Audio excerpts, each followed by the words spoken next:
Everyone assumed Lin Yuan was just a fragile shopkeeper, barely scraping by in a harsh world. But the moment he stepped inside Mobius's sealed dimension, the terrifying reality of his true power finally dawned on him. By channeling enough spirit chi and gathering the right materials, he could shatter the natural limits of the most basic phase.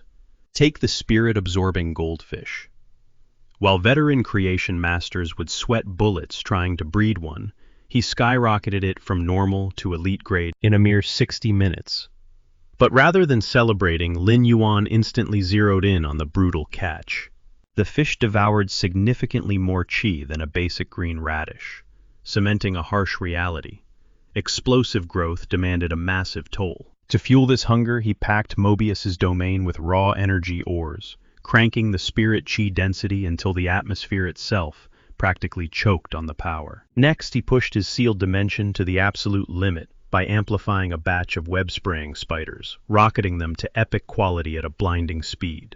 This wild success slammed him with a sobering realization. Raw talent alone just wasn't going to cut it. Mastering the true art of evolution required an ocean of knowledge, rare components, a mountain of cash, and a profound grasp of how life itself actually transforms. Diving deep into the biology of spirit beasts, natural selection, survival drives, and tier progression, it hit him being a true creator wasn't just about forcing a creature to hit harder. It was about connecting with their core essence and meticulously sculpting their ultimate destiny. But get this, in reality, our guy can't even mutate a basic ant. So what exactly went wrong with this world? Flashback 100 years. Spiritual energy suddenly erupted across the globe, instantly becoming the single resource on the planet. This surge split animal evolution down two distinct paths. First came wild reversion, which cranked physical brute strength to the absolute max. The second was spiritual mutation, a branch utterly devoted to devastating, and humanity rode the wave too, branching into countless mystical professions. And stuck right in the middle of this chaotic era is our boy Lin Yuan. He runs a tiny, run-down beast shop. While everyday people manipulate aura to supercharge their pets, for Lin Yuan that kind of power is an absolute pipe dream. Plagued by a frail physique since birth, a weird block hit him at 8 years old, permanently severing his ability to, because he's completely blind to the energy, he can't toughen his body like the rest of society, completely locking him out of forming bonds with any top. Instead, he spends his days tending to ordinary shop plants, meticulously nursing them, filling a niche because absolutely nobody sharing this quiet life are his two fiercely loyal companions, Genius, 100 Question, Beast Species, and Sound, a basic sound bird. He only secured these two because their power levels were practically zero. Even so, linking with them triggered a brutal 2-week migraine. This was his absolute ceiling. Upgrading them was entirely off the table. Genius is the loudmouth of the family, bringing endless energy to the shop. One day, the little furball locks eyes with a carbon copy beast strolling past their window. He waves excitedly, but the snooty rival immediately roasts him, flexing her luxurious lifestyle, while brutally mocking his raggedy vibe. Furious Genius snaps and challenges her to a high-stakes duel of rock, paper, scissors. Lin Yuan quickly steps in, begging his buddy to chill, pointing out the glaring flaw: the cat literally only has paws. Seeing his pet sulk, Lin Yuan decides a quick walk will shake off the bad mood, especially since the store is dead empty anyway. Strolling down a deserted park trail, Sound tries to comfort his bro, bluntly reminding Genius that while he might be pretty dumb, he's definitely the absolute most budget-friendly. Lin Yuan quietly clenches his fists, suffocated by the guilt of his own uselessness. His energy blindness keeps his friends trapped at the bottom. Without warning, a massive, terrifying blunt armor pig smashes through the brush, sending a jolt of pure ice straight down Lin Yuan's spine. Panic grips him. Did the local breeding grounds get breached? But Genius doesn't see a monster. He sees a walking buffet.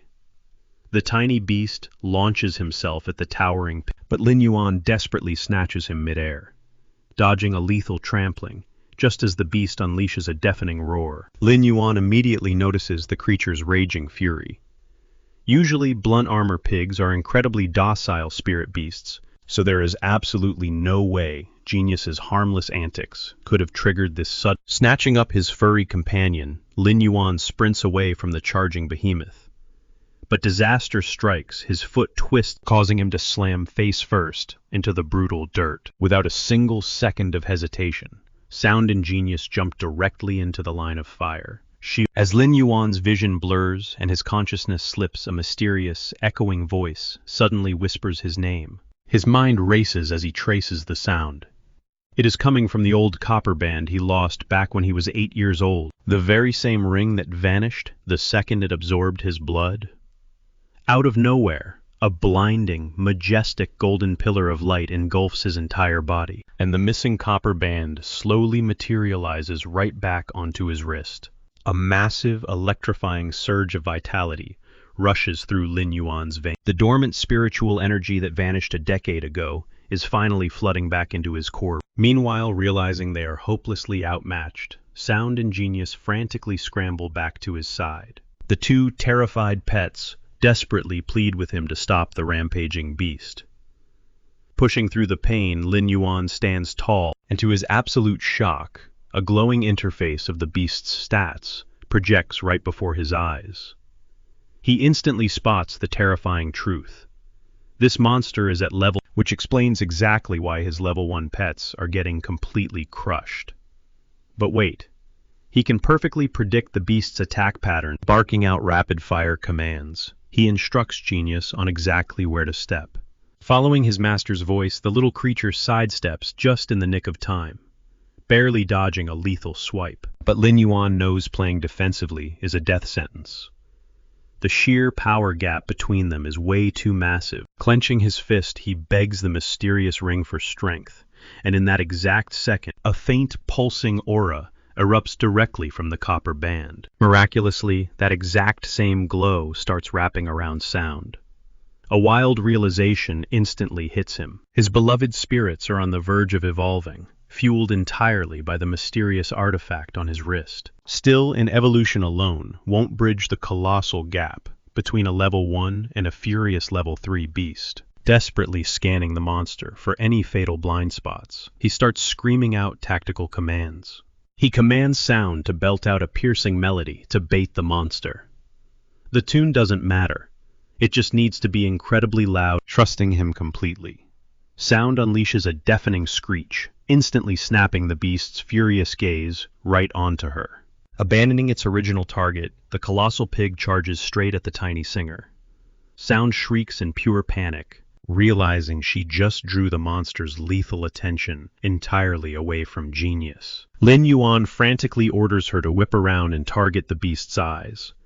Blinding the monster is their absolute best shot at stopping its rampage. Sound braces herself and spins to strike, but an overwhelming sluggishness suddenly paralyzes her tiny body. Panic sets in, as Lin Yuan realizes his mental energy is completely bottoming out. If his mind breaks now, they are all dead, desperation taking over.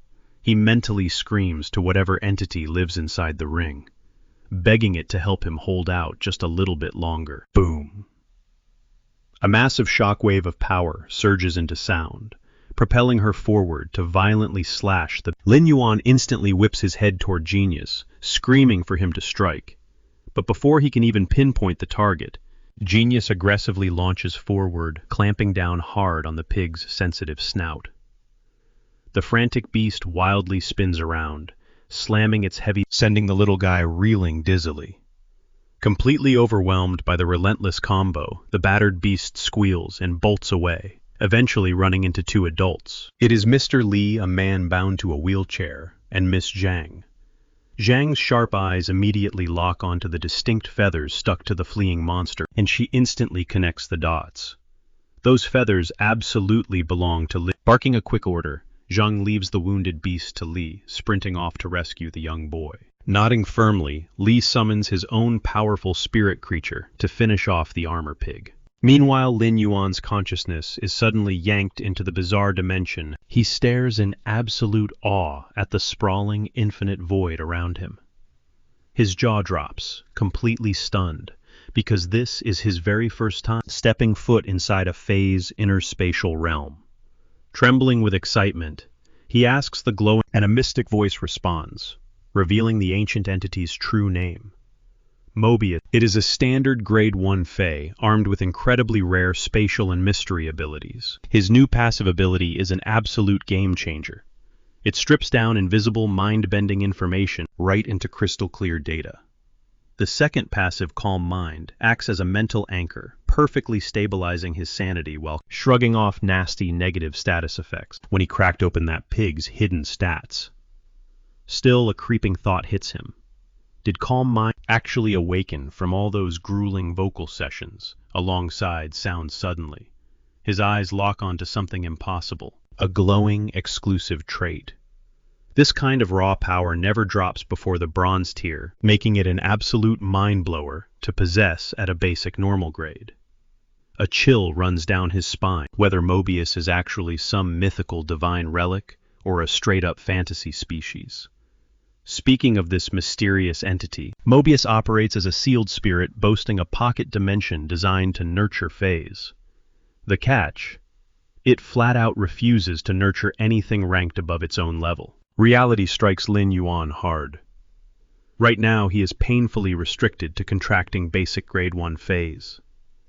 To push Mobius up the ranks, he must grind and cultivate those weaklings first. The brutal math sets in. Unlocking just one more contract slot means dragging a pathetic level 1 Fae all the way to level 10.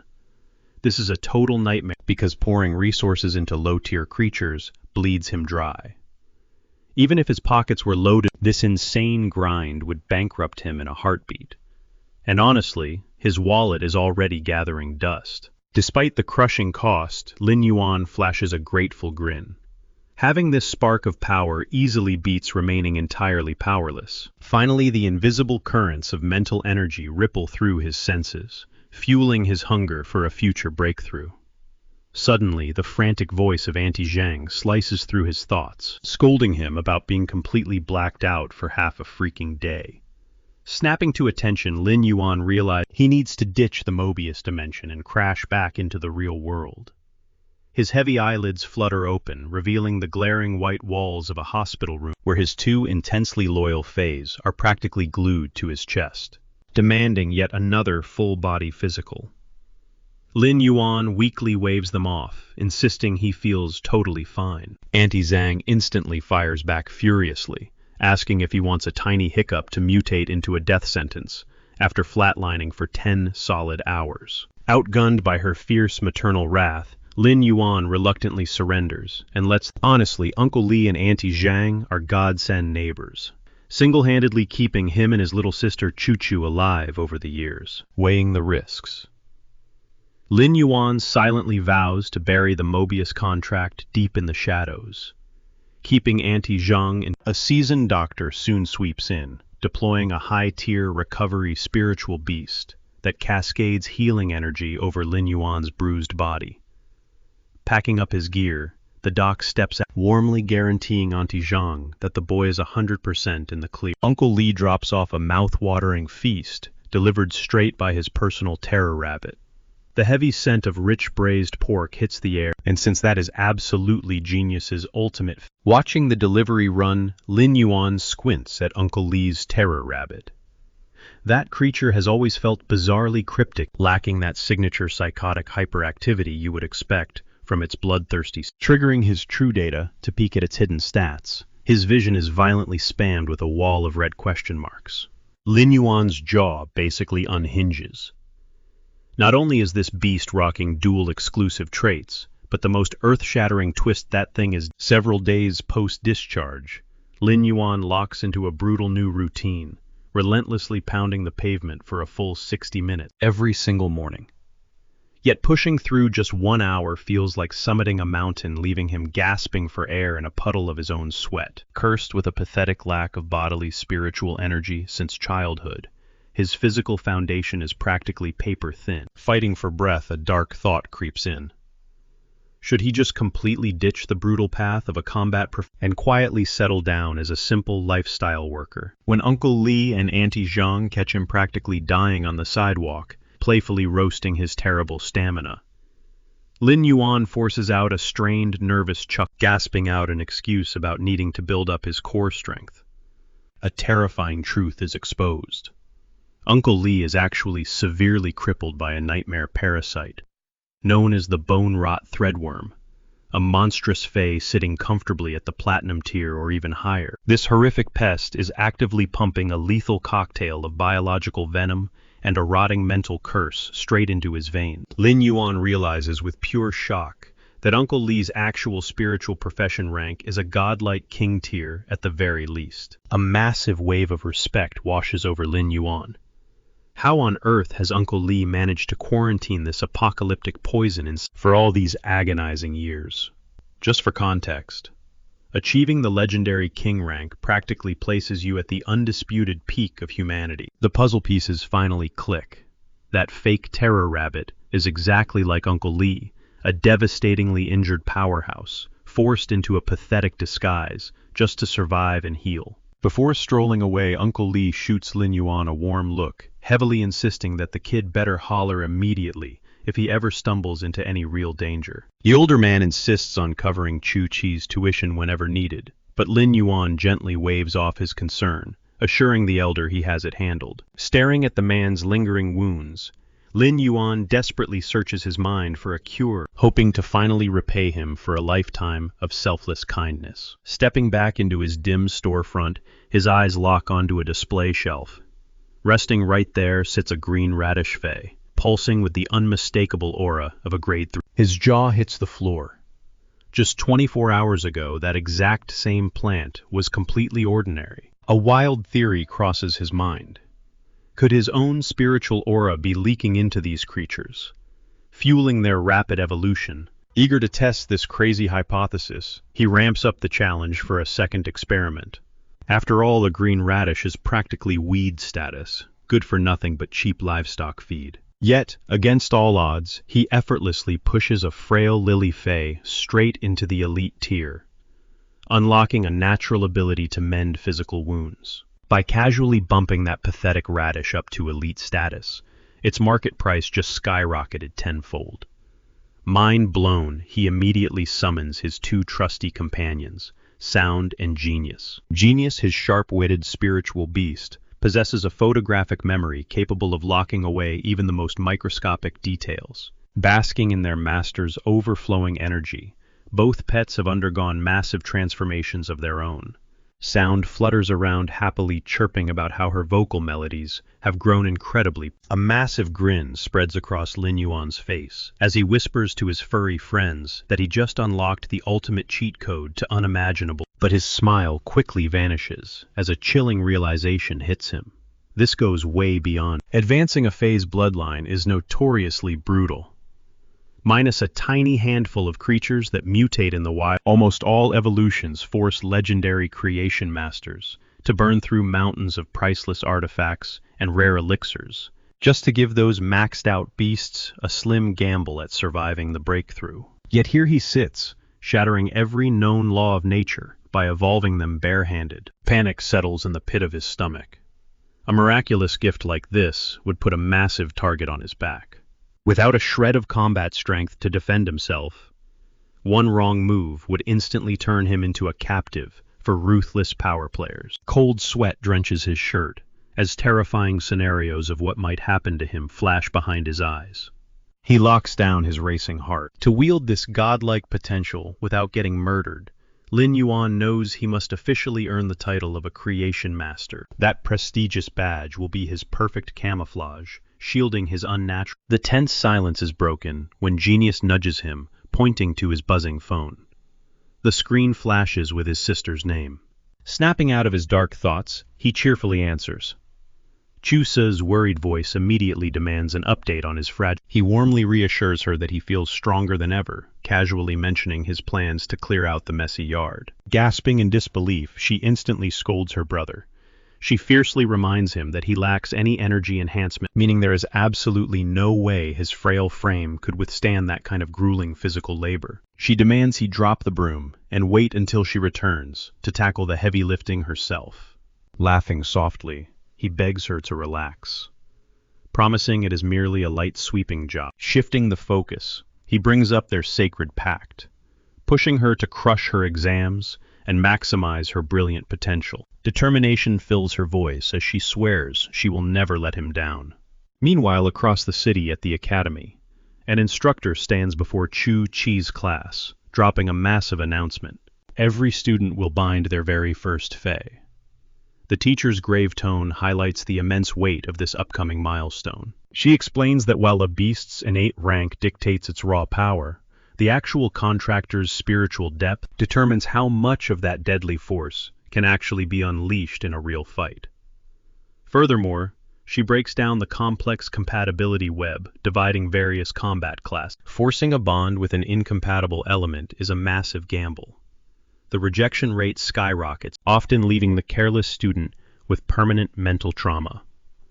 On the flip side, she notes that support paths such as crafters and tailors demand years of studying magical anatomy to seamlessly fuse spiritual materials together. Wrapping up the lecture, she issues a final stern warning. Choosing a partner is a life-altering decision that requires absolute precision. As the final bell rings and chairs scrape the floor, the instructor calls Chu Chi's name, holding her back in the woman's strict demeanor softens as she admits she knows all about the siblings' crushing financial struggles. Sighing heavily, the teacher practically begs the stubborn girl. The teacher looks Chu Chi dead in the eye, making it crystal clear her raw potential is absolutely. With the massive Federation 100 sequence selection right around the corner, letting this golden ticket slip away is simply not an option. Chu Chi stays dead silent, biting her lip. She knows every single word is the harsh truth. Meanwhile, back at the apartment, Lin Yuan is practically doing backflips. He just successfully evolved a few pots of jasmine lilies straight into the elite tier. Those glowing plants, they are now sitting on a whopping 20,000 federal coins in pure value. His eyes light up with hope. Finally, he has enough cash to score his little sister a top-tier contracted fate. Suddenly, his phone buzzes. It's an unrecognized caller ID. Could it be a wealthy new client? Eagerly, he answers the call, only to freeze when he hears the stern voice of Chu Chi's instructor on the other end. The teacher absolutely tears into him, shouting that Chu Chi is stubbornly planning to bind herself to a pathetic gray-armored beetle. It is a garbage-tier creature that completely insults her brilliant natural. Panic instantly grips Lin Yuan's chest. A basic normal-grade bug costs a measly 200 coins, and honestly, it's literally just stepping-stone fodder for higher-level predator phase. Taking a breath, the teacher drops a bombshell. Chu Chi's spiritual affinity leans heavily toward heavy-duty defense-type beasts. That specific knack is unbelievably rare, even within the bustling borders of Redbud City. The instructor lays down the law, demanding that Lin Yuan secure at least an elite-tier defensive powerhouse for his sister's very first bond. Swallowing hard, Lin Yuan fiercely thanks the teacher, swearing up and down that he will deliver the perfect companion straight to her academy gates within just a few days. Doing the mental math, a cold sweat breaks out. Snagging an elite-grade beast will burn through a minimum of 10,000 federal coins. Clock ticking relentlessly, Lin Yuan realizes he has no choice. He has to mass evolve every single normal-grade green radish he owns up to the elite tier. Once flipped, that cash will finally buy Chu Chi the high-tier elite-grade defensive tank she truly deserves. Fast forward to sunrise. Lin Yuan looks like a walking zombie, completely hollowed out after an intense all-night plant upgrading marathon. Still, a tired grin spreads across his face. He actually pulled it off. Next stop, the bustling spiritual creature market. Playing it safe, he wraps a thick cotton band tightly around his ring, keeping his precious secret identity firmly under wraps. Little Genius is riding shotgun, comfortably nestled right on top of his head, completely hidden beneath a dark hood. Lin Yuan double-checks if the little guy really wants to brave the crowded streets, and Genius confidently chirps back, bragging that his street-smart haggling skills are absolutely unmatched. A few minutes later, they hit the local transit stop. But when the ride pulls up, it's literally a massive bus being hauled by a giant, beastly donkey. Genius's jaw drops. This definitely doesn't match the standard vehicles stored in his memory banks. Chuckling, Lin Yuan gently reminds him that his knowledge comes straight from ancient history books, not modern-day travel guides. After a full century of explosive spiritual energy awakening across the globe, powerful spiritual creatures have completely phased out old-school, clunky steel. They settle into their plush seats. But the second the massive beast lunges forward, Genius is nearly launched backward into the aisle. The little guy was utterly unprepared for that kind of crazy 0 to 60 except Lin Yuan barely snatches him out of midair. Up front, the gruff bus driver glances back, telling Lin Yuan he picked a hell of a lucky day, especially since his ticket is stamped straight for the creature market. Curious Lin Yuan raises an eyebrow.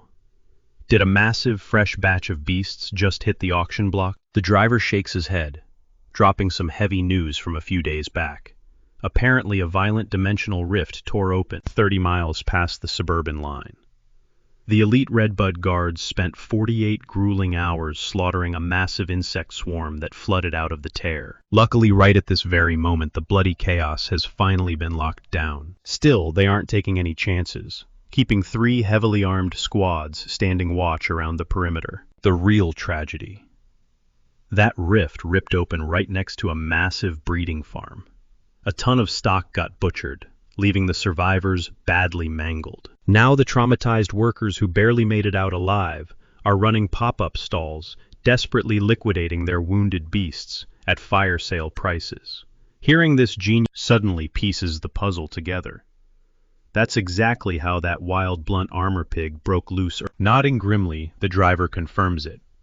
Those heavy-hitting pigs were the #1 runners that broke out of the farm's shattered pens. He actually managed to capture one of those beasts just yesterday. Once that meat hit the grill, the entire village practically went to war over the scraps, leaving the leftovers dangling as jerky. Lin Yuan gives the guy major props, completely impressed by his skills, and decides to hop off at the very next vendor's booth. Hitting the bazaar right now is a stroke of absolute genius. Battered and bruised monsters go for pennies on the dollar. It is the ultimate chance to score an epic bargain. The second their feet hit the pavement, Genius starts puffing out his chest, bragging to Lin Yuan. He demands to know exactly which monster they are hunting for, and the exact size of their budget. Why? So he can unleash his legendary, mind-blowing negotiation. Chuckling, Lin Yuan playfully bursts his bubble.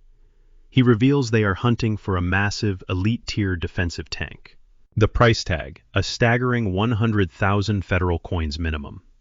Genius completely loses his mind, frantically reminding his buddy that their bank account barely holds 20,000. Flashing a confident smirk, Lin Yuan points out that their freshly upgraded green radishes are their golden ticket. Strolling past a lush botanical shop, the young man fights the burning urge to purchase their entire inventory.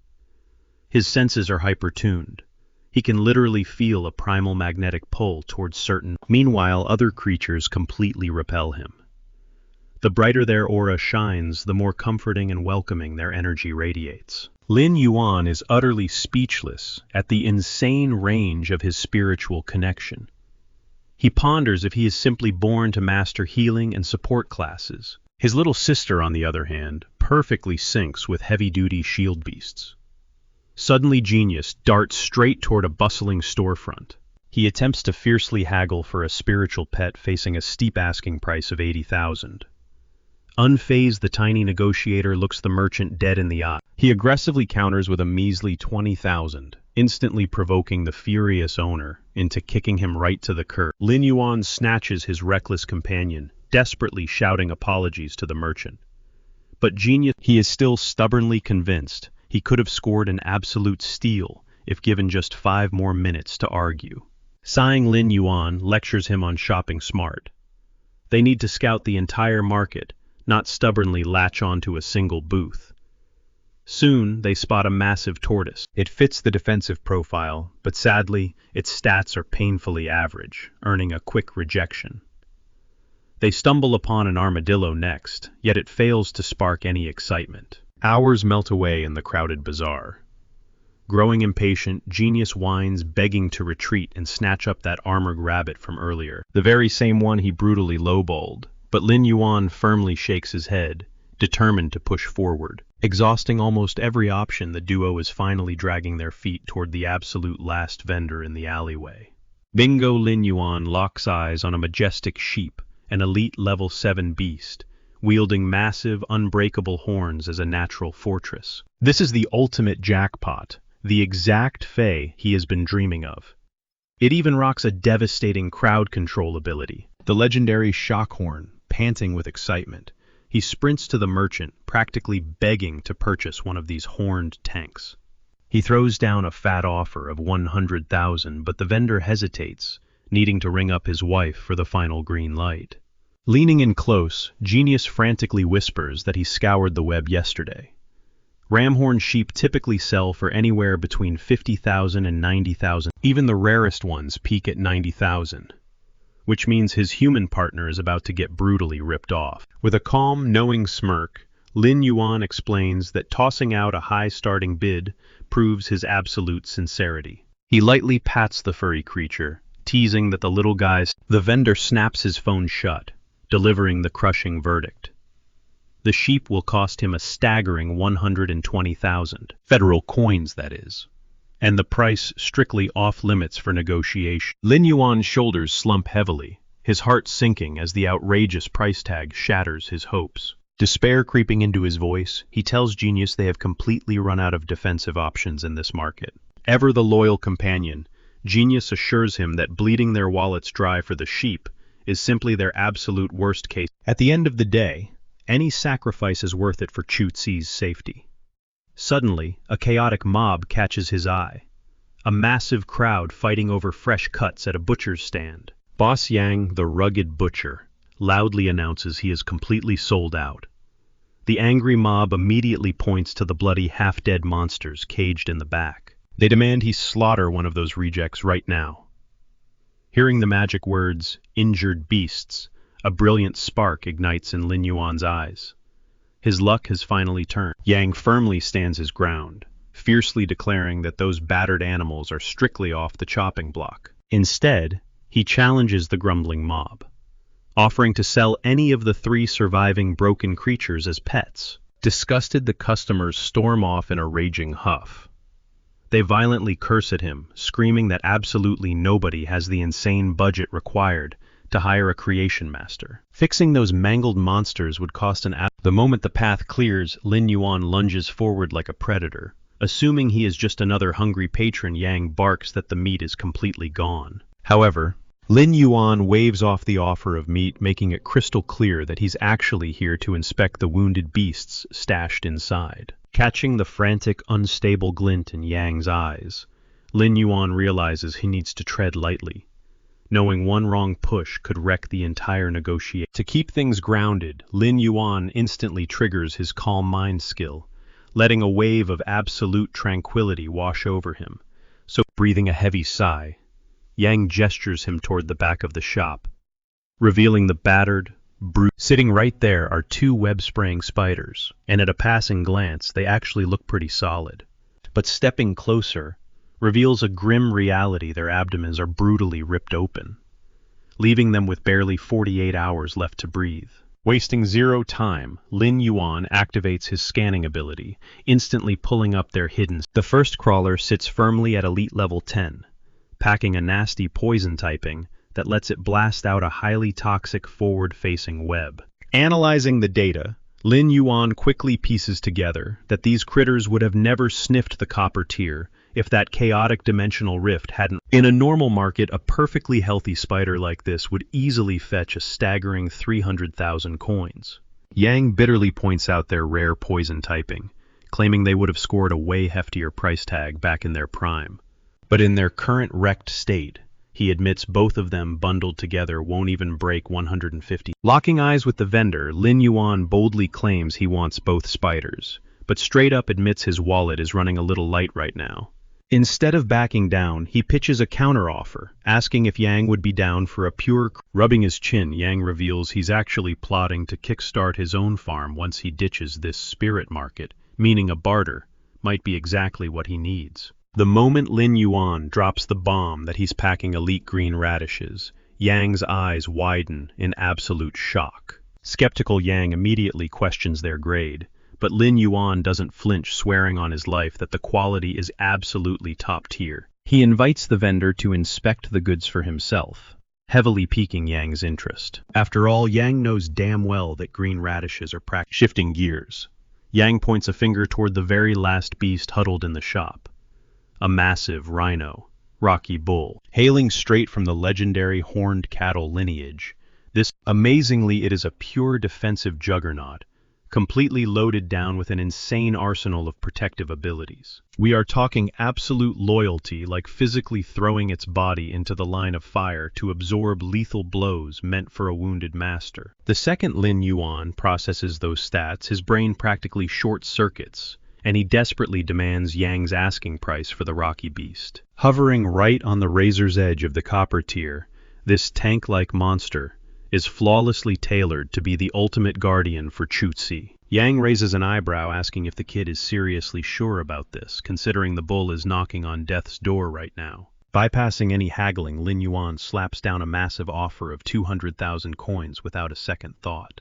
This jaw-dropping bid stuns Yang to his core, prompting him to ask if the bull... Secretly, Yang starts connecting dots, heavily suspecting that Lin Yuan might actually have a powerhouse creation master pulling strings in the shadows. Trying to wrap his head around the deal, Yang clarifies, if Lin Yuan is seriously aiming to sweep up all three beasts using just his stash of green radishes. With unshakable confidence, Lin Yuan guarantees the vendor that his radish supply is completely flawless. Stepping up to defend his master, the tiny genius chimes in with a fierce meow, boldly declaring that Lin Yuan never speaks. Deciding to take a leap of faith on the kid, Yang finally folds, announcing that he is tearing down the stall for the day. That way the two of them can immediately bolt back to Lin Yuan. Pulling out a sleek device, Yang mentions he is packing a high-tech Fey containment box, perfect for boxing up the hulking Rocky Bull. Plus, it has plenty of room to suck up the crippled, web-spraying spiders for the journey ahead. Tossing the metallic cube right into Lin Yuan's hands, the ever-curious genius immediately starts batting at it, asking what the heck this glowing thing is. Smiling down at his furry companion, Lin Yuan explains that it is a specialized Fey containment box, an absolute game-changer engineered by Ostrich Log. It practically uses pocket dimension tech to swallow Feys whole, shrinking their size down to fit the cube, while completely wiping out their massive weight. This turns the nightmare of dragging thousands of pounds of beastly muscle across town into an incredibly light. Utterly blown away by this magical tech, Genius stares up with wide eyes and instantly fires off a burning question. Why hasn't he ever bought one for him in Chimay? Letting out a soft sigh, Lin Yuan admits the brutal truth. Their bank account is way too drained to afford a luxury. Suddenly, the device flashes open, instantly vacuuming the massive Rocky Bull inside in a blink, leaving Genius absolutely shell-shocked. Staring at the cube, Yang mutters that the box itself is bronze tier, but throws in a depressing jab, fearing the dying bull will never live long enough to hit that same rank. Without warning, Yang summons his own personal beast, a blazing, fully fledged, bronze-rank crown fire lizard, leaving Lin Yuan thoroughly impressed by the fiery spectacle. Since this beast is a pure offensive juggernaut, Lin Yuan, his eyes scan every thick scale and rippling muscle.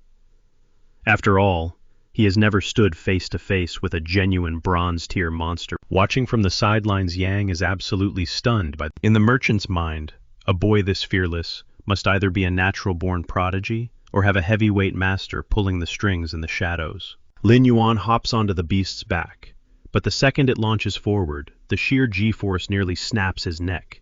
This terrifying reptile moves like a lightning bolt, making the rickety donkey cart he rode earlier feel like a crawling snail. In the blink of an eye, they pull up to Lin Yuan's humble shop, prompting Yang to playfully tease the boy about his rundown neighborhood. The merchant even praises the kid's iron stomach, genuinely impressed that he didn't puke his guts out. What Yang fails to realize is that Lin Yuan's soul has practically left his body, and he is fighting off a massive dizzy spell. Swallowing his nausea, Lin Yuan he gestures for his guest to grab a seat wherever, casually mentioning that his living space is as bare bones as it gets. Sweeping his gaze across the cramped room, Yang highly doubts a prestigious creation master would ever use this dump as a secret hideout. The merchant secretly plots to walk right out the door if those hyped-up green radishes turn out to be cheap garbage. But the split second his eyes lock onto the glowing plants resting on the shelf, all his doubts evaporate into thin air. The sheer perfection radiating from those lush leaves screams one undeniable truth. Only a legitimate creation master could nurture something this flawless. Completely awestruck, Yang openly admits that these beauties blow his wildest expectations right out of the water. They aren't just good, they are elite-grade perfection. He excitedly explains that even on the massive star web, merchants would fiercely hoard treasures like these. Keeping his cool, Lin Yuan mentions that he crushed up rich energy ores into the dirt right before the plants triggered their evolution. Because of that prime nutrient boost, the root systems grew thick and sturdy, guaranteeing absolutely flawless. Eager to test them out, Yang slices into a plump root, only to gasp in shock as thick, highly potent sap oozes out. The kid wasn't bluffing for a single second. These radishes are straight-up top-tier, undisputed. Yang's heart pounds against his ribs. Is his miserable string of bad luck finally breaking? In this ruthless world, begging a creation master for a favor requires offering them ridiculously rare and expensive spiritual materials. And with his currently pathetic status, getting his hands on those premium resources is basically a pipe dream. But right here, right now, locking down a solid partnership with this mysterious boy could be his golden ticket to the big leagues. Snapping him out of his thoughts, Lin Yuan casually asks if the goods meet his standards, and the merchant practically nods his head off in agreement. Now it all comes down to cold hard cash. Playing it straight, Yang admits that the star web market value for these plants sits at a solid 30,000 coins. Wanting to secure the deal, the merchant drops a heavy offer. 33,000 coins for a single pot, and he desperately wants a grand total of 100 pots. Over in the corner, Genius nearly suffers a heart attack, frantically crunching the numbers on that absolute mountain of wealth. Without batting an eye, Lin Yuan's, but underneath that stone-cold poker face, he is metaphorically swimming in a glorious ocean of cash, utterly ecstatic over the insane profit. The merchant stares in total disbelief. Most kids would be screaming. Yet this boy hasn't even flinched at the life-changing payout. This reaction cements his theory perfectly. This kid has, in Yang's mind, the cheap clothes and the dusty little shop are just a brilliant smokescreen, set up by an incredibly eager to finalize the timeline. The merchant hastily asks how long the massive batch will take to grow. Lin Yuan promises full delivery in exactly 7 days, silently calculating that accelerating one pot, only factoring in his upcoming 2-day road trip to deliver a fei to his little sister Chu Si, a 7-day window gives him plenty of breathing room. Hearing that blazing fast turnaround, Yang fights back actual tears of joy. He has genuinely stumbled upon the jackpot of a lifetime. He becomes utterly convinced that crossing paths with this mysterious boy was a sheer stroke of divine intervention. Wrapping up their high-stakes negotiation, Lin Yuan simply tells the merchant to return in a week to claim his precious cargo. Yang eagerly nods, but hesitates for a second, offering to hand over an upfront deposit for the remaining 70-something pots. He flexes his deep pockets, proving he has the cash ready to burn. However, Lin Yuan casually waves off the offer. The young shopkeeper calmly insists they just handle the full payment in one massive lump sum. Sealing the deal with a firm nod, Yang mounts his massive beast and vanishes down the street. The second he is gone, Lin Yuan immediately Sound and Genius immediately start whining about their painfully empty wallets, crying that they can't even afford. With the rhino clinging to life by a thread, Lin Yuan knows he has to act fast. The clock is ticking. He instantly channels pure energy straight into the beast's battered body, jump-starting a massive and rapid healing process. Out of nowhere, a blinding aura of light engulfs the creature. Lin Yuan watches in absolute awe, realizing what this means. The rhino is on the verge of breaking through to the bronze tier. He immediately pumps even more power into it, shattering the bottleneck to the next stage. Pushing past its limits, the armored beast successfully ascends to the next tier, fully revitalized by the massive upgrade. The evolution unlocks a fresh arsenal of new abilities. But the real game changer, A system prompt demands Lin Yuan select one exclusive evolutionary trait for the rhino. The choices laid out before him are scaled skin trekking and pain absorption. Scaled skin promises to forge a tough, scaly armor over its entire body without sacrificing its natural mobility. Trekking acts as a massive stamina boost, keeping the beast charging relentlessly over long distances. And finally, pain absorption, a brutal mechanic that literally eats incoming damage and converts it straight into pure life force. Lin Yuan is absolutely stunned. The fact that he can literally custom build this creature's evolution path is mind-blowing. Scanning the holographic details, he quickly deduces that only two of these options are actually worth his time. Trekking completely useless for a heavy defensive-type spiritual beast meant to hold the front line. Scaled skin sounds cool in theory, adding decent physical plating, but honestly, it's just too basic. Too mid, but pain absorption. That changes everything. Taking enemy attacks and turning that raw damage into a continuous self-heal, it turns the rhino into an unkillable meat shield that literally begs to be attacked. The harder you hit it, the tougher it gets. Knowing this, Lin Yuan locks in pain absorption without a second thought. Right after securing the trait, he spots another unlocked ability, Rockhorn. This move coats its twin horns in dense heavy metal, transforming them into lethal weapons designed for suicidal, full-speed rams, completely ignoring self-damage. A grin creeps onto Lin Yuan's face. Combine the reckless recoil of Rockhorn with the healing engine of pain absorption, and you've got a terrifying, infinite loop of destruction. Calling this thing a mere defender is an insult. It's a ruthless offensive powerhouse, hiding inside an impenetrable vault. Immediately, it clicks. This unstoppable juggernaut is the absolute perfect spiritual contract for Chu-Tzi. Genius chimes in with a purr, pointing out the hilarious contrast. Matching the delicate Chu-Chi with this monstrous tank is giving major Beauty and the Beast vibe. Lin Yuan simply shrugs it off. Aesthetics don't matter. Keeping his sister breathing out there is his only priority. Plus, he playfully reminds the little cat that technically Genius is a beast too. But the upgrades don't stop there. Lin Yuan feels a sudden surging warmth of his own spiritual power just spiked. He connects the dots.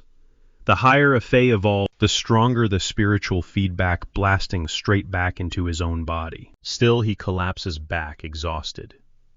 Dragging this rhino up to the bronze tier completely drained his energy reserves. It leaves him wondering if a high-ranking creation master had handled this. Just how monstrous would this beast have become? Shaking him from his thoughts, Genius asks exactly how they plan on shipping a giant, metal-horned rhino to Chu-Tzi. Lin Yuan doesn't miss a beat. They're booking ostrich logistics, since his wallet is looking pretty healthy lately, and they are in a massive rush to get this delivered. He pulls up the interface, slamming the order button, and assures the cat that the courier will be knocking any minute. Cut to the breathtaking Radiant Moon Palace.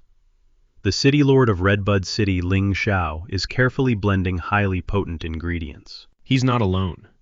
Standing beside him is Sikong, a formidable associate. Together they are petitioning a true living legend, one of the 3 5-star creation masters, reigning over the Radiance Federation, the Moon Empress. Sikong is no joke either. As a king-tier spiritual master, his power is terrifying, yet right now he is desperate for her help. His prized Fae suddenly crashes hard onto the stone floor, thrashing violently. Sikong immediately panics, his heart dropping into his stomach. But the Moon Empress remains ice cold. She calmly dismisses his freakout, revealing that the creature isn't dying, it's triggering a legendary tier evolution. All Sikong needs to do is fuse his willpower rune with the beast, and it will shatter its limits to become a mythical fantasy breed. Completely floored by her godlike intervention, Sikong practically bows down, promising her the sun, moon, and stars in return. However, the Moon Empress cuts him off. She has her sights set on the rigid certification exams, specifically the outdated rule forcing a 3-year waiting period just to advance a single rank. She blatantly states that this waiting period is way too long, severely crippling the rise of new talented creation masters. Sikong is quick on the uptake. He realizes she wants to smash the rules and legalize consecutive testing. Locking eyes with him, the Moon Empress declares her term. From now on, any genius who crushes the Level 1 Creation Master exam within hours gets a golden ticket to bypass the 3 tedious lifestyle profession tests, allowing them to jump straight into the second-level trials without looking. Ling shakes her head, completely baffled that the Federation's Creation Master trials haven't sparked a single true prodigy lately. For the last few years, these kids can barely wrap their heads around a basic will rune. Ling glances at the Empress, wondering if she's pushing for a total system, but the Empress brushes that off. This is strictly personal. She casually drops a massive bombshell, confessing that she is hunting for an apprentice. Why?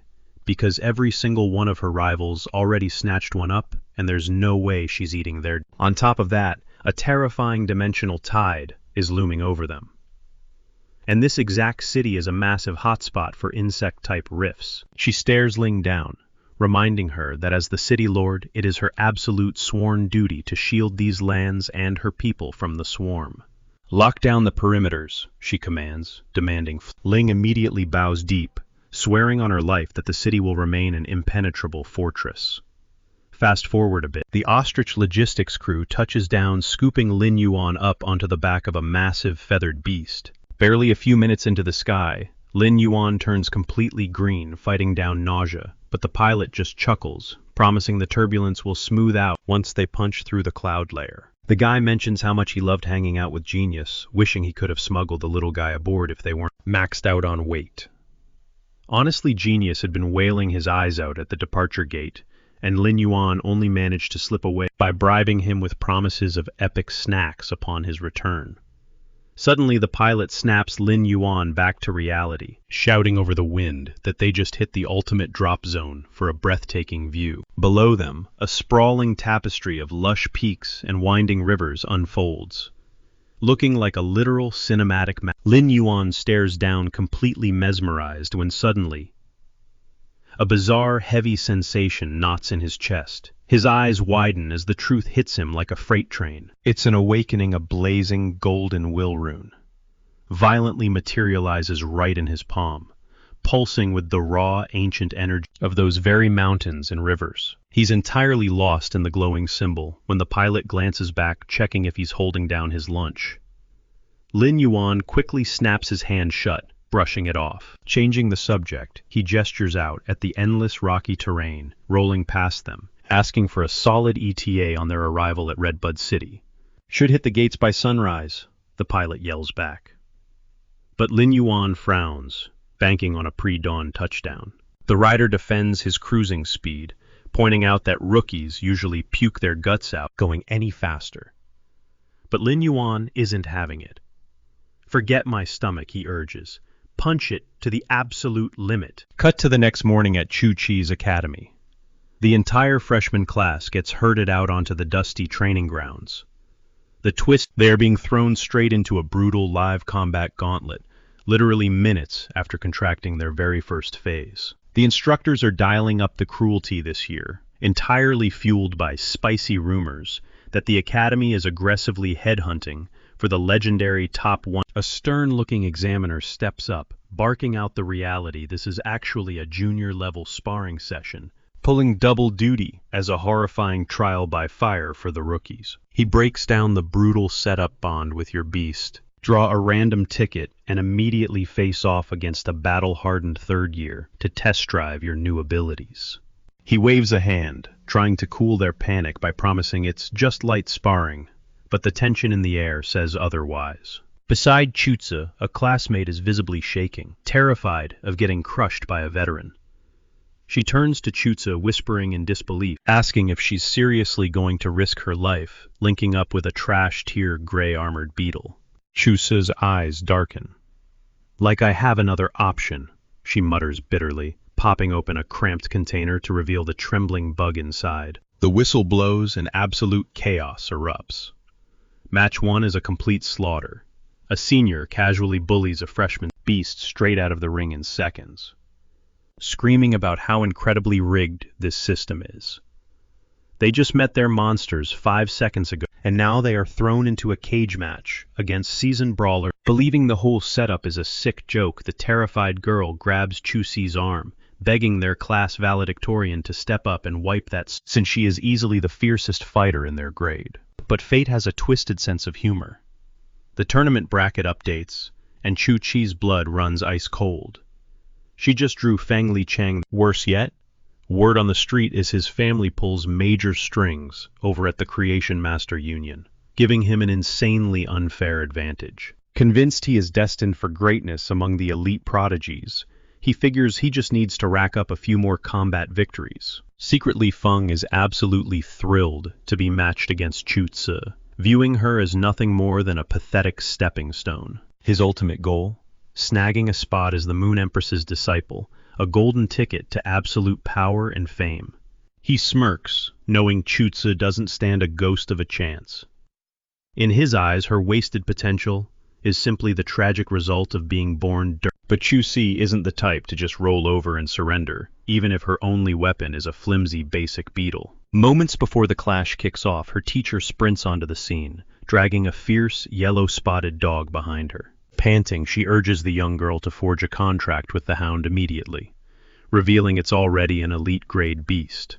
Unlike her pathetic bug, this creature might actually give her a fighting chance. She reaches out to seal the bond, but a familiar voice suddenly booms from the stands, ordering her to stop. Chu Tzu freezes, her eyes widening as she instantly recognizes her older brother. Lin Yuan vaults down to the arena, expressing his gratitude to the teacher, before revealing he actually brought a specialized fei just for his sister. He breathes a heavy sigh of relief from making it in the nick of time, looking her dead in the eyes and begging her to trust his choice instead. He gently shoves a sleek containment box into her trembling hands. The teacher instantly questions the mystery beast's reliability, reminding them that the elite hound is a guaranteed safety net. Across the arena, Feng bursts into a fit of mocking laughter, taunting Chu Si to summon literally anything she wants. Dripping with arrogance, he summons his terrifying Power King Beetle, boldly declaring that absolutely nothing in her arsenal could ever scratch his bronze rank monster. He boasts about training this very beast since childhood, the sheer pressure radiating from the bug forcing her to admit that her rescue hound would have been slaughtered in seconds. Staring down at her palms, Chusa gasps as she realizes she is gripping a highly expensive bronze-tier containment box. Her mind races, desperately wondering how on earth her brother afforded such a luxury. Lin Yuan quickly snaps her out of it, demanding she focus entirely on the battle, and gently reminds her that he has absolute faith in her strength. Taking a deep breath, Chu Si clicks the latch open to unleash the hidden beast, promising her brother that she absolutely won't let his massive sacrifice end in vain. Flooding the core with her spiritual energy, she forcefully seals the contract, and a colossal rhino erupts onto the battlefield. The entire crowd gasps in pure shock as the creature's armor gleams like indestructible steel under the lights. Feng barely bats an eye, completely unbothered, firmly believing that this poor girl is still walking into a slaughter, since raw combat experience is what truly separates the winners from the corpses. He coldly promises her a humiliating defeat. But Chu Si flashes a defiant grin, daring him to come over and find out exactly who is getting crushed today. The teacher stares in sheer disbelief at the majestic beast, openly muttering about the astronomical price tag attached to such a rare fei. Wasting zero time, Chu Si strikes first. Her massive rhino aggressively Feng deflects the massive blow with insulting ease, loudly mocking her for trying to attack with a strictly defensive creature, pointing out the sheer stupidity of relying on a shield to deal a fatal blow. Smirking, the arrogant senior yells out that he is about to give her a brutal lesson on what true offensive power looks like. His terrifying beetle violently retaliates, slamming into the massive rhino and dangerously throwing it off. Miraculously, Chusa manages to stabilize her beast right at the edge. Feng narrows his eyes in genuine shock that the creature survived the brutal impact, silently realizing this girl actually possesses insane natural talent, since no amateur could flawlessly command a beast they bound to their soul mere seconds ago.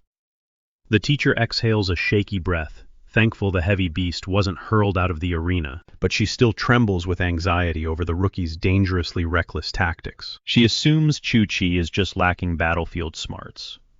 But Lin Yuan smirks, knowing his sister cleverly used that reckless charge strictly as a bait attack to perfectly gauge her cocky opponent's actual strength. Suddenly, the massive bug violently circles the rhino, desperately hunting for a vital opening, a tactical maneuver only Feng truly grasps, leaving the clueless crowd completely in the dark. The exact moment he spots a glaring chink in the rhino's heavy armor, Feng brutally launches his beast at it, triggering a deafening explosion that engulfs the stage in thick gray smoke. The entire arena instantly recognizes the signature one-shot execution move of Feng's beast, leading everyone to assume that Chu-Chi has just been absolutely obliterated. As the smoke dissipates, the armored beast remains planted on its feet. Still, the instructor shakes her head, completely convinced Chu-Si is marching toward She absolutely despises the concept of rookies clashing with elite upperclassmen. But Lin Yuanhei isn't sweating it. He knows his little sister has this in the bag. He purposely locked in the pain absorption ability for a brutal grind, exactly like this. Without blinking an eye, Chu-Si triggers the ability. A surge of energy patches up the rhinos. Even the skeptical instructor gasps. She recognizes this rare technique, a move that literally drinks up incoming destruction and spins it right back into raw vitality. This is her maiden voyage into actual combat, and she barely knows this beast.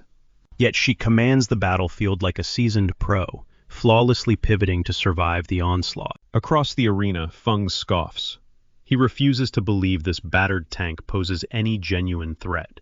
Barking an order, he commands his vicious beetle to double down on the carnage. But the ironclad rhino just eats the punishment, standing tall and utterly unbothered. The frantic instructor turns to Lin Yuan desperately, asking if the creature possesses any offensive moves, since the rookie is just playing a dangerous game of a human punching bag. Lin Yuan casually waves off her panic. He reminds her that his sister vibrates on the exact same wavelength as defensive familiars. Trust him, the girl is absolutely cooking up a master plan. Losing his patience, Feng decides to execute a one-hit knockout.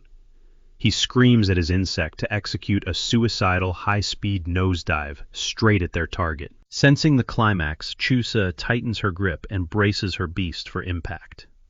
The heavy creature immediately triggers its rockhorn technique, violently tearing up the concrete to forge an impenetrable. The bleachers erupt. Nobody can believe a freshman is manipulating the arena's geography like this. But Feng is seeing red. His insect begins bulldozing straight through the stone barricade. Chu-Chi aggressively spawns more boulders, but the frantic bug finally shatters the last wall, slamming into the defender with a devastating tackle. Shockingly, the earthen tank absorbs the kinetic nightmare. The spectators lose their minds, completely stunned since the upperclassmen clearly held the upper hand moments ago. Looking closely, the rhino is barely scratched, while the beetle is visibly fading. The instructor quickly breaks down the mechanics. She reveals that the massive insect relies on a berserker ability, allowing it to fight with absolute savagery, while completely ignoring the catastrophic toll on its own body. By crashing into that walking fortress, every single strike triggers brutal recoil damage. On top of that, the teacher notes that this bug was custom built for Feng's hyper-aggressive personality.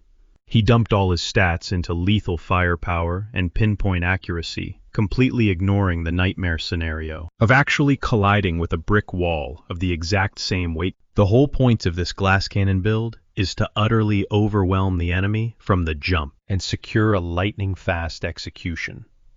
But the second a fight drags on, that advantage vanishes into thin air. Right on cue, the exhausted beetle violently stumbles. The crowd screams, assuming the rookie just caught a massive lucky break. Not even close.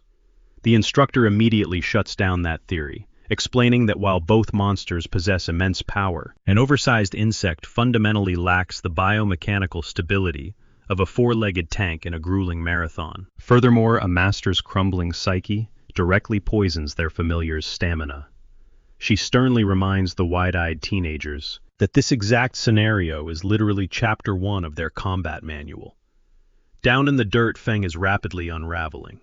His ego is completely shattered by the sheer fact that the humiliation pushes him past the breaking point, making him throw logic completely out the window. He weaponizes his bug like a living ballistic missile, desperate to obliterate the girl in one final swoop. The raw, killing intent is so thick that even the seasoned instructor feels the deadly pressure screaming at the rookie to bail out immediately. But Chu-Si doesn't flinch. Eyes locked onto the incoming nuke, she commands her beast to spam its signature technique. The monstrous creature rips an absolute titan of a boulder from the earth, batting the incoming insect with such catastrophic force that it launches the bug straight into, crowning the underdog as the undisputed champion of the arena. Feng drops to his knees, his mind completely short-circuiting as his jaw hits the floor. The instructor's eyes widen with pure adrenaline. The pieces finally click together in her head.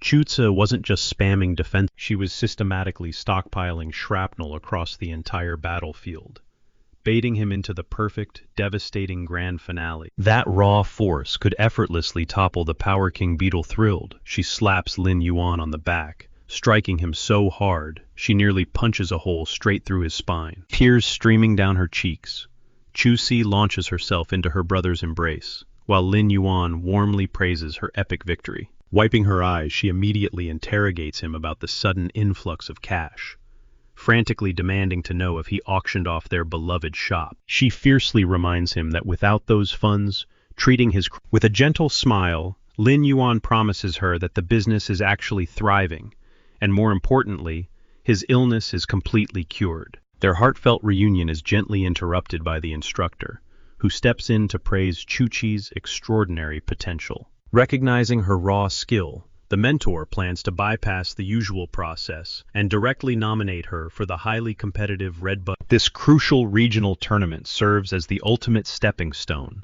forging the path for rookies to qualify for the legendary Radiance 100 sequence selection, which is the absolute pinnacle, the most elite national battlefield a competitor could ever reach. The instructor notes that while Chu-Chi might merely be a fresh-faced first-year student, her sheer brilliance is more than enough to propel her straight into those brutal preliminaries. She guarantees Lin Yuan that the academy will funnel every available educational resource into shaping his sister's future. With that kind of elite backing, her rapid evolution is an absolute certainty. Bowing slightly, Lin Yuan expresses his deep gratitude for the support, declaring that from this moment on, he will personally finance Chu-Si's Fei progression. Nodding in respect, the teacher excuses herself, encouraging Chu-Si to give her brother a grand tour of the campus, since her schedule is completely clear for the remainder of the afternoon. When Lin Yuan inquires about the fate of the yellow-spotted hound, the instructor warmly reveals she plans to adopt the pup herself. As the neon lights flicker to life later that evening, the siblings stroll through the bustling metropolis,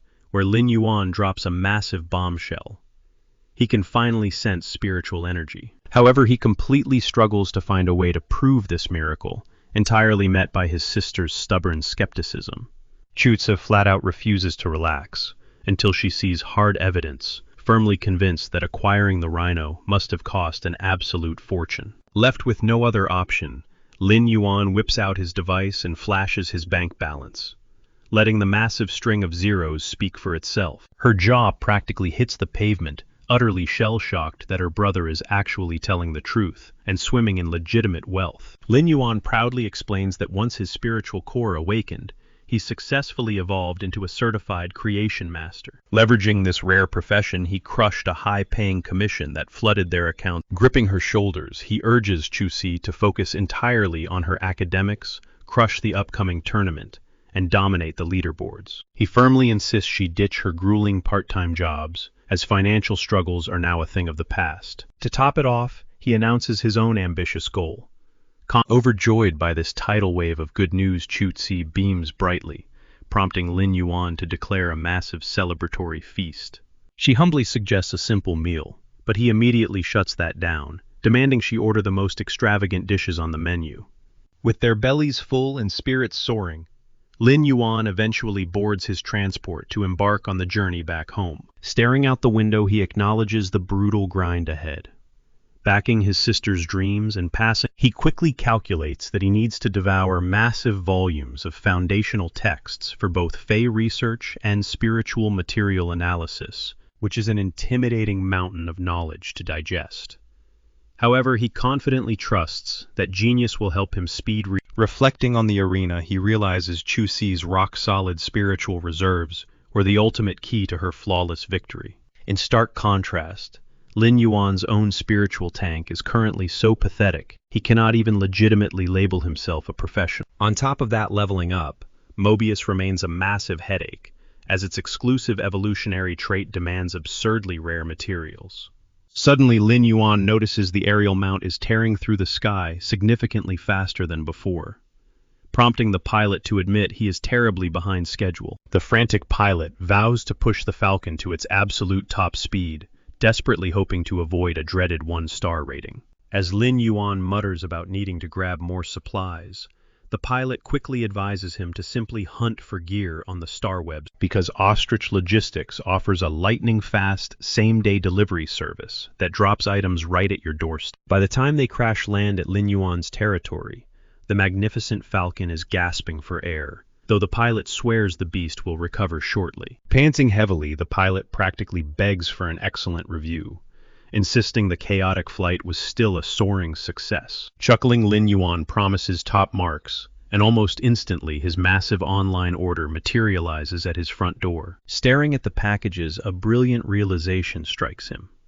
Dominating the digital marketplace is the ultimate path forward, and he absolutely needs to launch. The noisy stalls of the Fey market could finally become a thing of the past. Operating from the shadows wasn't just smarter, it was vastly safer. The second the front door clicks open, Genius launches himself forward. Sound happily tackles Lin Yuan with a warm hug, but Genius abruptly slams the brakes, crossing his arms to project a tough guy image. When Lin Yuan tries to coax a smile out of him, the stubborn little guy turns his back fiercely, declaring that he is smirking at his own foresight. Lin Yuan reaches into his bag and cracks open a fresh can of savory pork, and instantly, a pair of furry ears twitch. Genius scrambles over, drooling over the meat, while stubbornly mumbling that he's still mad, he's just temporarily pausing his outrage. Chuckling at the blatant bribery, Lin Yuan promises an endless supply of the savory treat, as long as it keeps him happy. Sound immediately chirps up, demanding her share of the loot, and Lin Yuan gleefully points her toward a crunchy green radish. Her eyes go wide with absolute shock, remembering exactly how strictly he had banned her from snacking on those veggies before. Leaving the duo to happily devour their snacks, Lin Yuan pivots away, diving straight into unpacking his freshly. Pushing open the heavy storeroom door, he freezes in his tracks, completely dumbfounded by the absolute sea of potted green rat. Midway through her meal, Sound casually chimes in, pointing out a strangely unique sprout. Curiosity piqued, Lin Yuan instantly weaves through the crowded room. Nestled between the leaves sits a crisp letter of appreciation from the vendor, overflowing with gratitude for his massive purchase of 100 pots. As a token of their immense thanks, they had tossed in an exclusive complimentary plant. Examining the delicate green leaves, Lin Yuan's heartbeat spikes. It isn't just any plant. It's a rare, healing-type radish, the exact lifeline he desperately needed. Gripping the heavy clay pot like a prized treasure, he sprints up the stairs, tossing a strict "do not disturb" warning to Genius over. The moment the bedroom door clicks shut, his demeanor shifts completely. His eyes narrow and intense. Raw energy floods from his palms into the shivering plant, but a sudden wave of dizziness hits him. Running on zero sleep, his mental stamina is dangerously depleted. Gritting his teeth through the blinding headache, he refuses to back down. He crossed the point of no return, and stopping now isn't a blinding flash illuminates the dim room. And just like that, an unbreakable spiritual bond links him perfectly to the. Glancing down at his hand, he notices the mysterious ring emitting a faint, ethereal glow, completely shielding his fragile mind from any agonizing power drain. A thrilling realization washes over him. Without exactly 60 minutes of relentless focus later, the once measly sprout bursts into a magnificent, elite-tier botanical wonder. This newly evolved powerhouse now packs incredible restorative properties. But the surprises don't stop there. Feeding off the sheer momentum, Mobius simultaneously shatters its own. Utterly stunned by the sudden breakthrough, Lin Yuan feels the world around him warp and dissolve, instantly dragging his consciousness deep into the Mobius realm. Blinking against the shifting void, his jaw practically hits. Out of nowhere, a calm, resonant voice echoes from the shadows directly behind him, testing to see if the connection is finally active. Spinning around, Lin Yuan flashes a confident smirk, confirming that the mysterious entity's voice is coming through. In this brutal world, the ultimate rule is simple. Every single beast a contractor binds places an agonizing, heavy burden direct. The absolute human limit caps out at 5. But Mobius is a massive game changer, acting as a flawless shield to absorb all that crushing mental pressure. Because of this incredible dynamic, the size of his growing monster army is no longer tied to his fragile mind. Suddenly Lin Yuan's breath catches in his throat. Manifesting right before his eyes, Mobius has taken on a mystical, floating silhouette. And for the first time ever, the elusive entity isn't just a quiet. The ethereal figure explains that this jaw-dropping physical manifestation and newfound voice are the direct rewards of finally breaking into the. Gesturing toward the endless expanse, Mobius proudly reveals that this massive domain is actually his signature ability, the legendary Lock Spirit Realm. Handing over the reins, he informs Lin Yuan that as the absolute master of this domain, spotting a crystal-clear pool right in the center. Lin Yuan points it out, but Mobius quickly bursts his bubble, clarifying that it's just ordinary, lifeless water. However, a sly tone enters the spirit's voice as he drops a massive bomb. Testing the crazy theory, Lin Yuan excitedly pitches a cheap, low-tier energy stone into the depths, watching in awe as raw spiritual. In the unforgiving outside world, precious energy constantly evaporates into thin air, making perfect absorption an absolute myth. But inside the impenetrable walls of the Lock Spirit Realm, not a single Mobius leaves him with a mind-blowing revelation. If they start dumping premium, top-tier stones into that water, the stagnant pool will eventually transform into a hyper-dense, overflowing ocean of pure power. It suddenly hits Lin Yuan, evolving his phase inside this dimensional space, skyrockets their growth rate to a whole new level. On top of that, Mobius chimes in, promising that as Lin Yuan's power climbs, his time limit inside this sanctuary will drastically expand. But reality quickly crashes down on him. Fueling this rapid evolution is going to bleed his wallet dry, with even the absolute trash-tier energy stones costing a small Right on cue, Mobius's form begins flickering like a dying holographic projection. Panicking Lin Yuan demands to know what's happening. The spirit admits his current strength limits their clear connection to a measly 30 minutes every 24 hours. Mobius then drops a heavy truth. Since he was the very first Fey Lin Yuan ever bonded with, the strain had ruthlessly shattered the boy's spiritual core for the last decade. His voice drips with deep regret as he apologizes, but Lin Yuan just brushes it off with a warm smile. He assures his partner, now that they've finally sparked a glimmer of hope, he's absolutely. Over the next few days, Lin Yuan grinds like a madman, pouring every ounce of his focus into cultivating the onion while simultaneously nursing the battered web-spraying spiders. Exactly 1 week later, Yang rolls up to the storefront. The guy is sweating bullets, silently begging the universe that this massive business gamble hasn't blown up in his face. Deep down, he's terrified, knowing damn well that churning out 100 pristine Usneys in just a week is borderline impossible. The door swings open, and a calm Lin Yuan gestures for him to step inside. He confidently points toward the back room, telling the anxious merchant to inspect. Yang inches into the room, praying to see at least 30 surviving plants. But his jaw practically hits the floor. A sea of vibrant green greets him. Lin Yuan actually cultivated a flawless batch of 100 usneas. Leaving Yang the luxury of mind absolutely shattered, Yang latches onto Lin Yuan's hands like a weeping toddler, endlessly praising the boy for literally saving his career. Lin Yuan awkwardly tries to pull back, telling the overly dramatic guy to chill out, since it really wasn't a massive hurdle. But Yang isn't having it. He tells the young master to name literally any price, swearing he won't haggle a single cent. When Lin Yuan casually sticks to their original bargain, Yang looks at him like he's staring at a literal saint.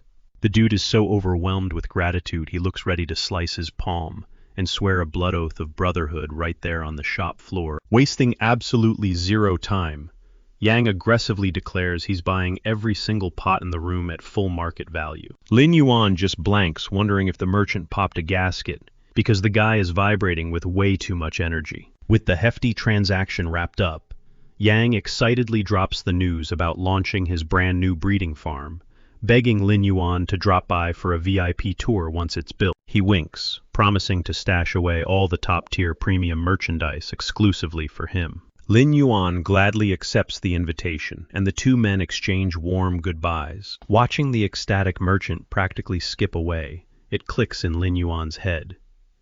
Becoming a true creation master is one hell of a gold mine. Staring around his completely stripped bare shop, he cracks his knuckles. It's already time for another massive restock. He pivots, calling out to Genius to see if the little guy finally cracked that Star Web registration process they discussed yesterday. Out of nowhere, a frantic screech rips through the air, heart dropping into his stomach. Lin Yuan sprints toward the noise. He slides into the room, bracing for disaster, only to find the cat having an absolute meltdown simply because he evolved. That's right, Genius officially blasted into the elite rank, and his brain power just received a massive supercharged upgrade. The fuzzy little dude puffs out his chest, bragging that his old brain could only focus on a single energy cookie, but now he can mentally juggle the equivalent of 5. Lin Yuan just snorts. Of course the cat uses snacks as a metric. His obsession clearly shifted from roast pork to those sweet energy cookies. Still, it's music to his ears.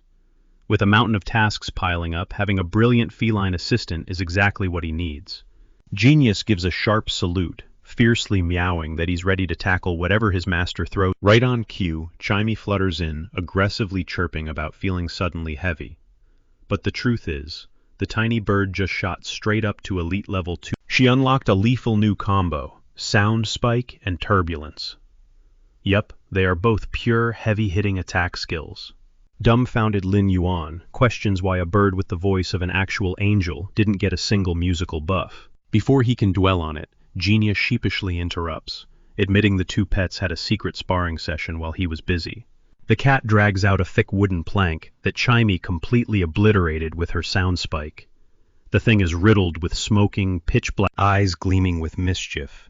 Genius suggests they take this destructive power out for another spin.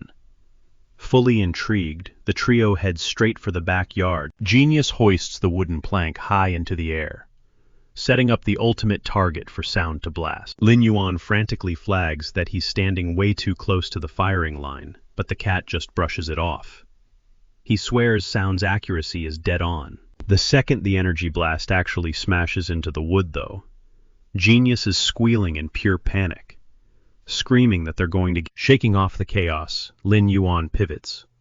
He wants to witness her secondary ability in action, Turbulence. Sound unleashes her power without holding back, leaving Lin Yuan standing there absolutely speechless. She whips up a monstrous roaring tornado, easily dwarfing anything she could summon back when she was just a measly grade F.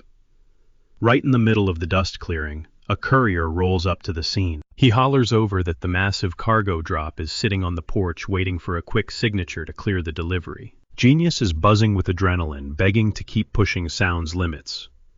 But Lin Yuan shuts that down fast, pointing out they've already witnessed enough of her raw firepower for one day. He orders the hyperactive Fae to let the little songbird rest up. Her energy is totally drained. Then he drops a hint that Genius has a completely different role to play, and a special assignment is coming his way.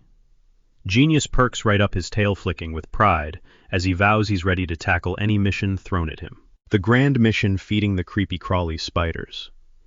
Genius inches forward, trembling like a leaf, terrified those fangs are going to sink into his paws. Lin Yuan just chuckles at the sight. It turns out virtually every Fae shares a built-in phobia of the eight-legged freaks. Taking pity on him, Lin Yuan scoops the ship. He bursts into laughter, admitting he was only yanking his chain. The real job is way more up his alley. He tasks Genius with logging the digital data for every single Fae sitting inside the store. From this exact moment forward, the clever little cat is officially his head of paperwork and digital record. With the cat out of the way, Lin Yuan channels a surge of raw spiritual energy straight from across the room. Genius watches in awe as their bodies ignite, radiating vibrant, pulsing. Lin Yuan explains the mesmerizing light show. They aren't just glowing. They are on the verge of a massive evolutionary breakthrough. Genius flashes a cheeky smirk, poking fun at his master for suddenly acting like a total pro just because he triggered an evolution. Lin Yuan stays humble, revealing that the armored rhino had been sitting right on that exact same threshold.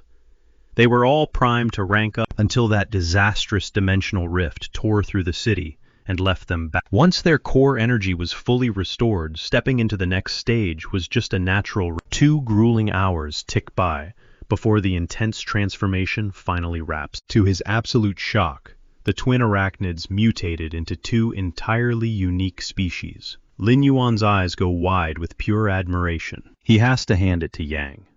The guy poured some serious foundational work into raising these beasts. Breaking the silence, asking if they are putting the fresh upgrades on the market.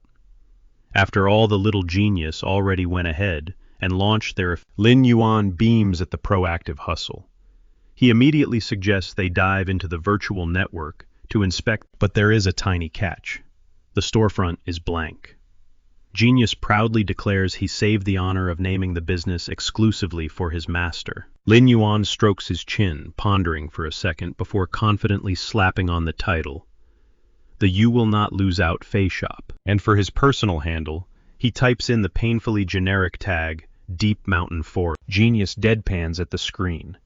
He left the ultimate creative choice to his boss, only to end up with the most cringeworthy, embarrassing names imaginable. Lin Yuan gets defensive, arguing that it actually has a nice, memorable ring to it. Moving past the terrible branding, they sync up their network card. With a quick digital scan, the inventory system unlocks, ready for listings. Lin Yuan waves the scanner over the newly evolved arachnids, hyping them up as their flagship products. The second the upload finishes, their consciousness gets yanked directly into the virtual storefront. Lin Yuan's jaw drops. The digital real estate is massively bigger than their... He gazes around, marveling out loud that this entire universe is woven from pure code and data streams. Yet the physics feel ridiculously grounded. It's raw reality, projected through a high-tech optical illusion. Genius tilts his head, confused as to why the sprawling room is totally empty. Lin Yuan sighs, dropping the harsh truth of microtransactions. Every single piece of virtual furniture requires coughing up, poking at the empty air. Lin Yuan manages to rip open the main interface menu. He figures there is zero harm in taking a quick detour to scout out the bustling StarWeb community hub. With a swift tap, they warp right into the heart of the central market. The sheer scale and chaos of the digital metropolis is blinding. Lin Yuan grabs the awestruck cat by the scruff, sternly warning him not to wander off into the endless. Weaving through the neon stalls, a dazzling interior design boutique catches their eye. Lin Yuan decides it's time to drop some coin on a proper setup to make their empty store look legit. The moment they step inside, a sleek robotic clerk glides over, cheerfully offering to track down whatever aesthetic they desire. Lin Yuan confidently singles out 2 sleek pieces of furniture for his new shop. The robotic guide escorts them over, but Lin Yuan nearly loses his mind. The price tag. A staggering 100. Sweating bullets, he desperately asks the machine for budget-friendly seating options, prompting the droid to steer him toward the clearance aisle. He just wants a basic setup so his future clients won't have to stand around awkwardly. But even the bargain bin is absolutely brutal, with a single basic chair demanding 15,000 coins. Unwilling to accept defeat, Genius loudly haggles with the metal attendant. Unfazed, the droid coldly states that offering discounts is way beyond its programming. The little guy scurries back to his master, completely crushed that his top-tier negotiation tactics failed miserably. Lin Yuan just chuckles, pointing out the absurdity of arguing with a machine, before pivoting their mission toward the local bookstore. Tilting his head, Genius curiously asks what business they have with books. His owner gently reminds him about the upcoming Creation Master exam. To pass, he desperately needs to hit the books. The moment they step into the massive library, Lin Yuan assigns his brilliant companion the heavy task of hunting down the required. Marching straight up to the digital clerk, Genius rattles off their extensive academic shopping list.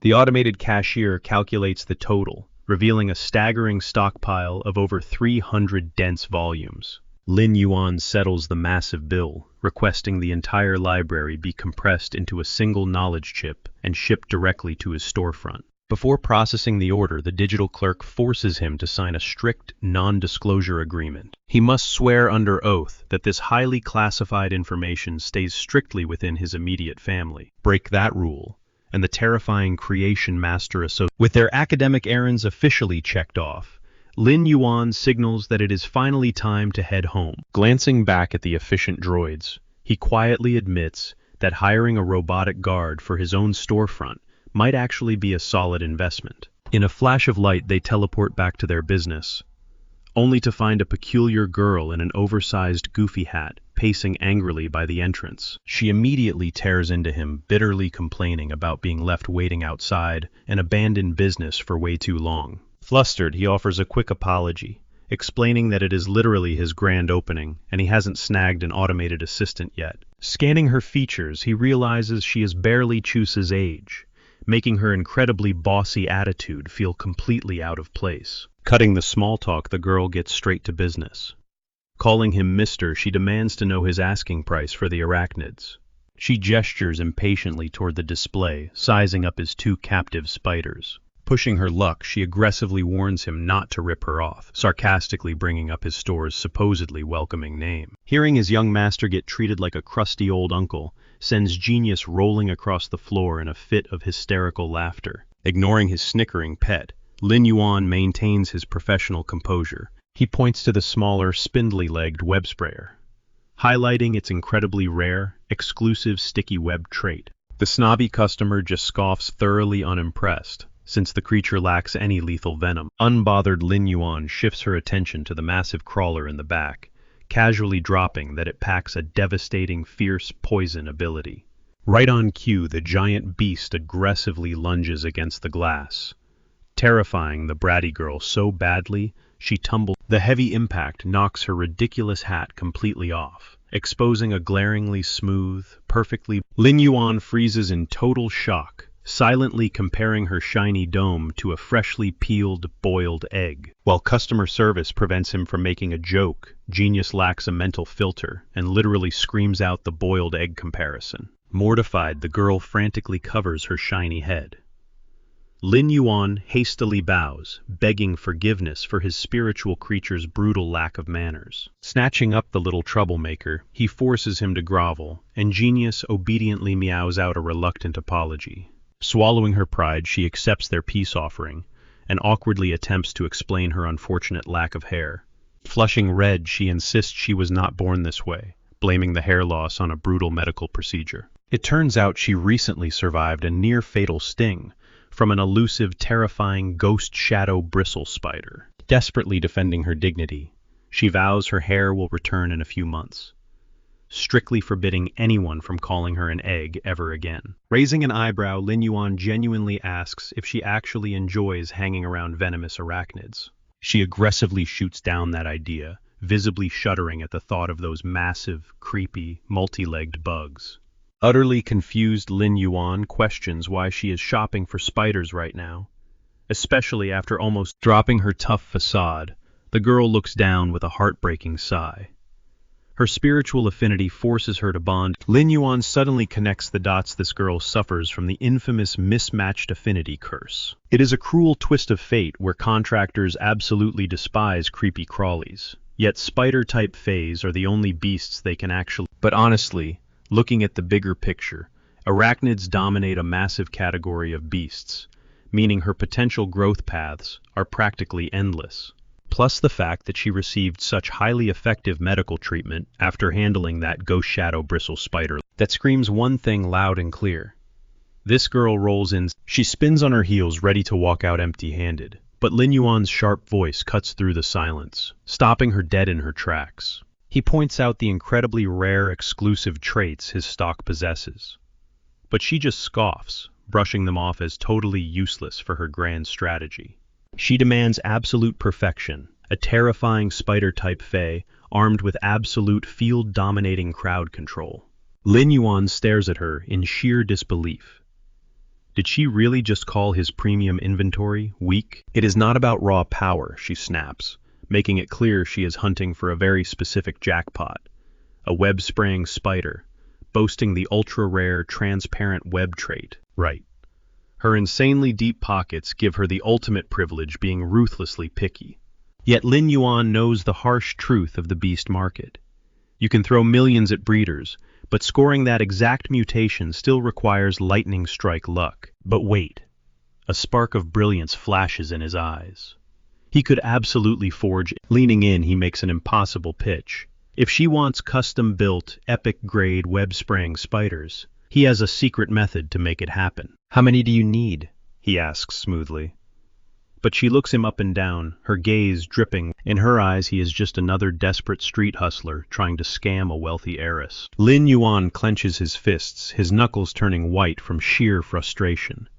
But he bites his tongue, determined to secure this massive deal. Time for a little reverse psychology.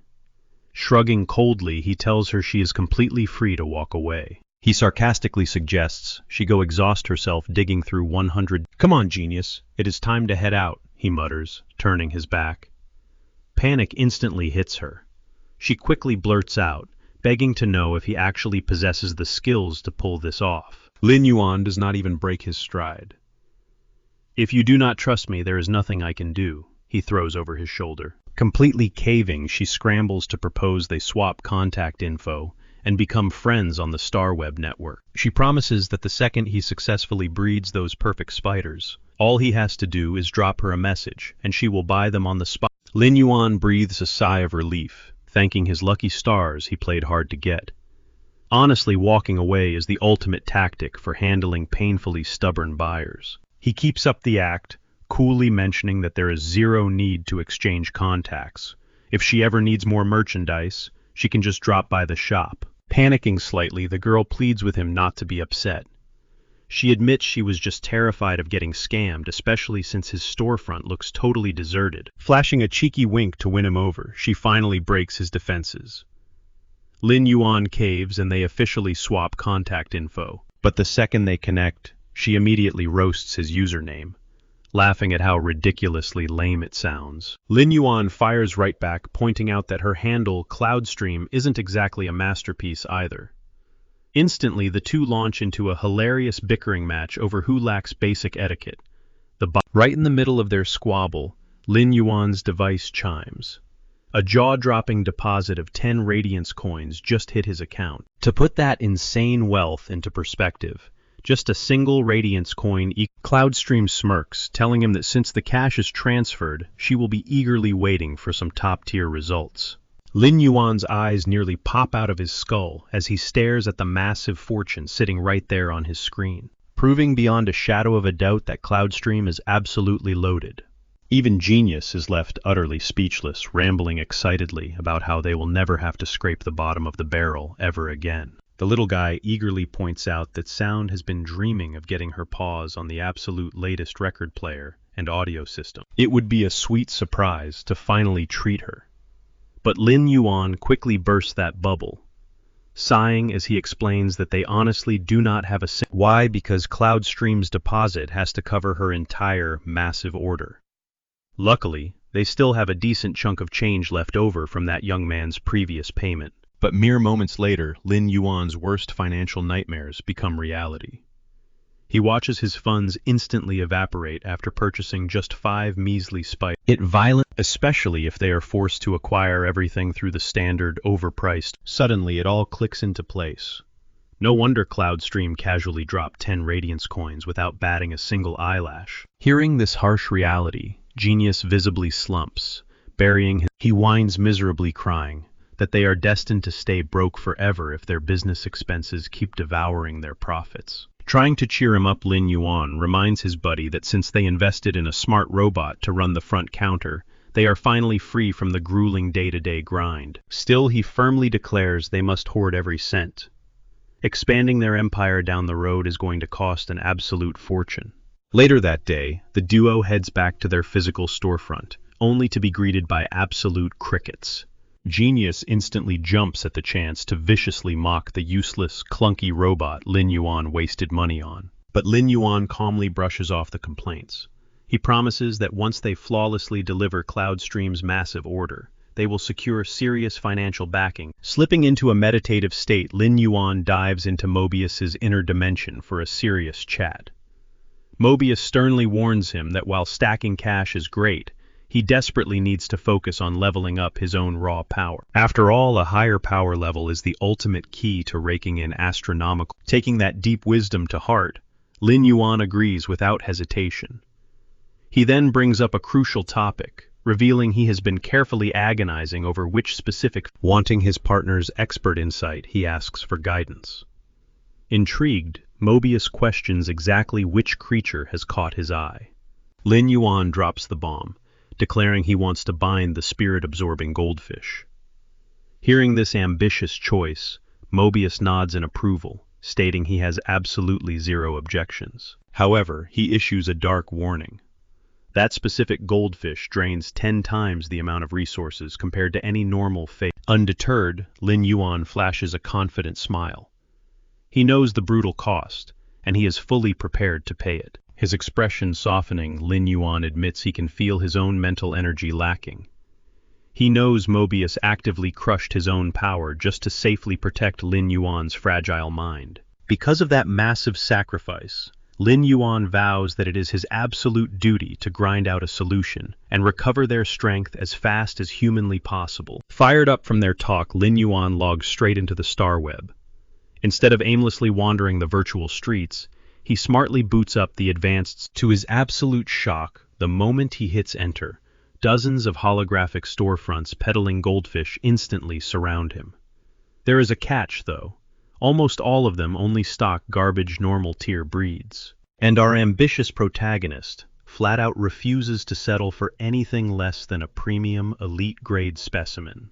Annoyed by the junk, Lin Yuan gets a bright idea. The moment he applies the luxury filter, a gorgeous, towering emporium materializes right before his eyes, radiating. He is actually mentally taking notes to steal their stunning aesthetic when a sharply dressed store owner strides right up, politely asking how she can help him today. Flashing a warm smile, she confidently promises to track down absolutely any rare. She does, however, give a quick, embarrassed bow, apologizing in advance if her hospitality. She sheepishly explains that her entire staff is currently on vacation, leaving her completely solo to manage this massive enterprise. Hearing a real human voice, Lin Yuan lets out a massive breath of relief. Thank God he does not have to negotiate. Lin Yuan approaches the shopkeeper, ready to snag a spirit-absorbing goldfish. Waving him over, the owner leads him straight to a glass tank swarming with their pint-sized fry. She casually drops the price, a mere half a radiance coin apiece. But lurking among them is a much heftier specimen, slapped with a steep price tag of 5 radiance coins. Lin Yuan instantly senses the stark contrast. Just by hovering near the glass, the sheer difference in their spiritual auras washes over him. Still, 5 coins is a heavy hit for a guy barely scraping by on a shoestring budget. The shopkeeper honestly admits these aren't exactly premium genetics. If they boasted a top-tier bloodline, they'd easily fetch 7 radiance coins at the bare minimum. But sitting at a basic normal grade, every single variant shares the exact same value. The catch: evolving them is an absolute nightmare, keeping elite creation masters far away from these risky commissions. He expresses his gratitude, and she brushes it off with a warm smile, formally introducing herself as Shin. She adds that picking the ultimate winner from this tank boils down entirely to his own keen intuition. Weighing the odds, he figures a dragon-eye goldfish packs the highest potential, holding a slim chance to awaken through ancestral regression. He just crosses his fingers, hoping lightning strikes twice, and he pulls off another miracle like he did with the rhino. Regardless, he has to roll the dice. This massive gamble is inevitable anyway. If this crazy experiment actually works, his struggling store finally secures a blockbuster flagship product. He firmly taps the glass, selecting his prize. Shin then asks if he wants to add anything else to his cart. Realizing the mysterious pool in his Mobius space desperately needs testing, he requests a massive supply of energy ores. She sweetens the deal, buy in bulk, and she'll slash the price by 500 federal coins per jin. Without blinking, he orders a staggering 2,000 pieces, practically sending Shin into cardiac arrest. Ignoring her dropped jaw, he casually asks if he can just swipe his star card. Still reeling, she nods. She quickly clarifies that Ostrich Logistics will freight the massive haul straight to his registered address. In her mind, she's already pegged this kid as a high-roller creation master, judging purely by this monstrous purchase. Pivoting back to business, she drops a pro tip on cultivating his new aquatic asset. To get the best results, her shop highly recommends supplementing their diet. Sure, they carry a premium price tag, but she swears the explosive growth is absolutely worth it. He sincerely thanks Shin, genuinely appreciating the insider knowledge. This massive shopping spree completely wipes out his Radiance coin stash.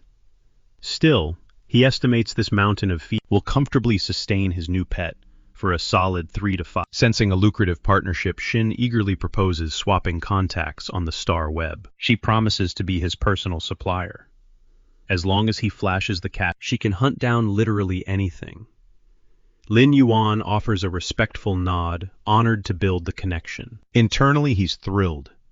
Snagging Shin as a contact is a total game changer, granting him VIP access to incredibly rare black market level materials. Before wrapping up, he throws even more low-grade energy ores into his virtual cart. The fundamental rule is simple. A higher grade equals terrifyingly pure spiritual energy. These cheaper rocks are typically useless for anything above normal or elite grade phase. This leaves Shin scratching her head frantically, trying to picture what kind of massive breeding empire this guy runs to justify hoarding a literal mountain of such cheap, low-tier rocks. Dropping her professional guard, she leans in with a juicy secret, teasing an exclusive VIP service for regular clients. Instantly hooked, Lin Yuan urges her to spill the details. Shin whispers that beyond basic buybacks, her underground network also smuggles in critically injured phase, which top-tier masters harvest as ultra-rare spiritual materials. His mind absolutely explodes at the revelation. Without skipping a beat, he desperately demands to know when the next shipment drops. Shin then tells him that if the situation shifts over the next 3 weeks, she'll shoot him a direct message, straight through the star web. Doing the mental math, Lin Yuan figures he'll have scraped together enough operating capital by then. Glancing around the deserted space, he asks Shin why her shop is practically a ghost town, since he's been hanging around for a hot minute and hasn't seen a single soul step through the front doors. Shin blinks in surprise, shocked that he is totally out of the loop today. She drops the news that a massive showdown between 100 members is popping off over at the Starry Sky Tower's Radiance Ladder. Naturally, every employee and customer has flocked over to catch the hype. Catching on to the excitement, Lin Yuan finally heads out, while Shin promises that his merchandise will be shipped directly to him later. Stepping outside, he quickly realizes the brawl is already underway, and with only nosebleed seats left on the high platforms, Lin Yuan has absolutely zero choice but to bite the bullet and snag a tip. Honestly, he's hyped to witness the raw power of the Radiance Federation's absolute strongest young combat professionals. Lin Yuan desperately wants to gauge the massive power gap between these elites and Chutsu. Rumor has it this clash features the brutal offensive powerhouse Shiranui squaring off against the resilient healer class White Devil. Forced to trek up an agonizingly steep staircase, Lin Yuan ends up sweating like a pig, seriously questioning a virtual utopia like Starweb still forces people to do brutal cardio. Nearing the grandstands, deafening roars echo for both competitors, leaving him totally clueless about who the crowd is actually rooting for. Suddenly, he spots Cloudstream in the distance, intensely tracking the arena through a pair of binoculars. He shouts her name, and she whips around, binoculars still hilariously glued to her face, as she stares him down. She instantly whines about his face being ridiculously huge, forcing a deadpan Lin Yuan to remind her she's literally still looking through zoomed lenses. Shrugging it off, Cloudstream proudly declares there's zero rule against cheering for both sides of the fence, and mentions she's guaranteed to be thrilled no matter the outcome. Turning the tables, she asks Lin Yuan which of the two heavyweights he's backing, prompting him to sweat drop and awkwardly claim he is on the exact same wavelength as her. Thrilled, she snatches his hand, fiercely praising his immaculate taste. Deep down, Lin Yuan knows he definitely can't confess he has zero clue who these fighters even are. So he just smoothly plays along with her hype. Generously, Cloudstream tosses him a spare telescope so he doesn't miss a single microsecond of the bloodshed, claiming the live commentary simply doesn't do it justice. Gratefully snatching the lens, Lin Yuan realizes she is actually a total sweetheart, despite her usual smug attitude. Peering down at the sprawling arena, Lin Yuan quickly deduces that these two juggernauts boast completely different combat styles. Cloudstream praises his sharp intuition, eagerly pressing him for a winner prediction. Scanning their summoned phase, his jaw nearly drops. He is stunned that they are already rocking devastating gold-tier power. The countdown hits 0, and Shiranui, secretly known as Anna, violently launches the first strike.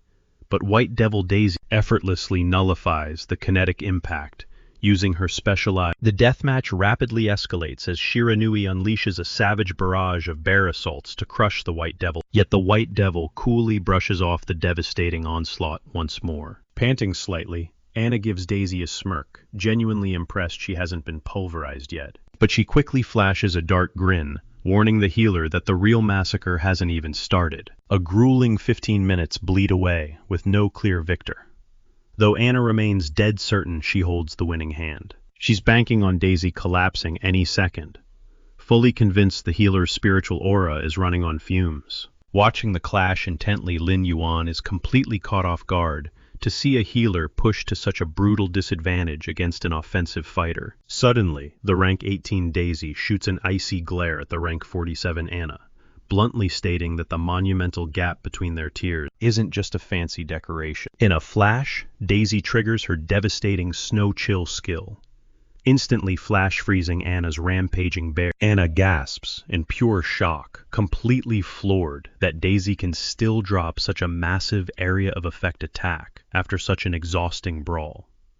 Cloudstream is absolutely floored by Daisy's undeniable talent, totally stunned watching her single-handedly flip the momentum of this brutal showdown. However, Lin Yuan quickly shuts down her hype, pointing out a massive catch. Daisy is strictly a support class healer. Out of nowhere, Daisy triggers a massive area of effect heal, washing a restorative glow over her entire squad, and sending the arena crowd into a total frenzy. Her beasts might still carry a few scrapes, but they instantly lock back into combat stances, roaring for more. Even Anna's jaw drops at the sight.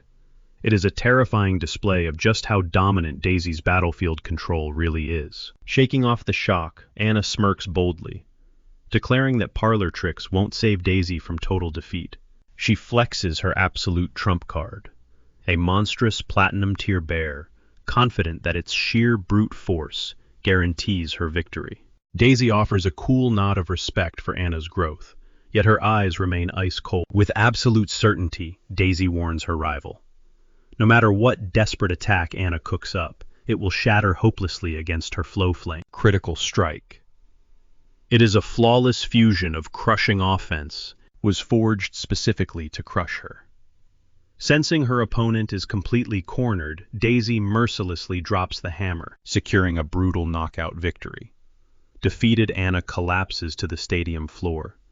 She bitterly confesses her massive miscalculation. She had no clue. Revival Butterfly had already ascended into a mythical fantasy species, leaving her own gold-tier lineup eating dust. Swallowing her pride, Anna formally taps out. Daisy graciously extends a hand down to her fallen rival, clarifying that Beast is actually a Calamity Butterfly, now a league entirely its own.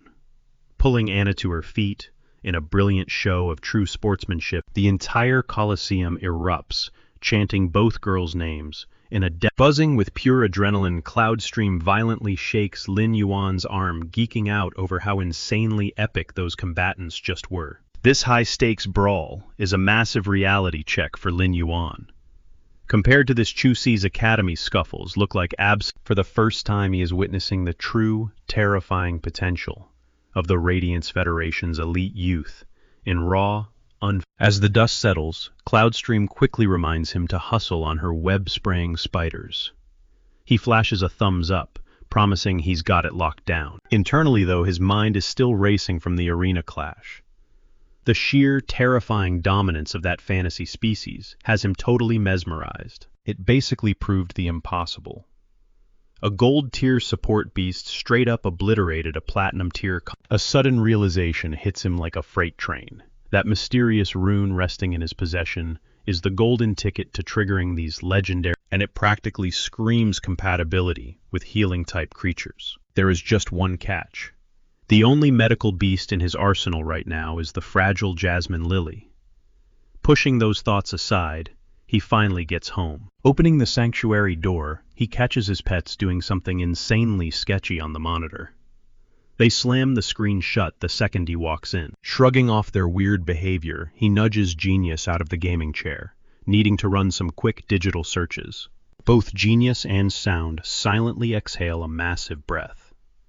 They narrowly avoided getting busted red-handed. Sitting down, Lin Yuan furiously types away, hunting for the exact ingredients required to boost a bronze-tier summon straight into legendary status. The data reveals he needs at least a C-rank spirit core.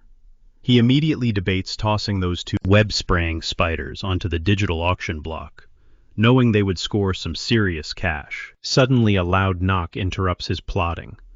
The delivery crew has finally arrived with his massive Starweb haul. As he scribbles his signature on the clipboard, the veteran driver starts barking at his new trainee to hustle with the heavy cargo. Panicking, the rookie sprints forward, clumsily balancing a stack of heavy crates with a fragile goldfish tank teetering right on top. Disaster strikes instantly. She loses her grip, and the glass bowl plummets off the edge, hurtling toward the concrete. With lightning-fast reflexes, Genius dives in, snatching the empty glass right out of thin air. Shockingly, the water in the fish had already flown out, but in a crazy tag-team save, Sound had already snapped up the airborne fish in mid-flight. Lin Yuan clutches his chest, breathing out a massive sigh of relief. He thanks his lucky stars that his new pet didn't. The furious driver immediately tears into the poor trainee, for almost costing them a fortune, leaving her bowing and apologizing profusely. Stepping in, Lin Yuan waves it off with a warm smile. He tells the trembling girl to relax, knowing everyone drops the ball sometimes. After hauling the massive mountain of crates indoors, Genius's eyes practically pop out of its head at the sheer, ridiculous volume of energy crystals Lin Yuan just bought. Smirking, Lin Yuan drops some truth. If they want to rake in insane profits, they have to inject serious cash into grinding their own combat power first. Still, he can't help but be deeply impressed by that delivery girl. Lugging all that dense rock without any formal physical conditioning is no joke. Turning back to Genius, he announces it is time to ghost the world again. He is going straight back into hardcore isolation training. Before locking in, he confirms that every single byte of data from those knowledge chips is safely backed up to his Starweb drive, leaving him fully prepped to dive straight into his stuff. Genius eagerly nods, snatching up the box of cookies. Meanwhile, Lin Yuan unlocks the shimmering gateway to Mobius's hidden dimension. In just a single hour, he miraculously pushes the tiny goldfish all the way from a basic grade up to an elite status. But it hits him hard. This little stunt violently drained drastically more chi than he ever needed for a simple green radish. Suddenly, the notorious rumors about the grueling challenge of breeding these specific fish make perfect sense. Now Lin Yuan stands totally baffled, staring at a massive mountain of energy ore, wondering. Fast forward 48 hours, and the newly evolved fish is blissfully darting through the vibrant spirit pool. For 2 agonizing days, Lin Yuan has been breaking his back continuously, shoveling heavy chunks of ore into the water. Exhausted and dripping with sweat, he grumbles in sheer frustration, since Mobius didn't lift a single spectral finger to help. The entity casually points out his intangible form as an excuse. A moment later, Lin Yuan senses that the area's chi density has hit its absolute maximum limit. To push those boundaries any further, he has no choice but to wait for Mobius to trigger. He also catches the goldfish, relentlessly soaking up the rich energy swirling around the pocket dimension. A huge, satisfied grin crosses his face. This greedy little swimmer is destined to become the ultimate centerpiece of his store.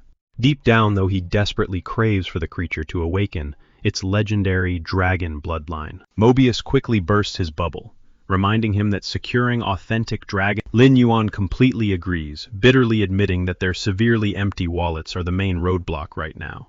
His only shot at earning some rap. Mobius watches curiously as the teenager hauls in several sealed containment units, instantly questioning his risky new strategy. Lin Yuan cracks them open to reveal web-spraying spiders, insisting that his storefront desperately needs some highly unique, eye-catching inventory. The spectral companion raises a brow, demanding to know why he bothered lugging the creepy crawlies into this sacred dimension.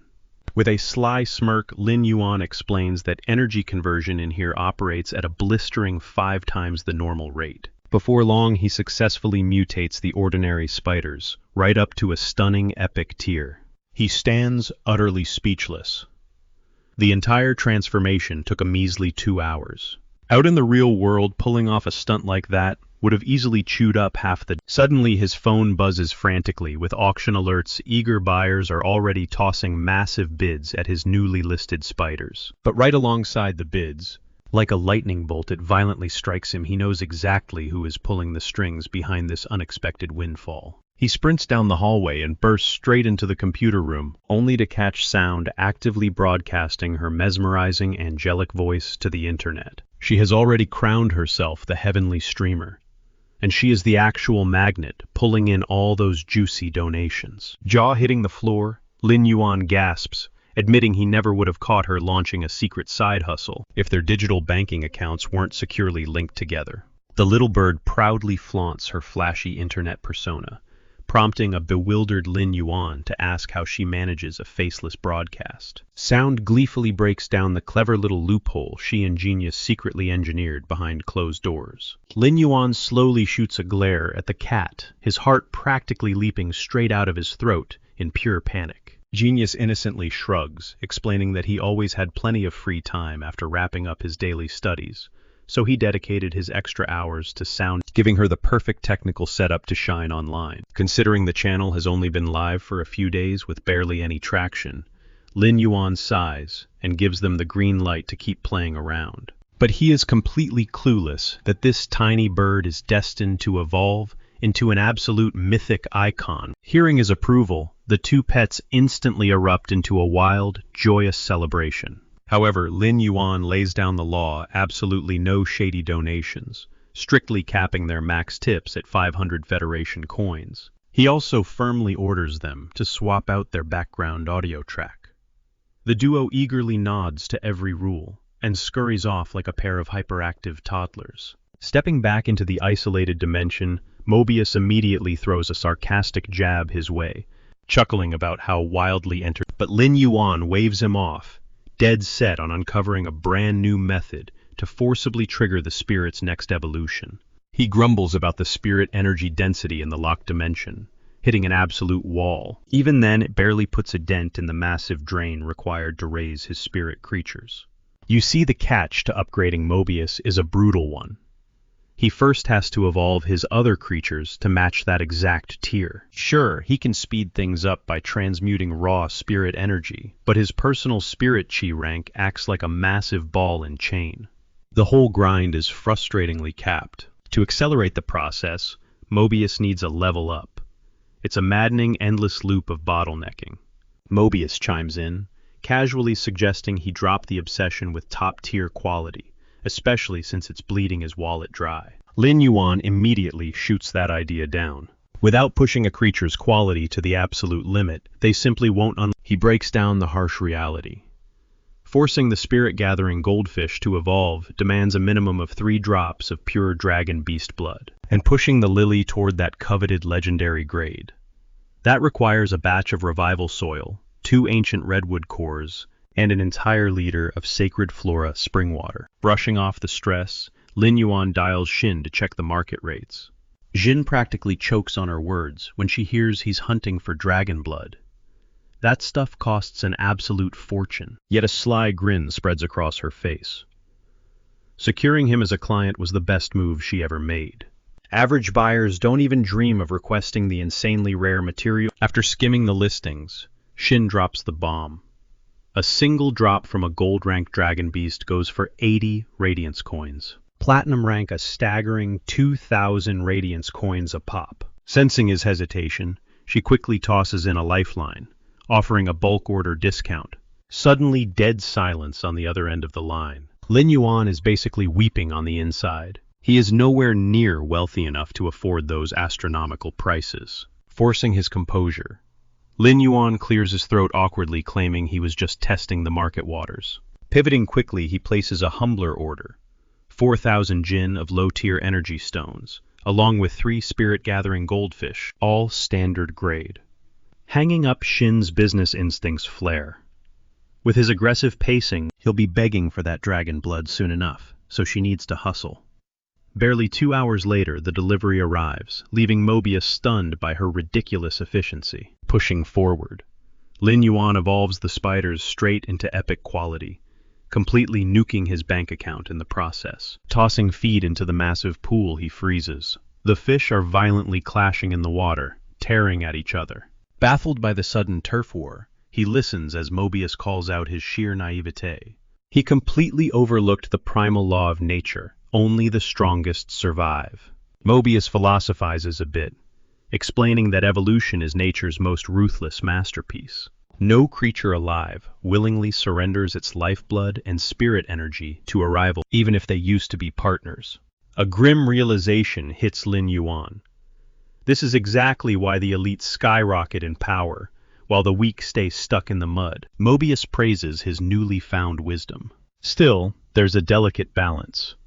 True apex predators eventually learn the value of coexistence and structured order. To solve the immediate bloodbath, Mobius triggers his calm mind skill, instantly suppressing the This buys the other 3 fish exactly 5 days of peace to reach the elite grade. Suddenly, his phone buzzes. He opens his shop tab and his eyes go wide. Every single item he listed.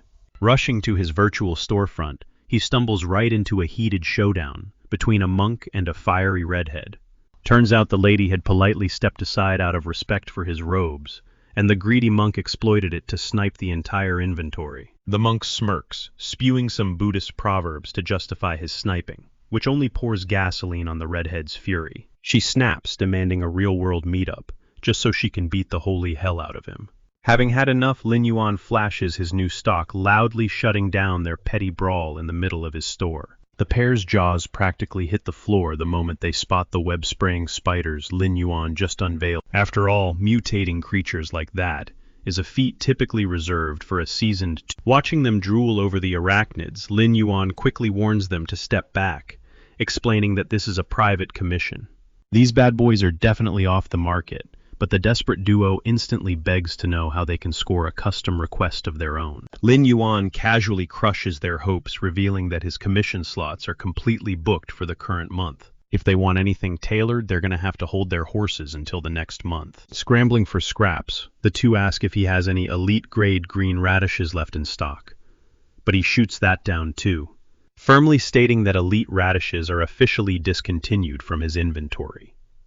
But just as their faces fall, he tosses them a bone, announcing he will soon be rolling out bronze-grade. He opens the floor for pre-orders, and the fiery redhead does not waste a single second, slamming down an offer of 5 radiance coins to lock in a bronze-tier green rat. Without missing a beat, she pledges 8 radiance coins to secure the goldfish, shooting the monk a death glare and daring him to even think about swiping. Listening to their fierce bickering, Lin Yuan appreciates their loyal patronage, but he threatens to permanently ban them both if they keep acting like toddlers.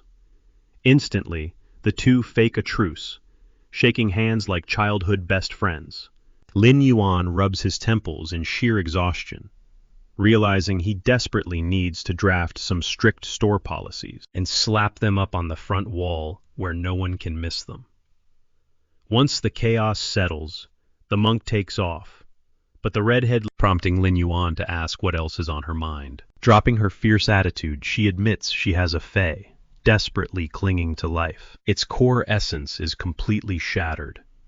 But after hearing the grim details, Lin Yuan muses that he might actually be able to pull off a miracle, provided the creature is still sitting below the silver tier. The woman practically bursts into tears of joy, exclaiming that her daughter is finally going to get her smile back. Apparently, the dying fae belongs to her kid, though Lin Yuan is internally baffled since this woman barely looks old enough to have birthed a child. She quickly pulls out the dying bronze-tier companion, revealing that a massive chunk of its roots was incinerated by a horned demon lurking near a dimensional ring. Lin Yuan gasps in horror at the mention of the demon, well aware that their horns pack a decaying curse that is an absolute nightmare for plant-based fays. The mystery of the shattered essence suddenly makes perfect sense. Overwhelmed with gratitude, the redhead showers him with thanks, and nervously asks how much this life-saving procedure will cost.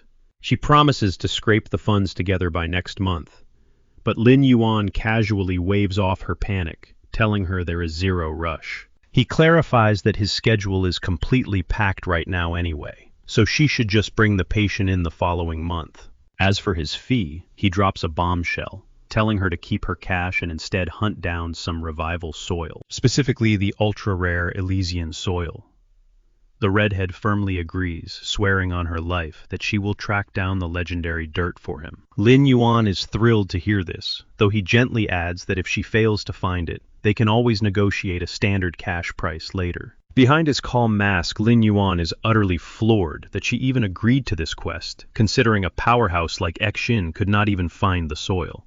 It is a dead giveaway that this seemingly random woman has some terrifyingly deep. Mentally checking off his to-do list, Lin Yuan realizes the revival soil is handled and spirit spring water is easy enough to buy.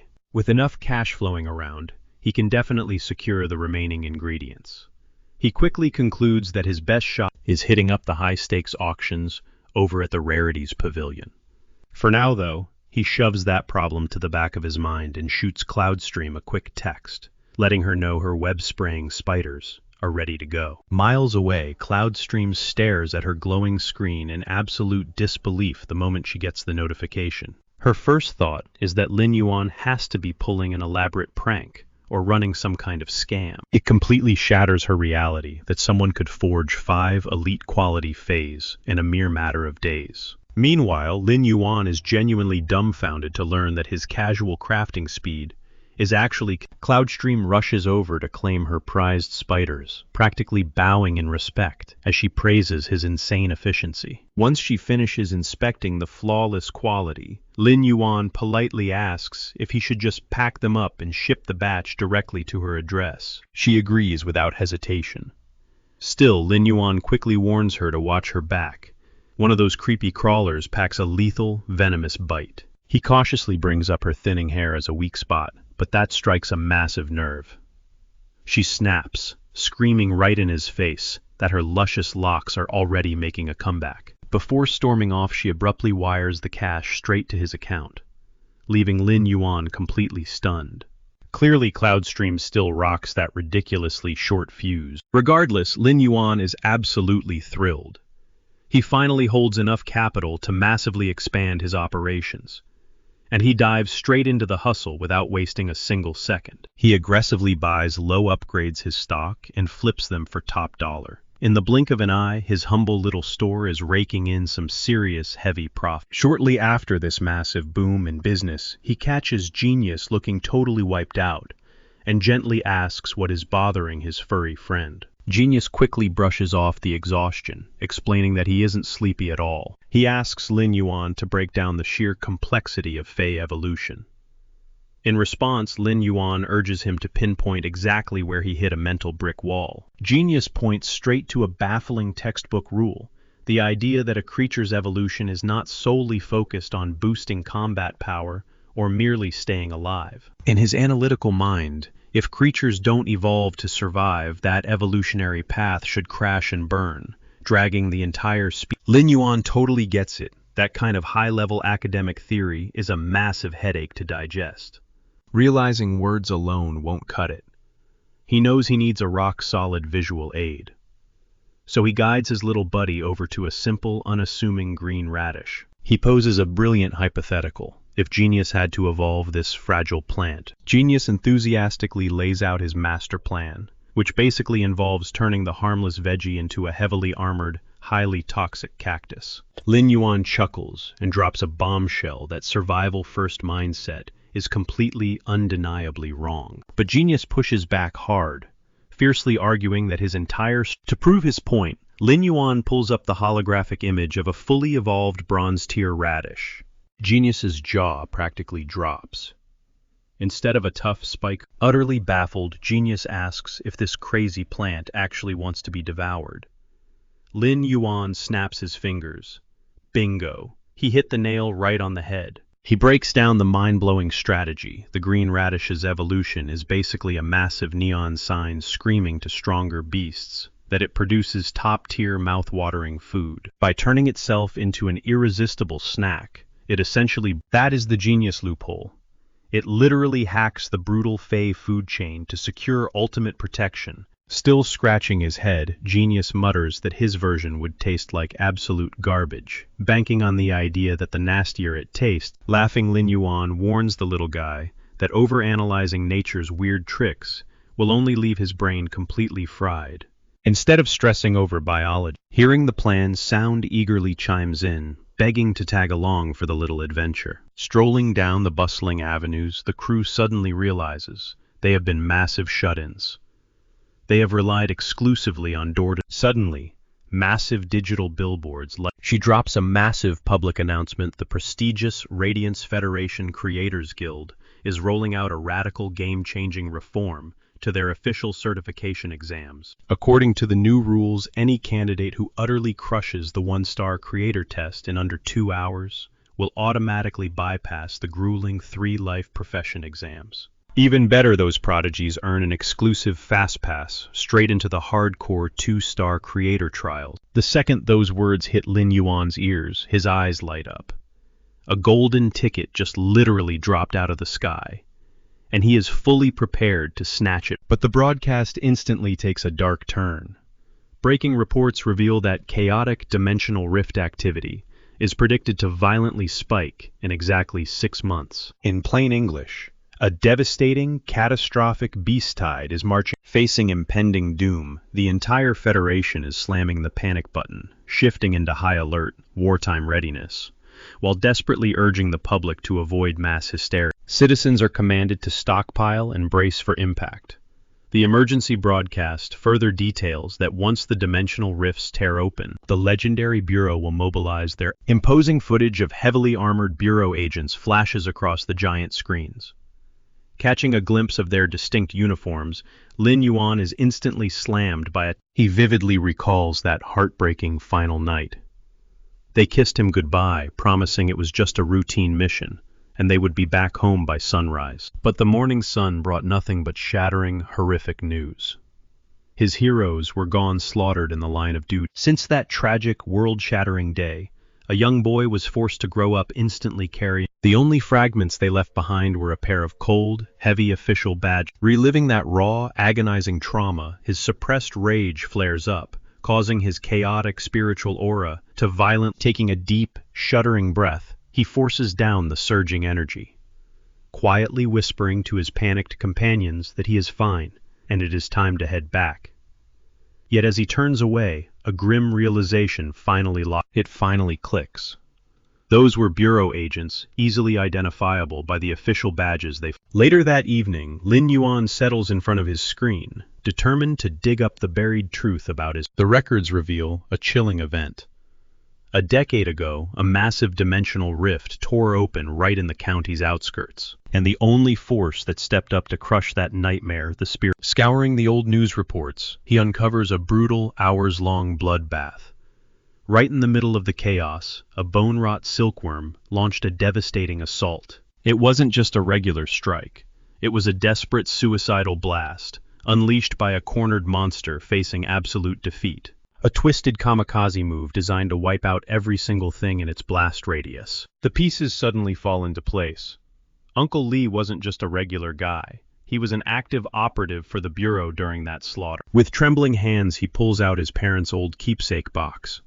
Tucked inside lies a battered, battle-scarred Bureau badge. A heavy knot forms in his stomach.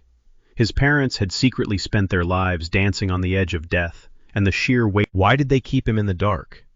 Why didn't Mom and Dad ever breathe a word about the lethal risks they took every single day? Suddenly, his eyes lock onto a faintly engraved serial number on the tarnished metal. 2837. Could this string of digits actually be their classified bureau ID? He punches the code into the database, hungry for answers, but instantly, a bold, access denied error flashes across his screen. He guesses he must have tripped some high-level security firewall, because regular online searches are turning up absolutely nothing. If only Uncle Lee were home to explain this mess. But sadly, the old man is still locked down in a hospital bed. Uncle Zhang and Uncle Lee were his parents' closest comrades in arms. Lin Yuan is dead certain those two are hiding. Looking back at Uncle Lee's permanent, crippling injuries, it's brutally obvious the man was standing right. Thump. Thump. A sudden heavy knock on the front door shatters the midnight silence, making his heart skip a beat. It's way past midnight, and he definitely isn't expecting company. He scrambles his brain trying to guess who could be lurking outside, but he comes up totally blank. Literally no one in his small circle would ever drop by this late in the pitch-black night. Out of nowhere, the knocking shifts into a rapid, aggressive rhythm. Did someone else just step up to the door? Panic starts creeping in. His mind jumps straight to the absolute worst-case scenario. He braces himself, even his phase jolt awake, nervously whispering, asking if he somehow pissed off the wrong crowd, who came to snatch him in his sleep. Lin Yuan shakes his head, whispering back that his tiny, rundown shop hasn't wronged a single soul. Not taking any chances, he silently commands sound to charge up a turbulent strike, ready to blast whoever is waiting on the other side. Plastering a fake, polite smile on his face, he slowly cracks the door open. "Can I help you find someone?" he asks. An imposing stranger immediately holds up his hands, telling him to relax. He then drops. Lin Yuan freezes. How do these random people know his parents' names? Before he can react, they simultaneously flash their gleaming bureau badges. The sharp-eyed woman introduces herself as Su Jin, and the burly guy is Dong Hai, official heavy hitters from the Spirit Suppression Bureau. Dong gets straight to the point. The second Lin Yuan tried to hack into the classified database, their system pinged his exact location. Lin Yuan opens his mouth to dump all his theories, but Dong raises a hand, cutting him off short. "Kid, it's a very..." The agent explains that the fallout from that catastrophic battle was absolute madness. Once the dust finally settled, most survivors had to bury their pasts and live under strict hidden. Reaching into his bag, Dong hands over a neatly folded, blood-stained fabric. Staring back at Lin Yuan is his mother's familiar, gentle handwriting. Dong's voice softens. Bureau missions are virtual death traps, which is exactly why Uncle Zhang and Uncle Lee went to such extreme lengths to shield him from the brutal truth. They chose to protect him, silently, from the shadows. Dong looks him dead in the eye, begging him not to hold a grudge against the two old men. Choking back his tears, Lin Yuan forces himself to stay strong. He firmly declares he could never hate them. If it weren't for their secret sacrifices, he and his little sister wouldn't have survived to see the tears actually well up in Dong's hardened eyes as he heavily claps Lin Yuan on the shoulder. He promises the boy that from here on out the Bureau has his back. The emotional moment is abruptly broken when Su Jin clears her throat, shooting Dong a look to remind him about the package. Slapping his forehead, Dong reaches into his thick coat and pulls out a sleek, secure lockbox. He solemnly explains that the treasure inside, it was the final reward, earned by his parents' ultimate sacrifice, and it only saw the light of day because Uncle Zhang relentless. Heart-pounding, Lin Yuan pops the heavy latch. Resting perfectly in the velvet casing is a mesmerizing, glowing green gemstone. Su Jin steps forward, her voice dead serious. That, right there, is a source seed. Staring into the glowing, Su Jin breaks it down. Whenever a dimensional rift tears open, it unleashes a lot more. These chaotic anomalies also forge incredibly rare treasures, known as source items. In fact, the only way to permanently seal a tear is by extracting its core artifact. Staring intently at Lin Yuan, she reveals that the tiny source seed resting in his palm packs enough raw power to shut down a massive level 2 rift. Dong chimes in explaining why this specific relic is a perfect match. He mentions that Li had filled them in on the tragic cultivation accident Lin Yuan suffered back when he was just a kid. That disaster left his physique permanently shattered. But here is the catch: a source seed feeds exclusively on blood, meaning it will not siphon a single drop of his precious mental energy or spirit chi. Su Jin adds that this little seed will eventually blossom into a living fae. Best of all, its unique abilities and evolutionary path are completely up to him. Given his fragile condition, she strongly advises steering it toward a restorative class. A healer fae could continuously mend and fortify his broken body as the years go by. Lin Yuan nods thoughtfully. The idea makes perfect sense, especially since it meshes flawlessly with his natural elemental affinity. Deep down, though, he knows that relying solely on a pure support build is a fatal mistake in this brutal world. He desperately needs heavy-hitting offensive power, something as devastating as days. Suddenly, Dong and Su Jin pull out sleek Federation bank cards, each loaded with 100 Radiance coins. Handing them over, they urge him to accept this wealth as a massive, decade-late apology for their past failures. They insist he use the massive payout to completely cover his little sister's mounting tuition fees, and they make it crystal clear: do not hoard a single dime. He should view every last coin as 10 years' worth of but Lin Yuan gently pushes their hands away. He politely refuses the fortune, insisting he is already standing on his own 2 feet. To prove his point, he pushes open the door, proudly revealing his fiercely loyal. With a warm smile, he assures the veterans that his little family is watching his back just fine. Dong is not having any of it. He leans, shoving the slit card directly into Lin Yuan's chest. Dong bluntly declares that this is about survival, not pride. Meanwhile, Su Jin observes the boy closely. She can tell he is in decent shape, especially since both genius and sound are clearly elite-tier creatures. Even so, the harsh truth remains: he is miles behind the competition. Most kids his age are already commanding formidable bronze-rank beasts. Changing tactics. Su Jin tosses out a tempting offer. She asks if he wants to finally uncover the dangerous. Dong shoots her a wild, wide-eyed glare, visibly shocked that she would even bring this up. Ignoring him, she drops a bombshell. A volatile level 1 rift. If he has the guts, she is more than willing to drag him along to the front lines, so he can witness the Bureau's raw firepower firsthand. She does not sugarcoat it, though. Even a measly level 1 breach can turn into a deadly bloodbath in seconds. Before the warning even leaves her lips, Lin Yuan fiercely interrupts. He is absolutely in. His eyes burn with resolve as he explains he has been sidelined for far too long, and this is his ultimate shot to reclaim lost. In the back of his mind, a ticking clock echoes. He knows a catastrophic rift is destined to tear open in exactly 6 months, meaning he has to start grinding immediately. Su Jin smirks, deeply impressed by his fearless drive.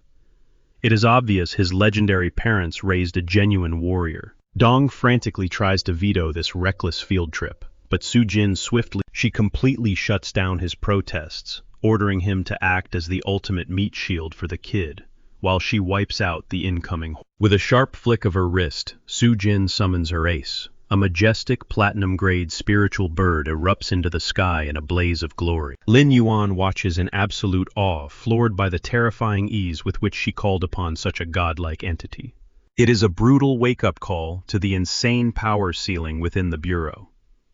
Beside him, Sound chirps in wonder, gazing up, and asking her master if she will ever reach those. Kneeling down, he gently promises his little companion that he will sacrifice everything to push her to that exact level. Looking back up, he boldly asks the 2 elites if his own squad can tag along for the ride. Groaning heavily, Dong finally caves.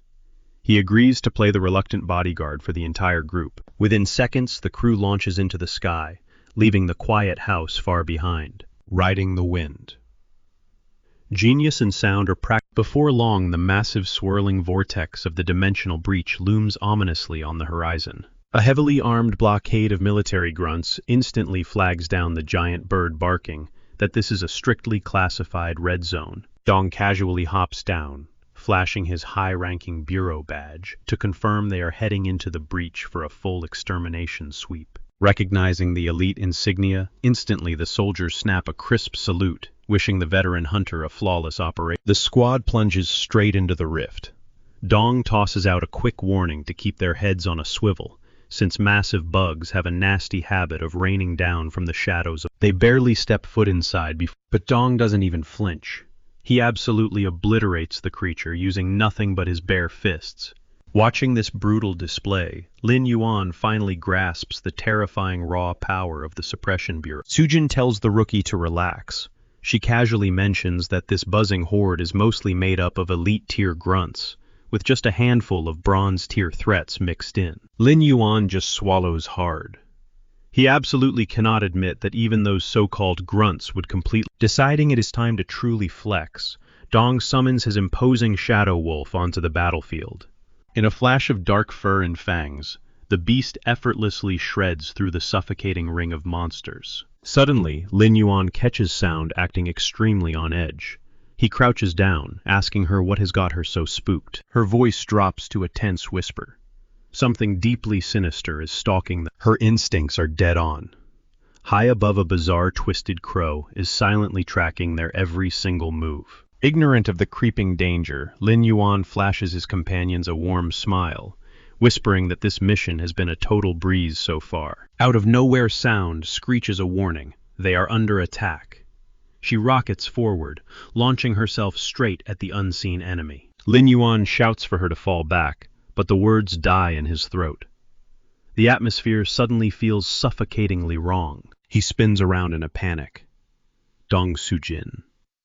They have completely vanished into thin air. He is totally alone save for that grotesque three-eyed crow. Back in the real world, Sujin and Dong are having the time of their lives, brutally slaughtering monsters left and right to show off for the rookie. After clearing the immediate area, Sujin realizes their tag-along has gotten awfully quiet. She nudges Dong to make sure the kid is holding up. Dong glances over only to find the young man standing there with his eyes firmly shut. A quick scan puts the veteran at ease. Dong chuckles, assuming the exhaustion of their long flight finally caught up to the kid, causing him to doze off on his feet. But they could not be more wrong. Deep within his own mind, Lin Yuan... Gravity here feels entirely broken. Instead of dropping, it feels like the shadowy earth below is aggressively rushing up to swallow him whole. Impact. But as the dust settles, a massive wave of confusion hits him. He checks his body. Not a single drop of blood. Not even a bruise. Right on cue, an eerie, echoing voice bleeds through the shadows, praising him for his sharp intuition. The raspy voice begins to preach.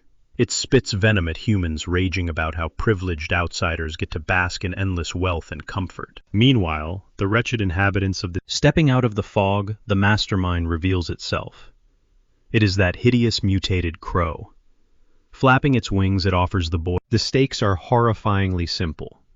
If the bird wins this twisted game, Lin Yuan's soul will be trapped in this agonizing nightmare for all of eternity. Lin Yuan's jaw drops. A dimensional rift beast that can form complete coherent sentences. That is practically unheard of. Suddenly a pack of phantom wolves materializes, snarling at the kid to shut his mouth. They bark with pure hatred, furious that the wolves spit absolute fire, furious that humanity gets to sleep safely under... One of the rabid hounds lunges for the kill. But before its fangs can connect, sound intercepts the beast, viciously tearing it down. She stands her ground, eyes glowing with lethal intent. Genius chimes in with a defiant hiss, confidently reminding the monsters that the heavy hitters, Dong and Sujin, will be crashing this party any second now. But the diabolical bird just throws its head. The psychological blow is devastating. Before Sound and Genius can even process the betrayal, the shadowy horde... But Lin Yuan isn't playing their game. He forcefully triggers his calm mind ability. In a brilliant flash of spiritual energy, the horrific monsters, Genius and Sound, are left totally stunned. Breathing a sigh of relief, Lin Yuan gently reminds his squad that this entire hellscape is nothing but a cheap parlor trick. Those twisted copies were not real. The actual Sujin and Dong are perfectly safe on the outside purely because this pathetic bird lacks the raw juice to capture elite fighters. Firing up his system, Lin Yuan analyzes the bird's core data. Just as he suspected, this feathered freak is nothing more, however it possesses a sickeningly broken passive skill. The exact moment you make eye contact, hearing its absolute deepest secrets read out loud, the crow freezes in pure shock.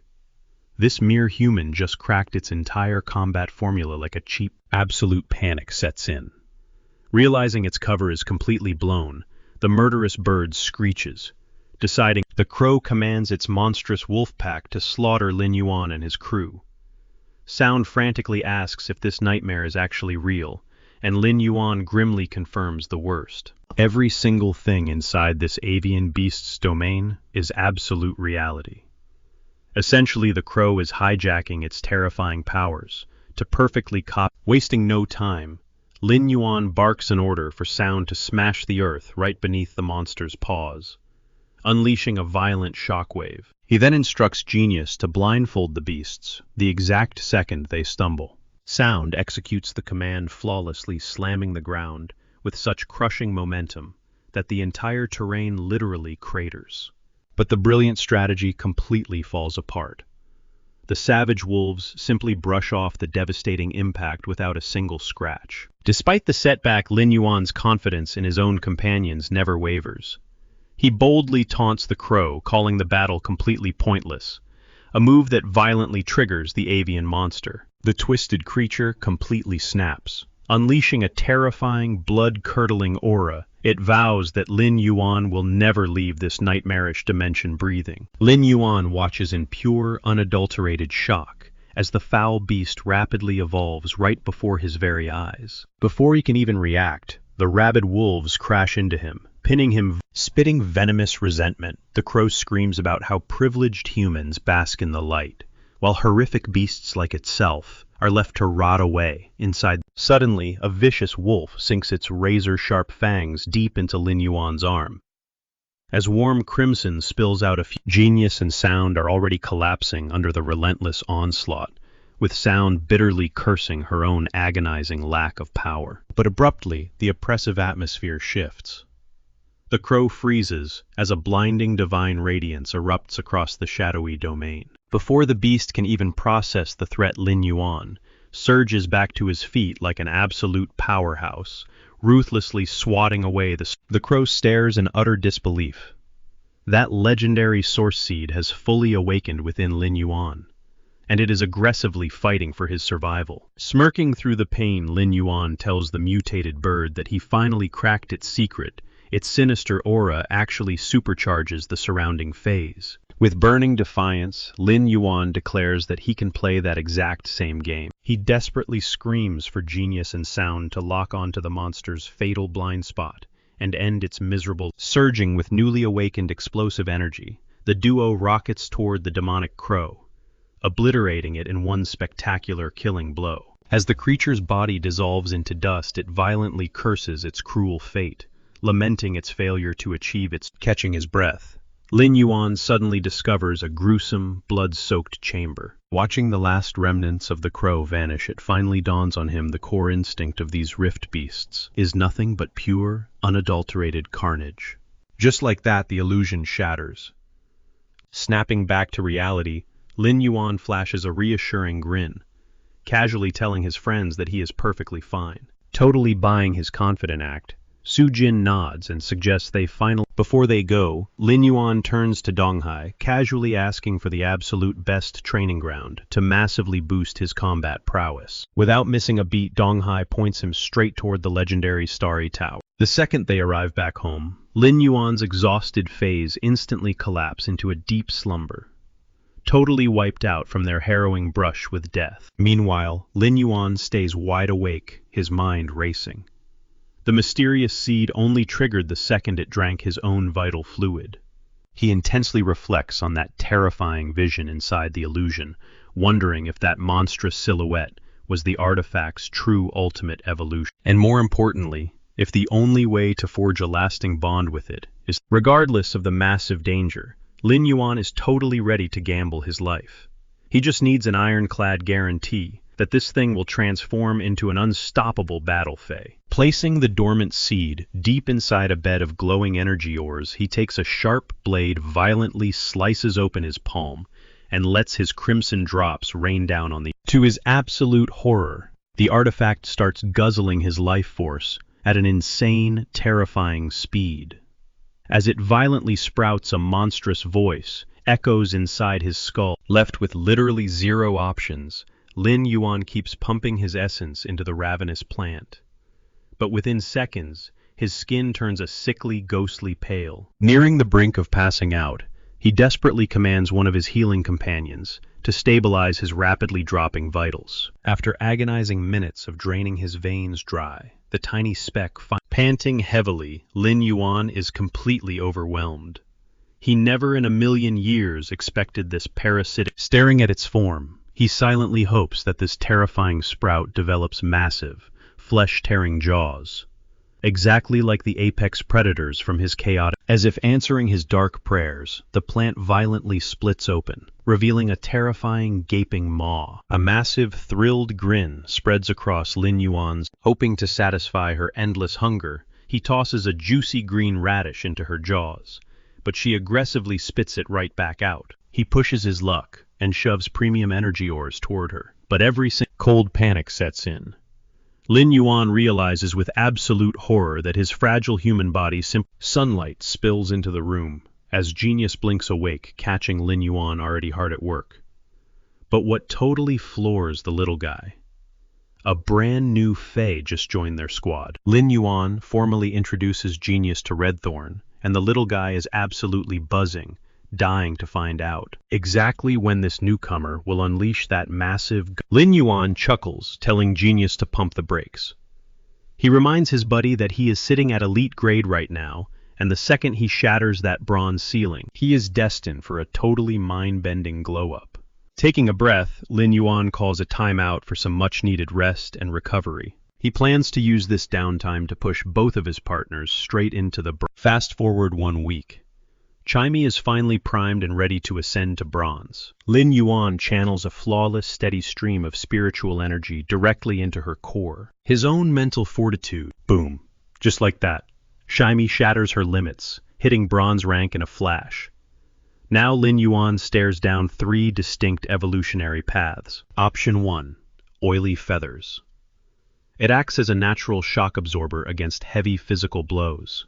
Option 2 is clear sky, literally parting the clouds to summon pure sunlight. Finally, there is wind borrowing, a slick stamina saver that lets her ride the air currents endlessly. Lin Yuan analyzes the choices, flashing back to that brutal survival trial inside the illusion. He realizes basic agility will not cut it if Chimey ever gets swarmed by a mob of enemies. But manipulating the weather, that is exactly how the Calamity Butterfly effortlessly dodged fatal strikes. He locks in clear sky without hesitation. Once the evolution wraps up, Genius hypes up his feathery friend. He chirps that she looks absolutely stunning, totally shedding that basic soundbird vibe. Chimey flutters with joy, already gushing about how she can finally drop sick vocals and dance routines during their live streams. Now it is Genius's turn. The little guy bounces off the walls, begging for his upgrade, but Lin Yuan calmly tells him to chill. Lin Yuan initiates the breakthrough sequence, carefully monitoring Genius's perfectly steady internal energy flow. Suddenly, Genius scrunches his face, complaining about a tickle in his snout. He lets out a massive sneeze, and boom! Just like that, he skyrockets straight in. Lin Yuan just stares, completely dumbfounded that a literal sneeze triggered an evolutionary leap. Again, 3 new traits pop up. First is Dust Ward, a passive cleaning skill that keeps every surface magically spotless. Next up is Itemization, a wild ability that lets Genius literally morph into an equipable tool for his master. The final option, Pain Amplification, a brutal combat perk that spikes the enemy's agony after a successful hit, scaling with spiritual power. Reading through the specs, Lin Yuan quickly pieces together that Itemization is the ultimate wild card here. The other 2 skills are extremely straightforward, lacking that high-risk, high-reward. Out of nowhere, Genius demands they roll the dice on itemization. Lin Yuan raises an eyebrow at this sudden burst of confidence. But Genius drops some serious logic. He is not a brawler anyway. Those other two skills would not do jack in a real fight. Locking in their choice, Genius practically begs his master to test it out instantly. He even swears he will chop off his own tail if he shifts into some garbage tier. Smirking Lin Yuan triggers the skill. In a flash of light, Genius shrinks down into a stylish pair of spectacles. Panic ensues. Genius shrieks in absolute despair, convinced his life is over. But Lin Yuan just laughs, telling him to take a... They will not know the true power until he actually wears them. He slides the frames onto his face, and his mind shatters. He can literally read Chime's racing thoughts. He is staring straight at raw, unfiltered species data. It is solid proof that Genius has been absorbing a staggering amount of knowledge. Spinning around, Lin Yuan, the truth hits him like a freight train. This thing is a genuine rift. A dark thought crosses his mind. Is Redthorn secretly starving for the raw flesh of other rift monsters? Wasting zero time, he speed dials Jiaxin's shop hunting for insect beast carcasses. To his shock, she actually confirms the bizarre request. Not only does she have them, but she is willing to toss them his way completely on the house. Hanging up, Jiaxin leans back, her mind racing. Just what kind of twisted, high-level breeding project is this guy running? Asking for dead dimensional monsters instead of standard phase is practically unheard of. Curious, she decides to humor him, sending the gruesome package over, just to gauge his true potential. A few hours later, a massive crate of carcasses drops at Lin Yuan's door. He cracks it open, genuinely stunned that her shop packed this kind of rare inventory. Lin Yuan attempts to portion out the meal, but Redthorn plunges straight into the bin, devouring every last scrap. Fueled by the massive feast, the fierce plant immediately triggers its evolution. Tossing aside all manners, the greedy vine hoists up the massive container, funneling the remaining chow directly down its gullet, leaving Genius and Sound utterly terrified by the chaotic display. The creature's dining habits are terrifyingly aggressive, and with highly corrosive acid dripping from its maw, the pair realizes they need to keep a very safe distance. Lin Yuan quickly steps in to soothe his panicked companions, explaining that the poor thing is just incredibly famished. Still, a deep knot of anxiety forms in Lin Yuan's stomach as he watches the monstrous appetite on full display. At this terrifying pace, a stockpile of 300 carcasses wouldn't even last. Panic sets in over how he will ever finance this bottomless pit, prompting him to nervously pull up his bank account. His jaw drops when he sees a staggering balance of 2 Radiance coins. It turns out his customized goldfish and lush green radishes have been flying off the digital shelves like crazy. Realizing his inventory is completely wiped clean, the young right on cue, his phone buzzes with a message from Cloudstream, demanding an immediate shipment of 5 additional web-spraying spiders. The hefty payment drops into his account instantly, and Lin Yuan can only chuckle at her casually deep pockets. Gathering his things for the shopping spree, his loyal beasts suddenly insist on tagging along for the ride. He tries to wave off their enthusiasm, reminding them that this is just a boring errand run for basic supplies. But Sound and Genius passionately argue back, desperate for a chance to flex their newly awakened powers in the real world.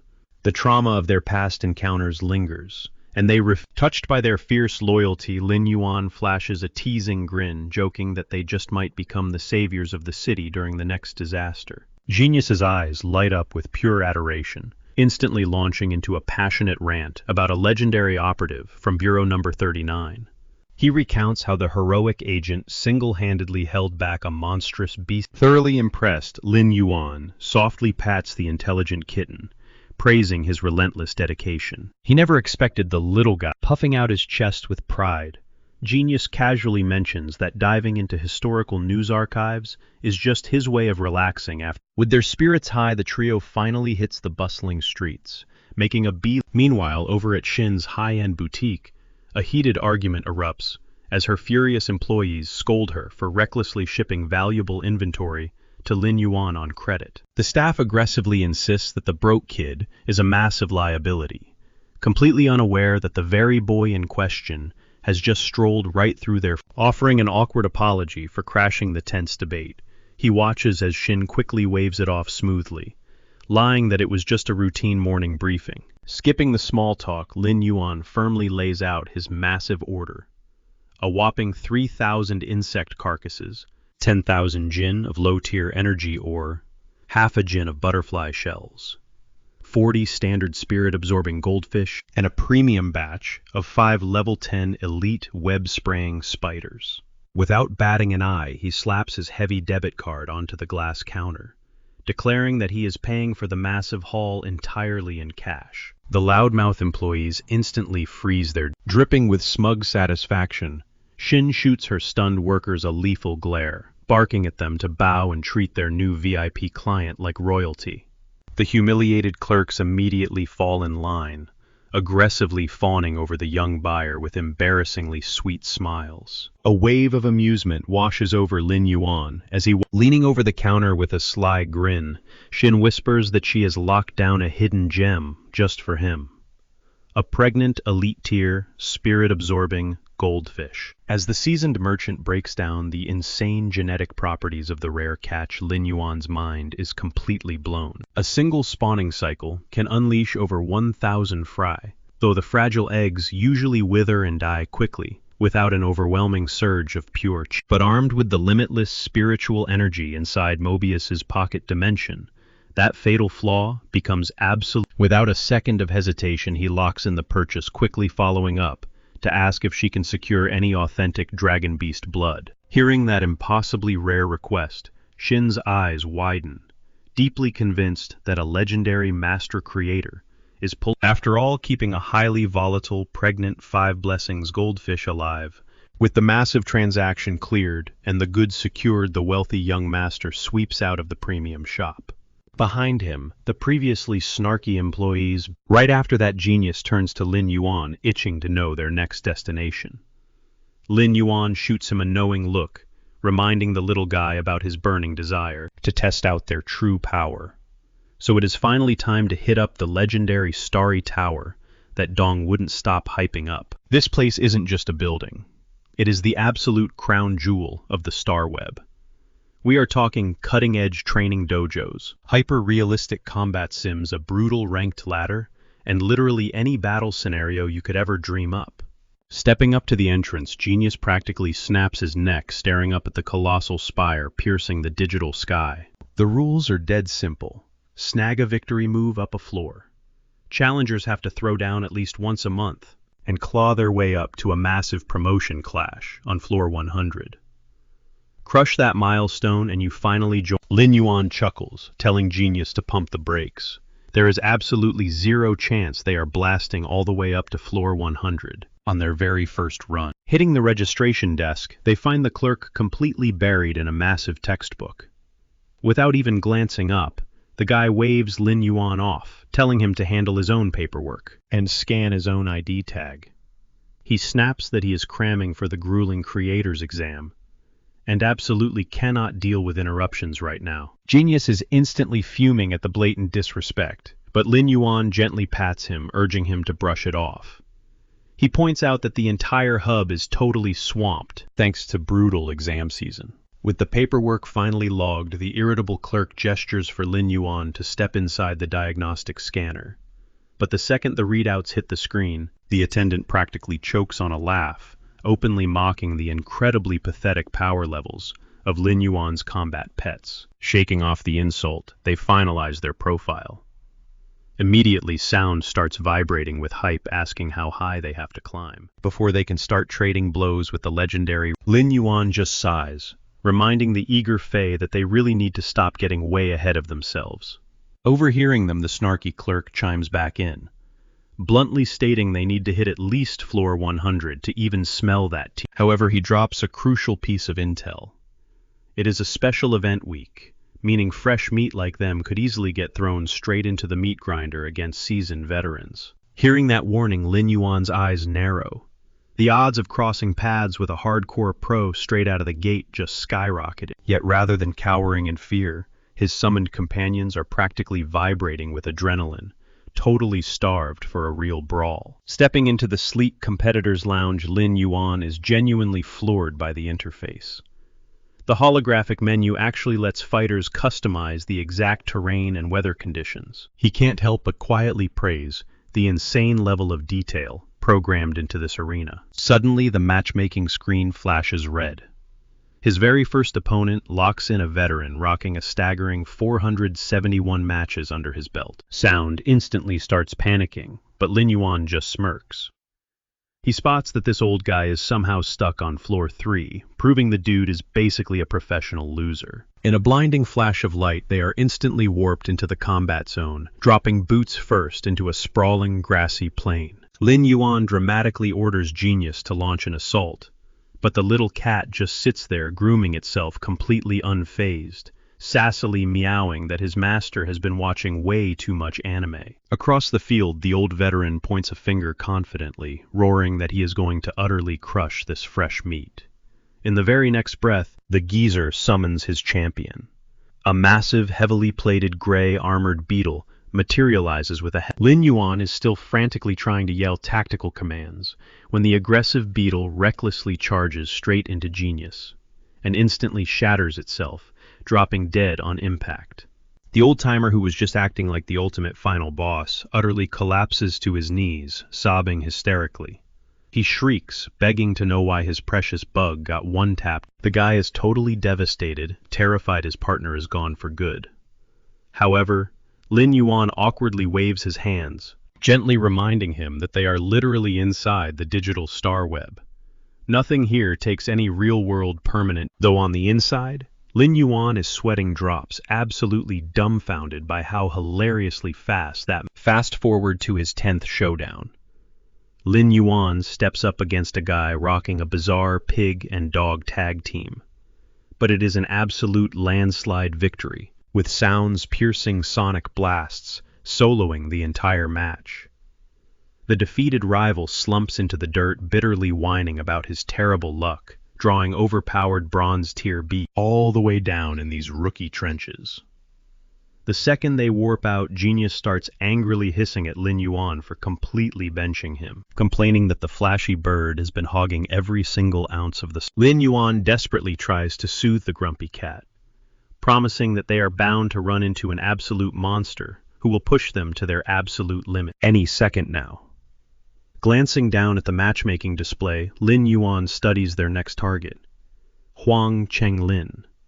This guy packs a nasty trio of bronze-tier beasts, the venomous poison flame python. Seeing the guy leave his stats completely public, Lin Yuan instantly deduces this snake charmer is dripping with absolute confidence.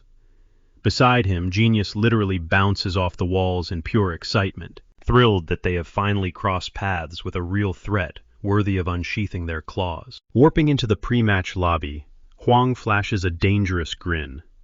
He mockingly applauds Lin Yuan for actually showing up, fully expecting the kid to. Spotting fresh meat, Huang immediately and he openly laughs at the kid for hauling nothing but a flimsy bird and a house cat into a brutal death match. The arrogant jerk relentlessly spews toxic trash talk, completely stunning our hero with his sheer audacity. Sick of the yap, Lin Yuan smoothly transforms Genius into a sleek pair of glasses, bluntly telling the loudmouth to shut it.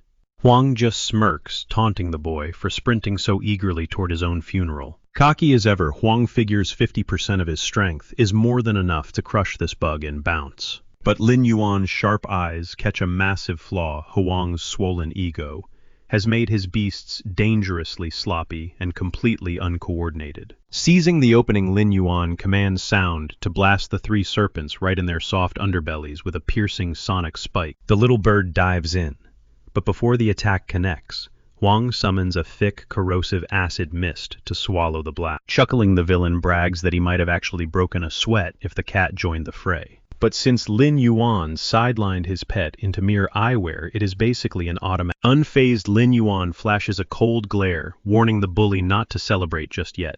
"Dive in," he shouts. "Order." "You really have a death wish, don't you?" Huang sneers, unleashing his venomous fire python to finish the job. The massive serpent erupts, spewing a gigantic, scorching inferno. that engulfs the entire arena. Through the smoke, Huang gloats that the kid better thank his lucky stars they're battling in the star web, otherwise his face would be literal ashes right now. Appreciate the concern, Lin Yuan replies with a frosty smirk, brushing off the blazing heat without a single scratch. Tapping into Mobius's hidden dimension, a fully energized, sound bursts from the shadows, rocketing back toward the monstrous rep. Huang's jaw drops. How is that bird still flying? He was absolutely certain he had incinerated the pesky creature. Lin Yuan flashes a predatory grin, finally announcing that the real massacre is about to begin. The secret weapon, he had secretly summoned the Jasmine Lily to endlessly funnel life-saving energy into his beast. That constant stream of healing instantly patched up the bird's burns. Furious at being outsmarted, Huang completely loses his temper and goes into full-blown offensive overdrive. Suddenly, the tiny bird gets cornered by 3 terrifying, hissing vipers. Lin Yuan's heart pounds as the odds stack heavily against them. He grits his teeth, realizing his healing chi will dry up way before this brutal barrage stops. Right on cue, Genius chimes in through the glasses. The brilliant cat has completely cracked the chemical breakdown of the enemy's acid and toxic flames. Every single attack pattern is exposed. A triumphant grin stretches across Lin Yuan's face. He finally holds the ultimate golden ticket to strike back. Go for the eyes, he roars, directing sound to blind the fiery serpent and instantly shatter their 3-on-1 advantage. But Huang remains fatally arrogant, scoffing at the desperate move while commanding his beast to crank the inferno to the absolute max. Simultaneously, he directs the acid-spitting monster to flood the zone, brutally cutting off any chance of retreat. Checkmate. Lin Yuan has lured them right into his trap. Now turbulence, he commands with lethal precision. The little bird unleashes a massive sonic vortex, ripping the flames and acid apart, and hurling the devastating elements right back into the serpent's face, sending it crashing into the dirt. Good girl. Lin Yuan praises his fierce companion, proving that raw power. Witnessing his beast fall triggers a sickening flashback in Huang's mind. A dark memory of a humiliating, soul-crushing defeat. The haunting echoes of his clan rejecting him, spitting on his worth and denying him the prestigious retainer title, flood his brain. Driven entirely by that agonizing trauma, a desperate, feral rage takes over. Burn it to ashes, Huang shrieks wildly, ordering the blazing serpent to flood the sky with its deadliest. Staying ice-cold, Lin Yuan barks at sound to ride the thermals, spinning in tight, rapid circles to weave through the blistering heat wave. Boom Genius delivers the final piece of the puzzle, instantly highlighting the fire serpent's most fatal flaw. The absolute soft spot, right beneath its monstrous lower jaw. Lin Yuan's eyes light up. That pinpoint intel could not have dropped at a more perfect clutch second. He waits like a coiled spring, knowing damn well this arrogant rich kid lacks the actual brain power to smoothly juggle 3 rampaging beasts at the exact same time. Hit them with turbulence again, Lin Yuan commands, while a frantic Huang screams at his serpent to keep up the scorching barrage. Brace for impact, Lin Yuan yells. Like a guided missile, sound smashes brutally into the beast's exposed jaw, nailing the ultimate critical strike. The devastating blow forces the monster to violently choke on its own inferno. Absolutely raging, Huang screams that our boy is nothing but a filthy cheater. Huang is secretly plotting something sinister, challenging Lin Yuan to face him head-on if he actually has the guts. Lin Yuan fires right back, pointing out the absolute hypocrisy of the guy attacking him 3 against 1. Behind the scenes, Lin Yuan mentally signals Mobius to unleash the spirit-absorbing goldfish. The aquatic creature seamlessly fuses with sound, who admits the surging energy feels absolutely incredible. Lin Yuan watches in disbelief. Mobius's spatial domain is tipping the scales so heavily it honestly feels like a cheat code. Without warning, Huang launches a vicious sneak attack, forcing sound to desperately scramble out of the way. Huang commands his marsh python to strike with lethal intent.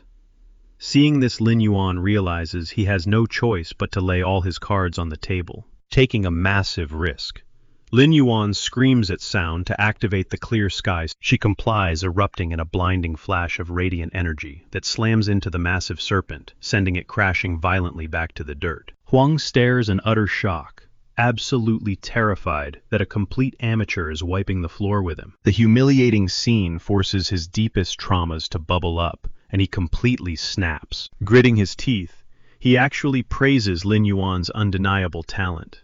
But he smirks, declaring it a tragic shame that the kid had to cross paths with a fellow creator. Huang roars at his marsh python to trigger its concealed ability suddenly, making Lin Yuan realize he is going toe-to-toe with another creator. But something is off.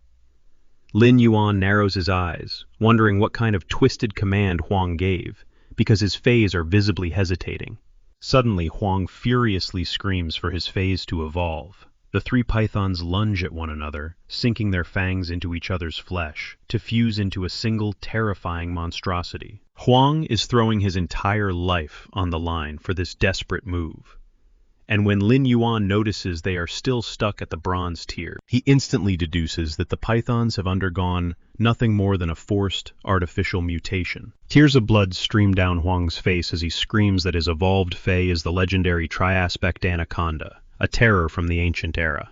He rants about how the colossal creature originally splintered into three, which severely watered down its power. With a maniacal laugh, he brags that all he had to do was force the serpents back into their primeval state. He taunts Lin Yuan, threatening that they are about to find out real fast if the anaconda has truly evolved or not. Lin Yuan's stomach drops in panic, knowing full well that sound's air turbulence will not be enough to suppress the surging inferno anymore. Seeing sound gasping for air, Genius bravely steps up, offering to jump into the fray. But Lin Yuan holds out a hand, telling Genius to stay back and watch closely. In a shocking twist, the fused pythons start tearing into each other, leaving Huang completely dumbfounded. Seizing the perfect opening, Lin Yuan commands Sound to blast their skulls with turbulence, before delivering the final blow with a piercing sound spike. Sound executes the combo flawlessly. A devastating shockwave rips through the arena, totally obliterating the mutated serpents. Huang collapses to his knees in pure despair, agonizing over how he could possibly lose to a total newbie. Observing the wreckage, Lin Yuan mutters to Genius that Huang must have spent years studying this evolutionary method, without ever actually testing it out in reality. With the dust settling, Genius looks up and asks if they should keep pushing their streak. Lin Yuan shakes his head. The answer is, he points out that they barely scraped by this time, surviving purely because Huang got way too careless. Acting fast, Lin Yuan yanks them out of the matchmaking queue, just as another challenger steps up. After all, clearing over 20 floors in a single day is already an absolutely insane milestone. The second he drops from the queue, his would-be opponent strolls right out of the elevator. The mysterious guy asks if Lin Yuan wants to throw down, but Lin Yuan awkwardly declines and backs off.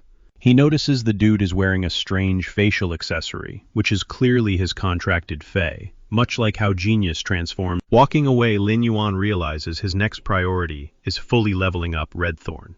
On top of that, he needs to boost the spirit-absorbing goldfish to the bronze tier, which will naturally bump Mobius up to bronze as. Later that night, Lin Yuan retreats into the quiet isolation of Mobius's pocket dimension. Mobius chimes in, sounding genuinely surprised that Lin Yuan nods, revealing his decision to use potent dragon beast blood to force its evolution. Once it ascends, Mobius will finally hit the bronze tier too. Hesitant Mobius asks if he is absolutely certain about making the goldfish the cornerstone product of their shop. Lin Yuan gives a confident smile. He explains that they have no other choice, and honestly, premium-grade goldfish practically sell themselves. Plus, the only place he can safely push the fish to the next level is inside Mobius's pocket dimension, so he begs his partner to hang in there. Lin Yuan pops the cork on the vial of dragon blood, and instantly, a suffocating heavy aura floods the entire room. This is a massive roll of the dice, but he has no choice but to cross his fingers and pray for a miracle. He dumps the crimson liquid straight into the tank, and the tiny creature reacts the second the drop hits the water. The fish thrashes violently, racked with absolute agony, as Lin Yuan desperately coaches it to push through. Seconds later, a thick cocoon swallows the creature whole. Realizing the critical moment has arrived, Lin Yuan channels a massive surge of spiritual energy directly into the shell. A blinding flash later, the transformed beast bursts out of the water. A huge grin spreads across Lin Yuan's face as he senses the massive power spike. His crazy high-stakes gamble actually paid off. Without warning, a sharp, jagged horn erupts right out of the creature's snout. His eyes widen in shock. It is mutating straight into a legendary dragon-type Fey. The system flashes upgrading the creature's title from Spirit Absorbing all the way up to Spirit Gathering. Feeling the incredibly thick, pulsating wave of raw chi rolling, a glowing menu pops up, offering him a handful of powerful new traits to lock in. First up is Spirit Boil, a fierce ability that massively cranks up the speed of releasing raw chi. Then there is Spirit Absorption, designed to skyrocket the intake rate, rocketing the beast's quality and level through the roof. Finally, there's the Spirit Mark. This sneaky skill hoards excess energy and brands it directly onto the contractor's body. That means the master can detonate all that stockpiled power whenever they need a sudden boost. Scanning through the insane options, Lin Yuan admits he totally would have snatched up the absorption ability in a heartbeat. But honestly, Mobius's dimensional realm already hands him that exact same cheat code. The Spirit Mark, though, if he fuses that massive energy reservoir with the insane healing power of his Jasmine, so he slams the button for the mark, determined to carve out a totally unique, unstoppable evolution path for his squad. Turning his attention back, he eagerly asks Mobius if the system managed to level up too. Mobius confirms the upgrade, and when Lin Yuan spins around, his jaw drops. The once barren bracelet has sprouted vibrant, glowing leaves. The Spirit Guide reveals a fresh arsenal of abilities, including a passive power that lets the dimension act as an intensive care unit for critically injured. The catch is the healing timer strictly depends on Mobius's current rank, and how tough the wounded beast actually is. Exhausted from the breakthrough, Mobius admits he has to hibernate for a bit to stabilize. Panicking slightly, Lin Yuan demands to know how long he will be. He even offers to hunt down rare recovery materials, but the spirit firmly shoots the idea down, promising he does not need a single drop of loot. Honestly, though, the guide has absolutely zero clue when he will actually wake up. Glancing around, Lin Yuan is absolutely mind-blown. The entire pocket dimension has massively expanded, and the central pool is twice as huge as before. That means the massive pregnant goldfish can finally swim comfortably without bumping the walls. Tucked away in a newly formed corner is a rich patch of alien soil. Mobius weakly explains that this expanded real estate is the absolute limit of his current power. Before fading out, the guide drops a massive bombshell. Any gold, even if a beast is literally at death's door, it will cling to life indefinitely while resting inside the ultimate bliss of the Pure Land. It buys them infinite time, keeping them perfect. Lin Yuan's jaw basically hits the floor when he discovers that half-dead Fae are being hawked as top-shelf delicacies. Stepping into his spatial zone feels like pure bliss. The air here is practically vibrating with thick, concentrated. Morbius chimes in, revealing that the ambient energy is now a staggering 10 times denser than anything out in the real world. The realization hits Lin Yuan like a freight train, with this massive upgrade cultivating gold-tier Fae is actually within his grasp. He is absolutely convinced his shop's inventory could soon rival the pavilion's most exclusive rarities. Letting out a lazy yawn, Morbius explains that this crazy ability scales directly with Lin Yuan's own spiritual energy. He drops a bombshell, pump in enough chi, and Lin Yuan could literally manifest the legendary Elysian soil right out in the real world. Lin Yuan quickly connects the dots once he officially awakens his spirit mark. He just might hit that insane summoning threshold. Morbius backs him up warmly, confirming it is totally possible since the kid is packing way more raw talent than he originally thought. Lin Yuan awkwardly rubs his neck, muttering that the sudden praise is super embarrassing, prompting Morbius to deadpan that he will never do it again. But Lin Yuan playfully begs him to keep the compliments coming boldly, promising that by the time Morbius wakes from his slumber, he will already be upgraded to silver rank. As Morbius drifts off into hibernation, Lin Yuan does the brutal math. Hitting silver means he has to spirit lock a brand new Fey and drag every single one of his contracted beasts up to silver alongside it. A process that is to add salt to the wound. He still has to cater to Redthorn, a little monster that devours expensive resources like a gaping black hole. The message is crystal clear. Lin Yuan needs to hustle and generate some serious wealth right away. Skipping the pity party, the kid dives headfirst into an intense, sleepless grind, working himself to the absolute bone. Later on, Genius drops a heavy update. Redthorn is now aggressively craving premium high-grade Fey flesh. The brilliant cat deciphered this from an encyclopedia, confirming that cheap, ordinary scraps simply will not satisfy the vine's evolutionary needs anymore. Spotting his master's exhausted state, Genius nervously Lin Yuan slaps some freezing water onto his face, flashing a tired but determined smile to reassure the anxious cat that he is completely fine, loudly claiming that the fiery energy of Genius then proudly points out that Lin Yuan's spiritual chi manipulation is growing terrifyingly precise with each passing day. Knowing he desperately needs that top-tier meat, Lin Yuan realizes his best and only legitimate plug is Xin. Xin confirms she runs that exact business, but since her own stash is completely wiped clean right now, she generously offers to hand over her underground supplier's contact info. Lin Yuan's mind is completely blown by the gesture. Handing over a personal supply chain is a massive As Lin Yuan gears up to hit the streets, Genius firmly insists on tagging along as his furry bodyguard. Lin Yuan gently reminds the little guy that he is supposed to be holding down the fort as a moderator on Soundstream. But Genius brushes it off, explaining that Sound has already completely mastered the broadcasting rope, and the channel is currently thriving like crazy. Plus, the poor cat dramatically complains that he is mind-numbingly bored after doing nothing but speed-reading thick books all week. Pulling up to Xin's sketchy coordinates, Lin Yuan is immediately confronted by three massive, intimidating thugs, sporting brightly colored do-rags. The towering trio smack their lips like hungry predators, while aggressively pitching the kid some extremely shady deals. Lin Yuan just stands there sweating bullets. As he's quickly playing it cool, Lin Yuan throws his hands up in surrender, showing these bruisers he means absolutely no harm. He straightforwardly declares his mission. He just wants to purchase premium Fey flesh. The absolute second those words drop, the thugs frantically play dumb, claiming zero knowledge of such highly illegal goods, until one of the meatheads accidentally blabbers their entire illicit operation out loud. The other two furiously smack their clumsy buddy for blowing their cover. But the bruised thug defends himself, whining that Lin Yuan does not look anything like an undercover bureau spy. Trying to de-escalate the chaotic scene, Lin Yuan attempts to build rapport by casually dropping Xin's name as his official voucher. This tactic backfires completely. The paranoid trio sternly declares they absolutely refuse to buy his story about being sent by the boss. On top of that, they aggressively lay down the law. He has to survive their brutal little initiation test before they even consider trusting us. The Durag gang immediately unleashes their vicious spotted hounds.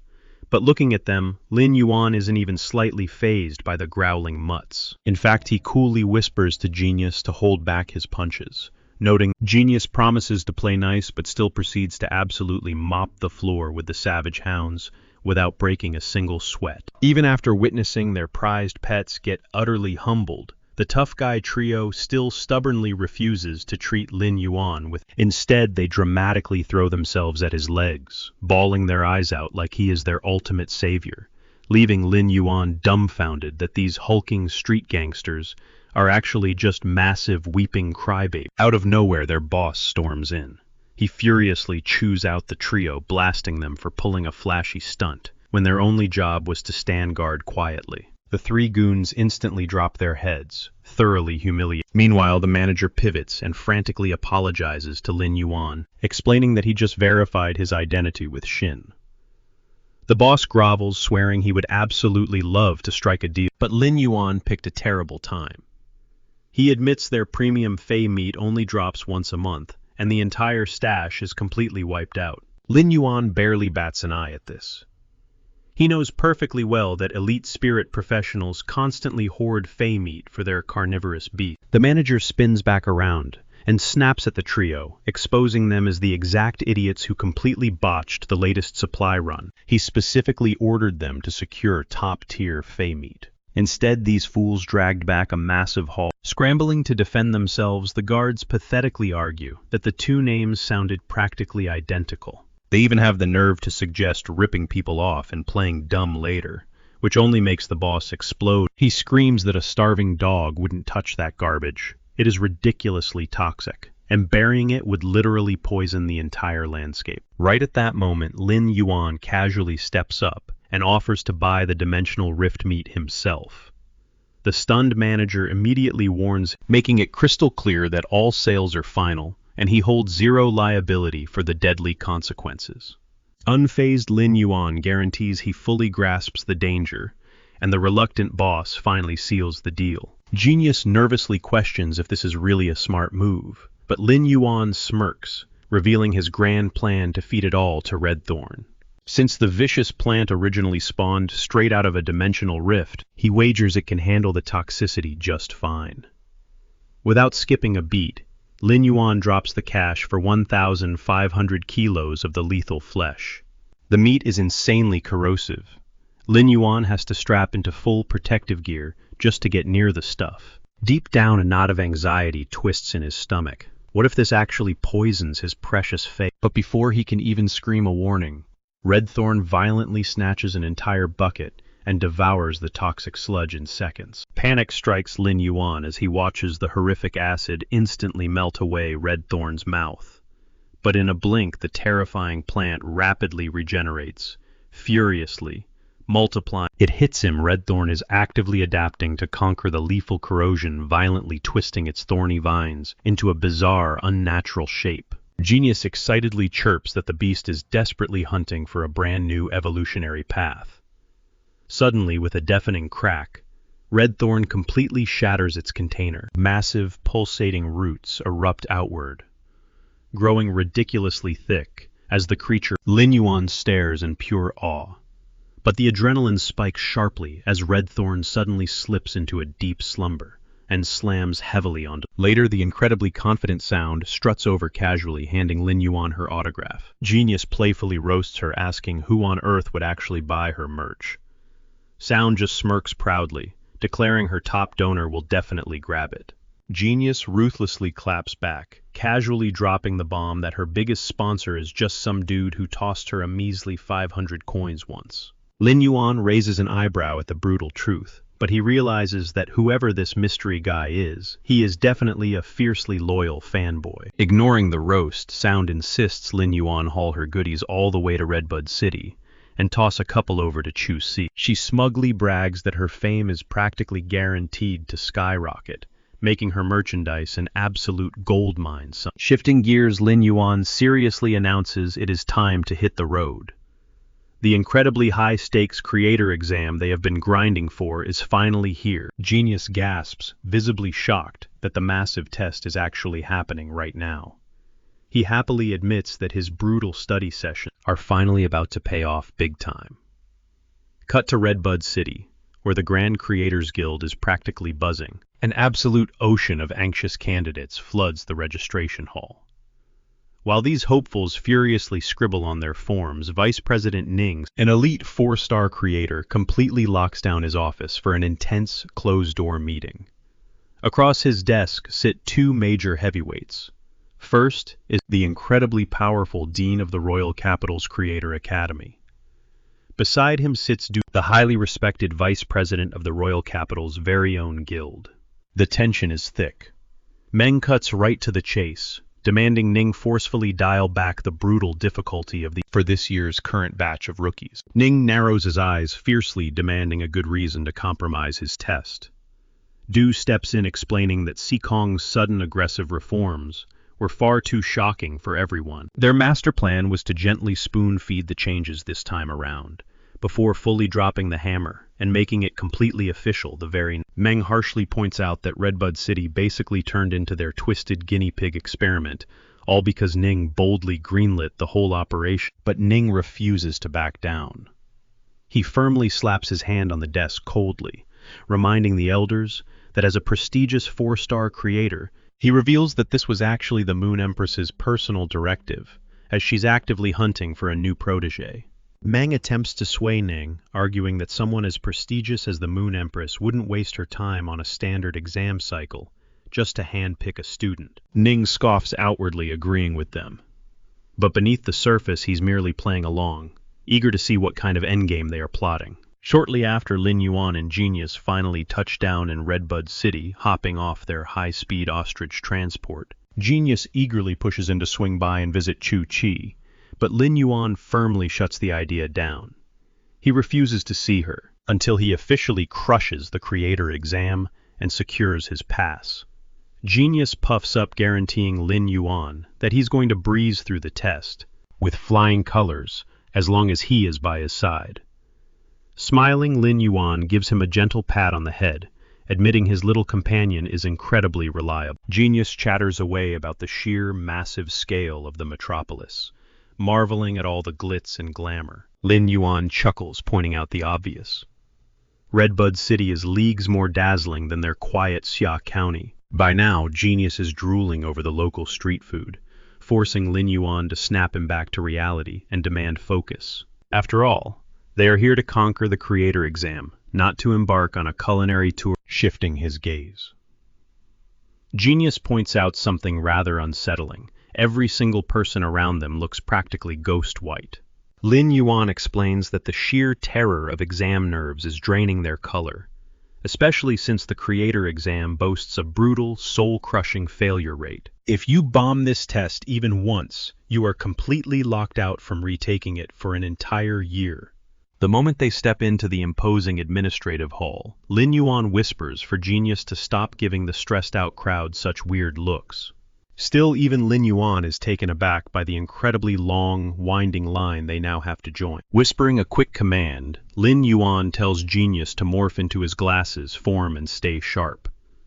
Curious Genius asks if the other candidates are also allowed to sneak their phase into the testing room, to which Lin Yuan gives a confident yes. He explains that relying on Fey assistance during these exams is completely standard practice, which is exactly why he made Genius study like a total maniac. Gazing upward, Lin Yuan is absolutely blown away. The sheer majesty of the architecture alone screams power and prestige for the guild. Up front, the female examiner barks directions, pointing out the exit for the shattered candidates who just finished. One by one, they shuffle out of the hall, their heads hung low in utter defeat. The woman blinks in surprise, instantly realizing that old man Ning isn't pulling a single punch today. Turning her attention forward, she calls up the next batch, Lin Yuan included, demanding they hand over their 3 basic life profession certificates. She strictly informs them that once they finish, they must grab their scorecards and retrieve their paperwork straight from her desk. This catches Lin Yuan completely off guard. Having exactly 0 certificates to his name, he politely speaks up, telling that he heard a rumor the Creator Guild actually allows candidates to challenge all 3 basic life profession exams right on the spot. Her eyes widen, and she nervously confirms the rule. But a wave of worry washes over her. Is this kid seriously crazy enough to attempt? Glancing toward Ning's direction, she admits it is technically possible. However, she warns Lin Yuan that the guild only assesses 3 specific, highly theoretical knowledge-based professions. We're talking about the scholar, the Fey observer, and the spirit material analyst, hands down the most punishing trio of exams in existence. Unfazed Lin Yuan boldly declares he is ready to tackle the Holy Trinity. With a sigh, she gestures for him to follow her lead. Deep down, she can only pray this overly ambitious boy doesn't fiercely regret diving headfirst into such a brutal gauntlet. Meanwhile, hidden away at the testing site, Meng and Du silently observe as Ning absolutely roasts the current crop of candidates. Meng leans in, whispering to Du that Ning demands nothing short of perfection from anyone claiming to be qualified, which explains why earning that old man's seal of approval is like pulling teeth. Striding toward the assessment hall, the lady drops a heavy warning. The Creator Guild's questions are infinitely more devious than any standard life profession test, but Lin Yuan just shrugs it off. He casually lets her know that he doesn't mind the heat. This is exactly the battlefield he's been looking for. They quickly step into the staff lounge where Ning is stationed. And in a wildly unexpected twist, it turns out this strict female examiner is actually Ning's own granddaughter. She quickly scolds the old man, reminding him they agreed to keep things strictly professional on the clock. But Ning just waves her off, arguing that there's absolutely zero harm in his own flesh and blood calling him grandpa. He insists it's not blatant favoritism, it's just pure family bonding. Rolling her eyes, she formally announces that she's brought him a fresh candidate. Ning shoots Lin Yuan a teasing smirk, noting the kid must have nerves of steel to bypass the basics and challenge the Creator Guild directly. Meeting his gaze, Lin Yuan confidently assures the old master that he's about to leave. Ning kicks things off, tossing out what he calls a simple question. He brings up two legendary oceanic titans, the Megalodon and the Leviathan.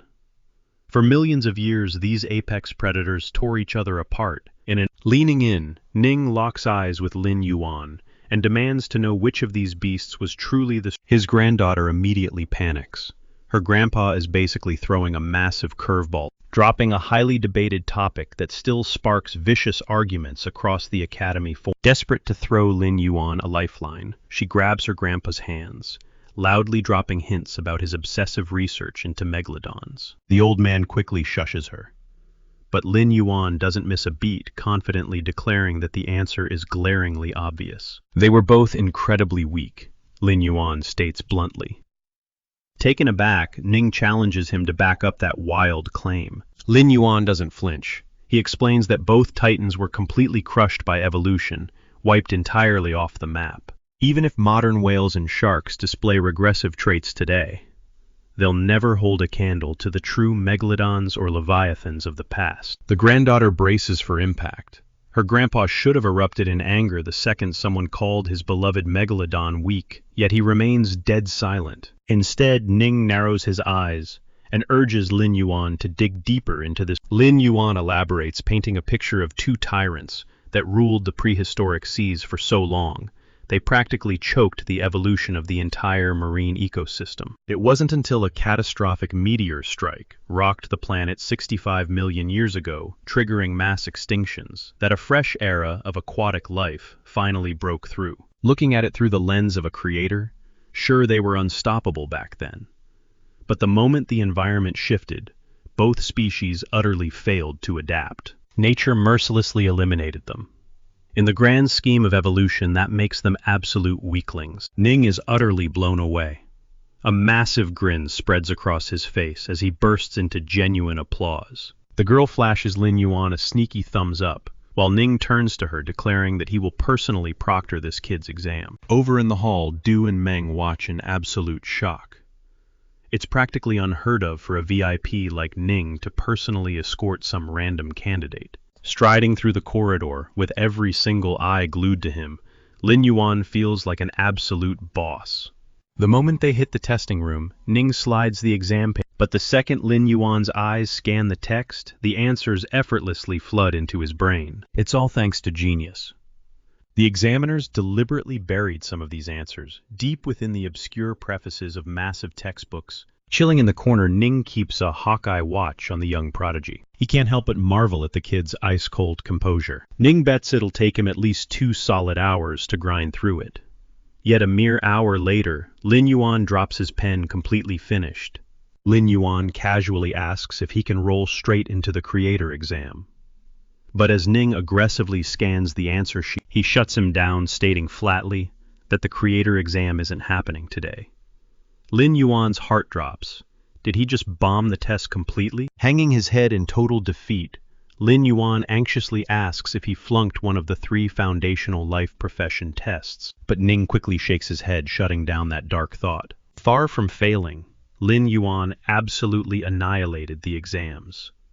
He literally shattered the all-time high score record for all 3 categories combined. According to protocol scores, this insane have to be officially reported to the Life Profession Guild immediately. Because of that red tape, his actual creator exam is bumped to tomorrow.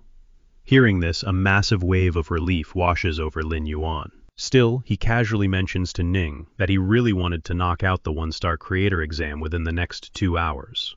Ning nearly chokes on his own breath. He quickly tells the ambitious kid to pump the brakes and just wait for tomorrow. Genius is absolutely thrilled by the delay. Since they've got the rest of the day completely free, he mentally begs Lin Yuan to go visit Chu Chi. Lin Yuan is about to head out when Ning suddenly calls out to him. The old man tells him to follow close, he's got something absolutely mind-blowing to show him. They descend deep into the guild's highly secure vault. Looking around, Lin Yuan nervously asks if higher-ups will lose their minds over a random kid strolling in here. Ning just smirks, telling him to relax. He casually drops the bombshell that he's actually the vice president of the Redbud Creator Guild. Deep inside, Ning guides him toward a massive aquatic enclosure. Just standing near the water's edge hits Lin Yuan with a crushing, suffocating wave of pressure, warning Lin Yuan to brace himself. Ning suddenly unleashes his terrifying rune will. Lin Yuan is instantly paralyzed, completely overwhelmed by the old man's suffocating aura. Without warning, the water violently erupts, and a colossal, nightmarish shark. Lin Yuan is so utterly terrified that his legs give out, dropping him straight onto the floor. Heart pounding, he can't help but admit that this beast's sheer power is on. Ning gestures toward the glass, proudly introducing his absolute masterpiece, the spiral-toothed sheer-jaw shark. He smirks, asking Lin Yuan for his thoughts on the beast. Shaken, Lin Yuan admits that just staring at those jagged jaws makes him feel like the monster could pulverize any living thing into pure dust. Even little genius cowers in pure terror at the sight of the apex predator. Scanning the creature, Lin Yuan points out that the terrifying beast is currently sitting at the platinum. A flicker of surprise crosses Ning's face, clearly impressed by the kid's dead-on assessment. Leaning in, he challenges the boy, asking why on earth he hasn't pushed the monster to the... Swallowing his lingering dread, Lin Yuan finally gathers the guts to stand up straight. He theorizes that Ning is purposely holding off, waiting for the exact moment of advancement. Ning chuckles, confirming the kid hit the nail right on the head, before casually ordering him to fetch some supplies, resting on the back console. Lin Yuan hurries over to grab them, but his jaw drops the second he realizes the glowing containers are packed to the brim with extremely rare dragon beast blood. This liquid is unbelievably pure, completely blowing away the standard batches he usually tinkers with. His mind instantly starts racing. Snatching the glass tubes right out of his hands, Ning lightly roasts the kid for shivering over a few basic ingredients. Without batting an eye, the old man dumps the priceless liquid straight into the shark tank.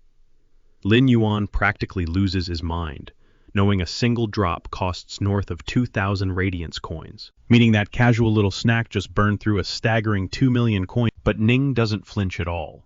To him, tossing millions into a fish tank is just an everyday feeding routine. He explains that pumping the shark full of dragon blood is absolutely crucial, since primeval megalodons used to strictly hunt and devour dragons. Listening to this wild logic, Lin Yuan silently concludes that the old man is a total, unapologetic megalodon fanatic. Shifting to a serious tone, Ning drops some heavy wisdom, explaining how every single evolutionary path in nature strictly follows hidden. Wrapping up the lesson, Ning dismisses the boy, sternly warning him to make sure he shows up on time for his massive exam tomorrow morning. The moment he steps out the door, Ning's granddaughter eagerly asks if Lin Yuan actually passed his trial. The old man cryptically replies that tomorrow will reveal. Before she takes off, he instructs the young lady to personally deliver a highly important letter to City Lord Ling. But first she needs to make sure that Du and Meng have officially cleared out. Deep down, Ning firmly believes the kid has incredible untapped potential. Yet he also knows that tomorrow's brutal exam will completely decide whether the boy crashes into the dirt or skyrockets to greatness. Right on cue, Lin Yuan's phone. He barely gets out a warm hello before she drops a massive bombshell, revealing she caught a nasty injury during combat practice. Utter panic instantly grips his chest, and he sprints toward her academy like his life absolutely depends on. Racing down the streets, his mind spins with confusion over how his little sister could even get wounded, especially since he is perfectly familiar with her school's sparring regulations. Striking a student directly is strictly forbidden, making the whole bloody situation extremely suspicious. Piecing the puzzle together, he realizes the only logical explanation is that someone launched a strike devastating enough to completely shatter her arm. Bursting through the clinic doors moments later, Lin Yuan finds Chu Chi, who looks genuinely stunned that her big brother dropped everything to rush over. Skipping the pleasantries completely, he frantically demands her to show him the exact spot where she took the hit. Puzzled, Chu Chi slowly peels back the thick bandages, revealing an unbelievably tiny scratch on her arm. She sheepishly explains that some stray rocks simply grazed her while she was sparring hard against an upperclassman. Lin Yuan is absolutely speechless that she triggered a full-blown panic attack over a literal paper cut. Even the little cat genius looks visibly annoyed by the false alarm. He knows perfectly well that right at that moment, a mysterious guy rocking a crisp white outfit and a sleek hat strolls right into the infirmary, loudly analyzing Chu Chi's Lin Yuan instantly spins around, demanding to know who the stranger is, and his sister quickly clarifies that the man had been quietly observing her entire arena match. On top of that, he was the Good Samaritan, who actually escorted her straight to the campus medic. With a calm smirk, the guy in white reveals he traveled all the way to this massive city, specifically he goes on to express his absolute insane luck in crossing paths with the brilliant mastermind who nurtured Chu Chi's armored. Grinning sharply, he declares he is finally going to witness the true depths of Lin Yuan's hidden. Massive alarm bells blare in Lin Yuan's head, utterly terrified that his closely guarded evolution secrets have just been completely exposed. The stranger locks eyes with him, asking exactly how much time he spent upgrading the rhino. Sweating bullets, Lin Yuan throws out a frantic lie, claiming it took him about. In reality, the crazy fast process only cost him a measly 7. Suddenly, the man in the hat drops his head, looking completely crushed, prompting a highly confused Lin Yuan to ask what his problem is. Spinning back around, the mysterious guide groans in pure envy, admitting that a beast transform. Lin Yuan almost evaporates on the spot, utterly blindsided by the wild revelation. Meanwhile, inside the city lord's imposing office, Ling discovers a sealed letter from Ning and tears it open. Moments later, an anxious official steps up, questioning if they should pivot their focus to the upcoming selection process. Ling massages her temples, letting out a frustrated groan. Out of the 20 seated hopefuls, a miserable 5 are actually locked in. To make matters worse, another 34 candidates are still stuck in the evaluation. Just then, her sharp gaze catches Chutzi's glowing dossier, and she immediately barks an order at her aide. She demands Chutzi be slapped with a prodigy. The assistant hesitates, suggesting they monitor the freshman for at least a year before making such a drastic call. But Ling shoots that down in a heartbeat, fiercely declaring they are fresh out of time. She quickly reminds him that out of the 32 megacities in the Federation, Redbud proudly holds the 5th spot in sheer economic power. Yet somehow a pitiful 3 students have managed to crack the Radiance 100. Ling bitterly points out that their city's growth has been dead in the water for 2 solid years. Before her rant can escalate, the aide cuts her off with a curt nod of understanding and hastily retreats from the room. Pacing down the hall, he reflects on how ruthless Ling has become lately, perfectly explaining her razor-thin patience. He secretly muses that Redbud might have stood a fighting chance if that legendary Bright Star kid, the absolute beast who dominated the top 100 2 years back, hadn't vanished after a freak accident. Meanwhile, Lin Yuan is still locked in a deep conversation with the white-clad stranger, who drops a heavy bomb he traveled here for 2 very specific reasons. First up, hunting down an old buddy who he suspects is secretly recovering right here at the academy. His second mission is tracking down another elusive target. Chu Si eagerly chimes in, guessing it's just another old pal. The stranger shakes his head with a smirk, confessing he's actually chasing his absolute idol. He casually drops the celebrity's name, and Lin Yuan's brain nearly short-circuits as he recognizes the famous internet singer. The puzzle pieces slam together in his head. The mysterious persona known as Sound has exploded into a viral sensation, far surpassing Lin Yuan's wildest dream. He winces, internally realizing this hardcore fanboy is going to be utterly crushed when he finds out his musical god is literally just a bird. Eventually, the eccentric stranger takes his leave, but not before clearly recognizing the raw, untapped talent radiating from Lin Yuan. As he walks away, the guy does the math, With Ling fiercely pulling the strings, his own prized protege Long Tao is going to face a brutal uphill battle to become the Moon Empress's ultimate disciple. Pulling out his phone, the stranger dials a shadowy contact, groaning that his Redbud mission was a total bust. He couldn't find a single trace of a weirdo named Li Yuji. Back with our siblings, Chu-Si fixes Lin Yuan with a deadly stare, fiercely demanding to know when he's bringing home a sister-in-law. Caught completely off guard by the rapid-fire interrogation, Lin Yuan smoothly dodges the trap and distracts her by handing over a shiny autograph from Sound.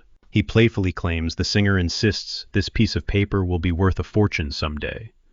Naturally, he keeps his mouth shut about the tiny detail that Sound is the exact same viral sensation that the guy in white was obsessing over. Chu-Si snatches the autograph, with sparkling eyes, promising her brother she will guard it with her life. With the distraction successful, she pivots interrogating Lin Yuan about him. She knows him too well, there's zero chance he rushed all the way out here just over a minor scrape. Lin Yuan flashes a confident grin, dropping the bomb that he is officially tackling the creator exam. Her jaw drops in pure shock, but he quickly reassures her that he has been grinding in secret and is totally locked and loaded. Feeling completely prepared, he figured it was time to just dive right into the wanting to celebrate properly. Lin Yuan steers his sister toward a cozy nearby restaurant for a massive feast. Over plates of steaming food, Chu-Si enthusiastically spills the tea on Academy life, even sharing the hilarious new nickname her classmates slapped on her. Stepping back out onto the bustling street with full bellies, Chu-Si cannot stop raving about how mind-blowing that fish soup tasted. Lin Yuan gently scolds her chronic penny-pinching habits, urging her to actually burn through the hefty allowance he wires her, so she can consistently eat like absolute. To hammer the point home, he instantly zaps another massive stack of cash to her account, demanding she feed her rhino companion only the most premium grade. He then casually mentions he will be shipping over a silver-ranked green radish, leaving her utterly speechless. The sheer luxury of that item proves his hustle is seriously paying off. But the real shock hits when she finally glances at her, staring blankly at the endless string of zeros. It finally clicks they are ridiculous. Turning to her brother, Chu-Si eagerly reminds him about his promise to hunt down a brand new fae for her. Eyes sparkling with excitement, she drags Lin Yuan straight to the Rarities Pavilion, the most elite and luxurious auction house in the entire city. Gazing at the grand entrance, she admits she has always dreamt of exploring inside, but the outrageous price tags constantly kept her away.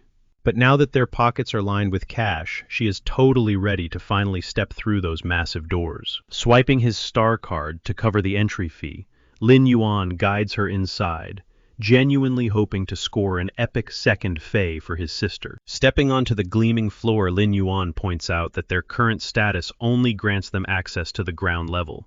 But he confidently adds that once he crushes his creator exam tomorrow, the entire building will be theirs to explore. Smiling brightly, Chu-Si insists the first floor is plenty since they are really just there to soak in the incredible vibes.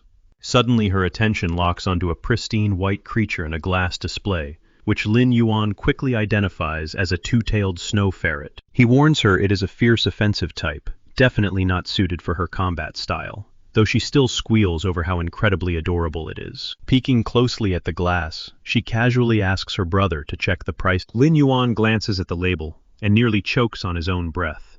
The fluffy critter is listed for over 1,000 coins. Shaking off the sticker shock, Lin Yuan catches sight of a mysterious masked guy lingering near a cluster of striking blue cocoons. He instantly recognizes them. Once those shells crack open, they evolve into some of the most breathtaking insect-type faes in existence. Genius leans in whispering to ask if this is the spectacular butterfly he planned to snag for Chu-Si, but Lin Yuan shakes his head. He clarifies that his actual target is the ultra-rare pink variant, highly prized for its devastating silent scale dust ability. This top-tier combat skill violently strips enemy faes of their powers, completely locking down their abilities the moment it deploys. The massive catch. As far as Lin Yuan knows, that specific butterfly bloodline was practically wiped off so seeing this sketchy vendor casually displaying 4 of these legendary cocoons absolutely blows his mind. While he heavily studies the mysterious goods, an obnoxious woman and her bratty daughter storm over, viciously roasting. They loudly mock his ragged, hideous outfit, leaving Lin Yuan utterly baffled by their shallow priorities.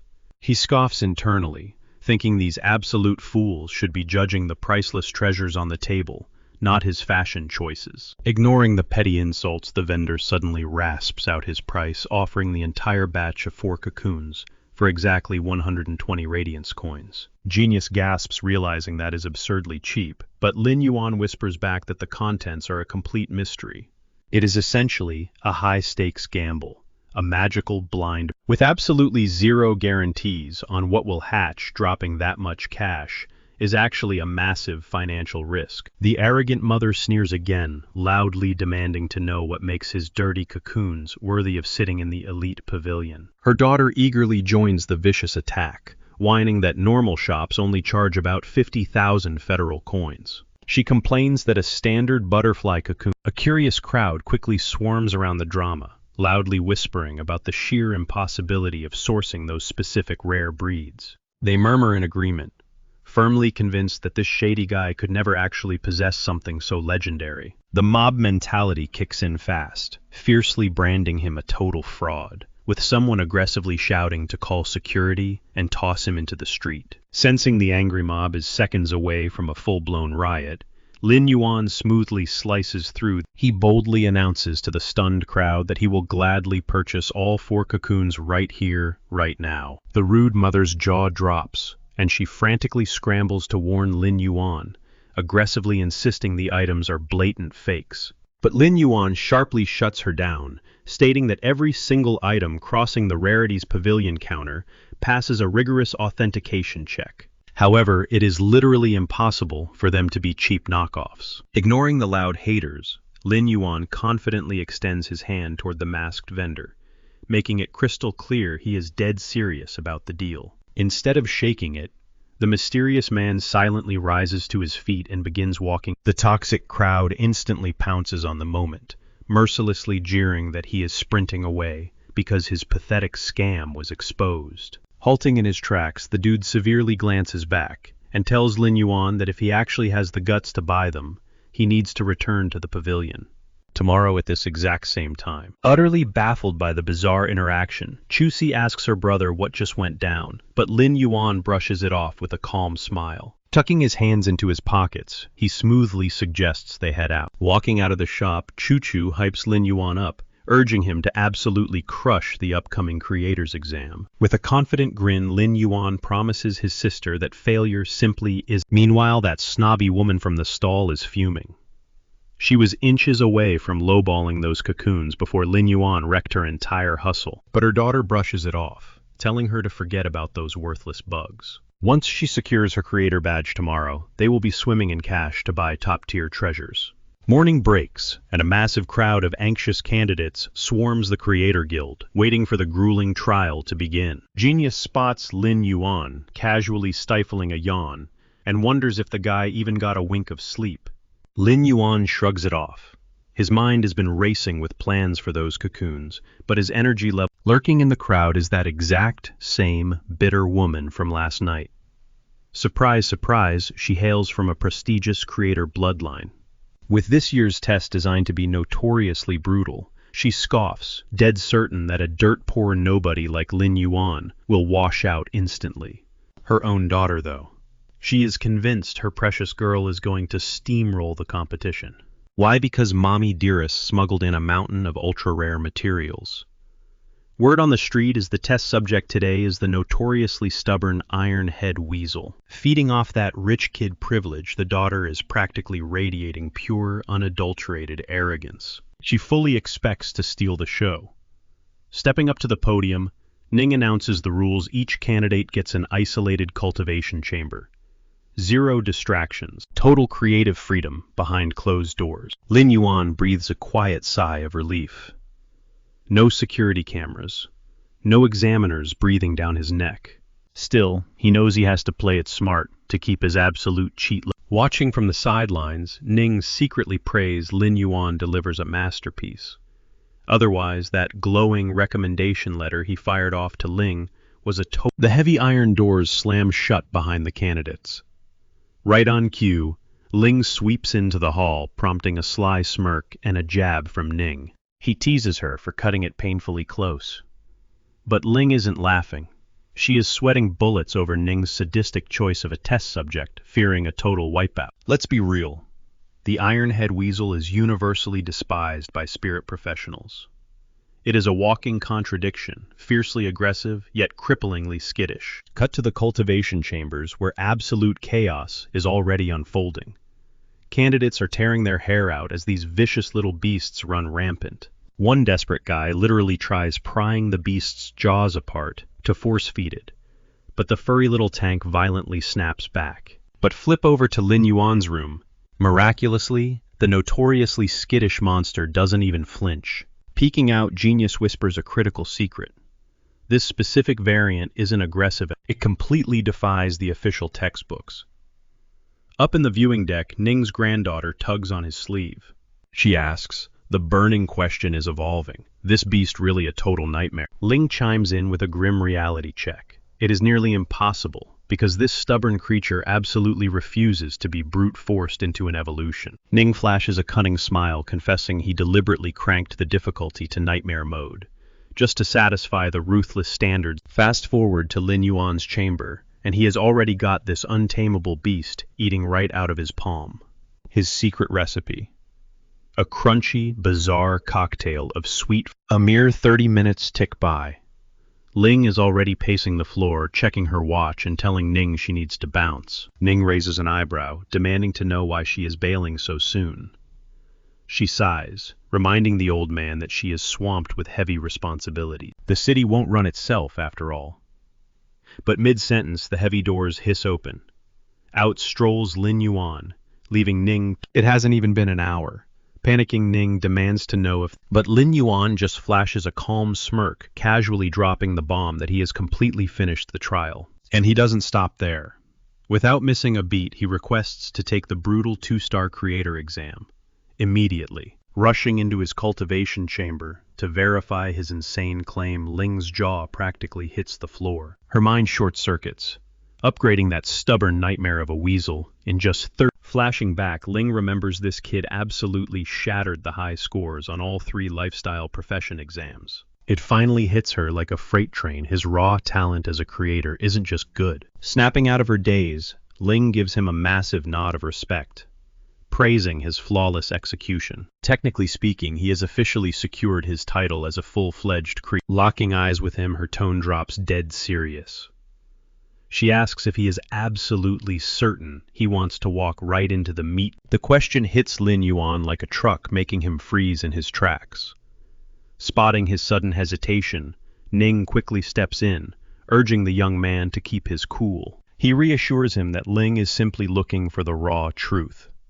Hearing this absolutely stuns Lin Yuan, especially since he is well aware of her legendary track record. This fierce woman once annihilated an entire dimensional rift single-handedly, proving she treats these assessments with absolute deadly seriousness. Meeting her intense gaze, Lin Yuan boldly declares his intention to tackle the test. A genuine smile of approval immediately lights up Ling's. She informs him that they will immediately prep an exclusive, high-grade cultivation chamber specifically for his assessment.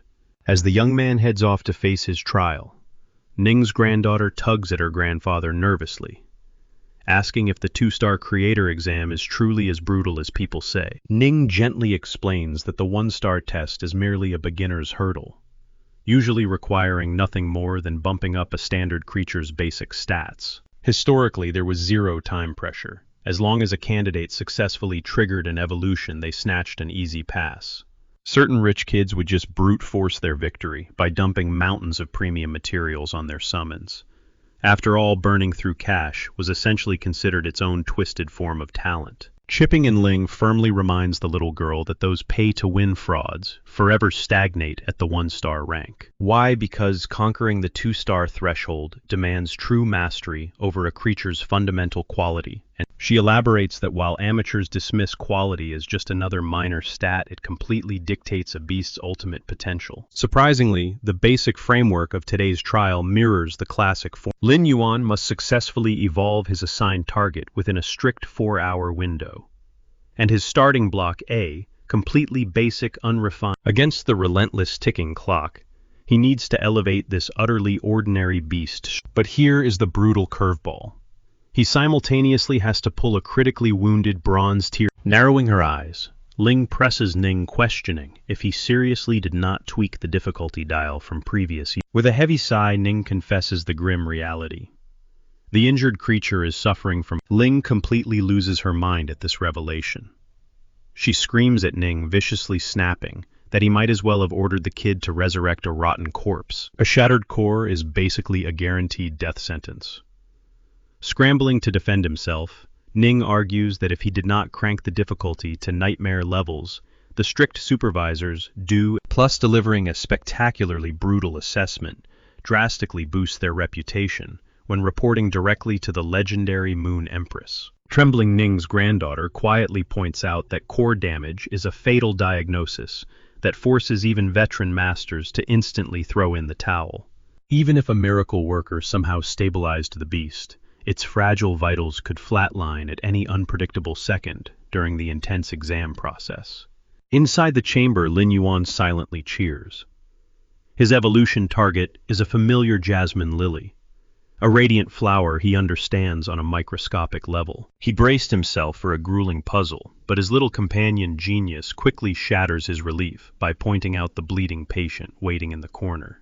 Lying weakly on the clinical table is a mangled bronze-tier sheer claw crab. One glance at the battered crustacean sends a chill down Lin Yuan's spine. Its life force is hanging by an absolute thread. Panic subtly bubbles up inside him. Honestly, outside of that one rhino incident, his medical stealing his nerves, he knows diagnosing the root trauma is step one. But the very second his fingers graze the crab's cracked armor, the poor creature spasms in pure blinding agony. Genius instantly runs a deep diagnostic scan, reporting that while the exterior armor is definitely chipped and scratched, the creature's internal structure is completely pulverized into mush. Desperate Lin Yuan floods the dying crab with soothing spiritual energy, only to watch his efforts barely move the needle. At this sluggish pace, playing doctor will burn through his entire 4-hour allowance, and he desperately remembers the unevolved jasmine lily sitting silently across. The terrifying math clicks in his head. If he plays it safe, the buzzer will Thinking outside the box, he unleashes a brilliant dual-core strategy. He stacks the spirit-gathering goldfish's aura with the jasmine lily's soothing pollen to supercharge. Magic happens instantly.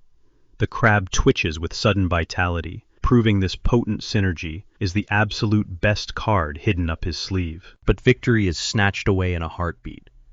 Alarms blare in his mind as the beast's vital signs suddenly nosedive off a cliff. He needs an immediate anchor, or this patient is flatlining on his watch. In a flash of inspiration, he remembers his stash of mystical alien soil and aggressively packs it into the failing life support array. Gripping the edge of the table, he prays this makeshift barrier will buy him a few. Studying the chaotic energy flow, the horrifying truth dawns on him. The hyper-accelerated healing of the tough outer shell is literally crushing the beast's Fundamentally, a creature suffering from core essence decay simply cannot survive such a brutal secondary trauma. Swallowing his anxiety, Lin Yuan makes a massive tactical pivot. He completely shifts his focus to meticulously reconstructing the internal organs. He refuses to compromise. As a true master of creation, saving the living, breathing soul on his hours agonizingly tick by. Outside the heavy steel doors, Ning politely offers the tense Ling her eyes stay glued to the timer. The grueling 4-hour countdown is nearly depleted. Ning motions for Ling to take a breath, assuring her he has run through this exact procedure himself. If the kid has actually got the chops, he should easily wrap up the assessment within 2 hours. Ling presses him on what happens if he falls short. Ning just shrugs. If he bombs, he simply lacks the spark. She snaps at the old man, absolutely baffled that he isn't sweating over his own hand-picked nominee. But Ning stands firm. With the legendary Moon Empress scouting for an apprentice, this brutal standard is a necessary crucible for any creator hoping to make the cut. Right on cue, Ling's imposing bodyguard chimes in. The 4-hour mark has officially hit. She spins on her heel to storm out, only for Lin Yuan to casually stroll. Stepping into the testing chamber, Ning's jaw practically drops. Lin Yuan ingeniously repurposed a shell mold to brace the creature's shattered organs. It is a notoriously tedious technique, but it guarantees absolutely zero lingering trauma. Ning's granddaughter stares in pure disbelief as she spots the jasmine lily. It hasn't just recovered, it has surged straight to an elite tier. Ling practically beams, praising the rookie for pulling off such a miracle at lightning speed. Internally, Lin Yuan is wiping a massive sweat drop. Without his secret stash of Elysian soil turbocharging the recovery, he definitely would have busted the time limit. The humble teen tries to brush off the city lord's heavy praise, but Ning cuts him off. He means every single word. The elder presses a shimmering emerald stone into his palm, revealing it as a heartfelt thank you token. A sheer-claw crab would normally guard this precious crabstone to the bloody end, yet it willingly surrendered the gem to him. It is the ultimate mark of respect. With the jaw-dropping results verified, Ning proudly pins the gleaming 2-star creator badge right onto Lin Yuan's chest. He gives the kid a firm nod, wishing him nothing but phenomenal success. Ning advises him to wear that emblem like armor, hinting that flashing those 2 stars will instantly open some heavy doors. Sipping from a glass of rich wine, Ling raises her cup to toast the newly minted prodigy. She openly chuckles, admitting she never imagined a battle. Lin Yuan just stares, utterly baffled as to how this woman managed to score a stiff drink in the middle of a pristine, high-security. She tosses him a sleek Starweb ID card exclusive to his new rank, drawing a polite bow of gratitude from the young creator. His mind immediately races with plans. Since his primary account is chained to his storefront, he can use this fresh ID to completely dominate the tower next time. But his brain practically short-circuits when they drop the real bombshell. The city is gifting him a massive private estate, no strings attached. Still reeling from the shock, he has to admit the perks of hitting 2-star are absolutely insane. Ning just waves off his shock. To the Federation, chucking a mansion at a top-tier creator is basically the bare minimum. Tipsy and buzzing with hype, Ling starts blurting out something about personal retainers, only to clumsily fumble her badge across the floor. Sighing at the utterly plastered woman, Ning snaps his fingers, signaling his aides to quickly drag her out of the room. With the drunkard finally hauled off to bed, the elder hands over 2 heavy metallic crests, warning the teen to guard them with his life. When Lin Yuan questions their purpose, Ning dives into a quick history lesson, tracing the badges all the way back to the bloody, lawless frontier days.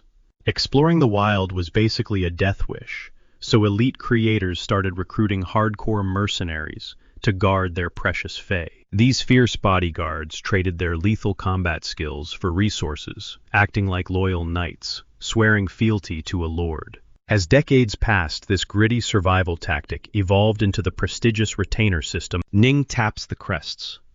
Holding those means the massive Radiance Federation officially grants him the right to recruit 2 sworn enforcers. The gears suddenly click in the teen's head. That terrifyingly strong assistant from earlier.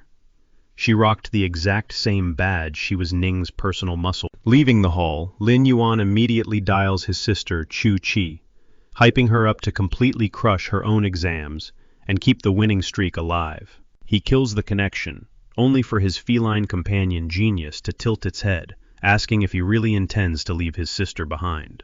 The older brother gives a soft smile. Right now, she needs 0 distractions. Every ticking second is vital for her academic grind. The moment he sets foot inside the bustling pavilion, a polished attendant rushes over, bowing deeply and offering him a VIP escort. But the teen politely waves her off, flashing his pre-booked appointment details. Cut to the inner market.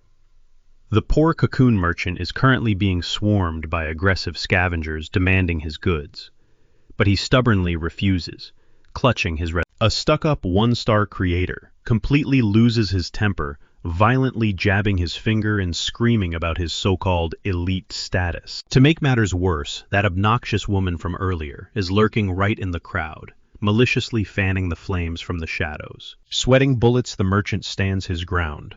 His buyer still has 2 full hours on the clock, and he won't break the deal. He promises to sell if the guy no-shows, but the furious creator raises a fist to beat him anyway.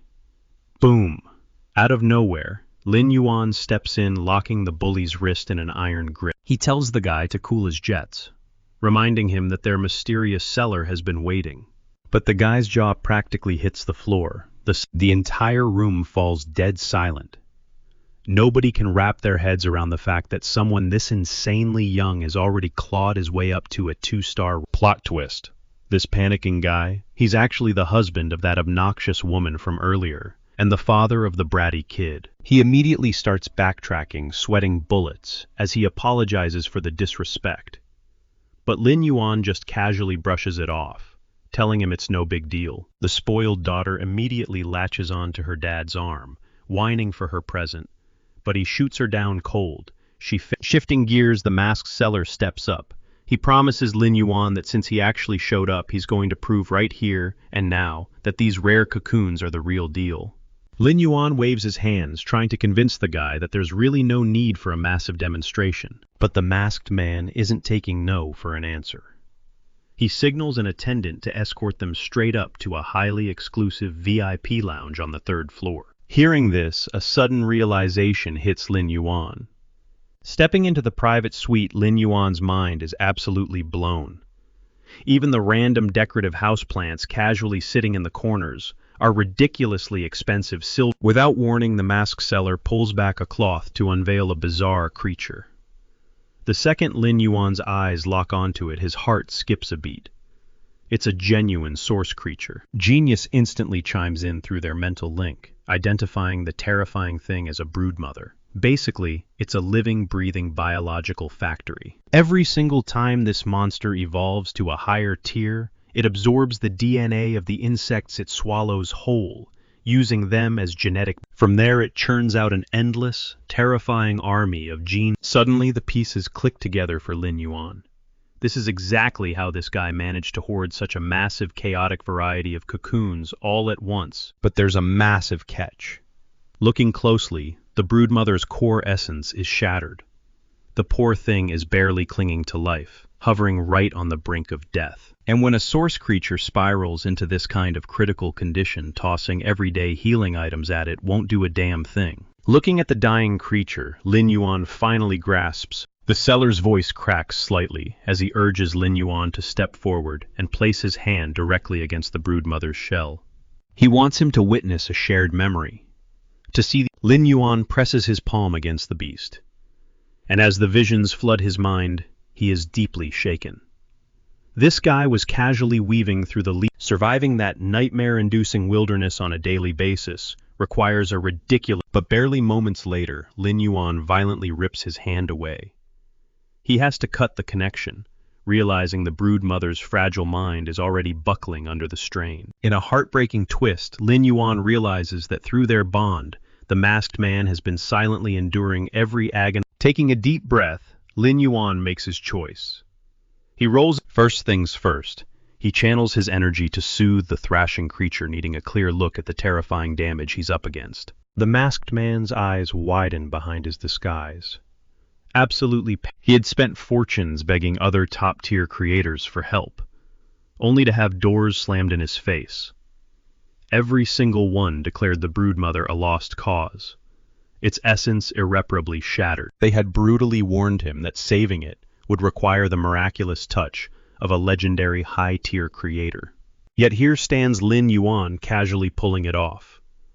By stabilizing the beast, he just proved he can. As Lin Yuan finally steps back, wiping the sweat from his brow, the stranger's voice trembles as he asks for a moment of his time. Slowly, deliberately, the man reaches up and strips away his mask. He introduces himself as Lu Jie, a 27-year-old warrior carrying a mountain of regrets. He reveals his glorious past.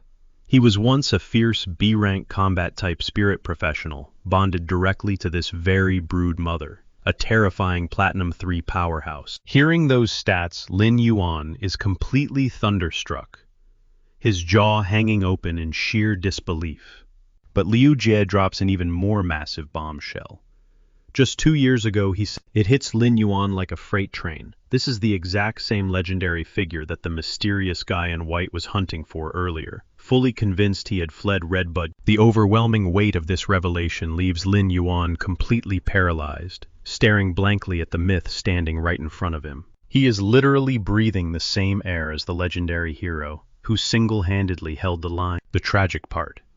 After completely vanishing off the grid 2 years back, the higher-ups ruthlessly scrubbed his name from the leaderboards. In a shocking twist of fate, suddenly, Liu Jie drops to both knees.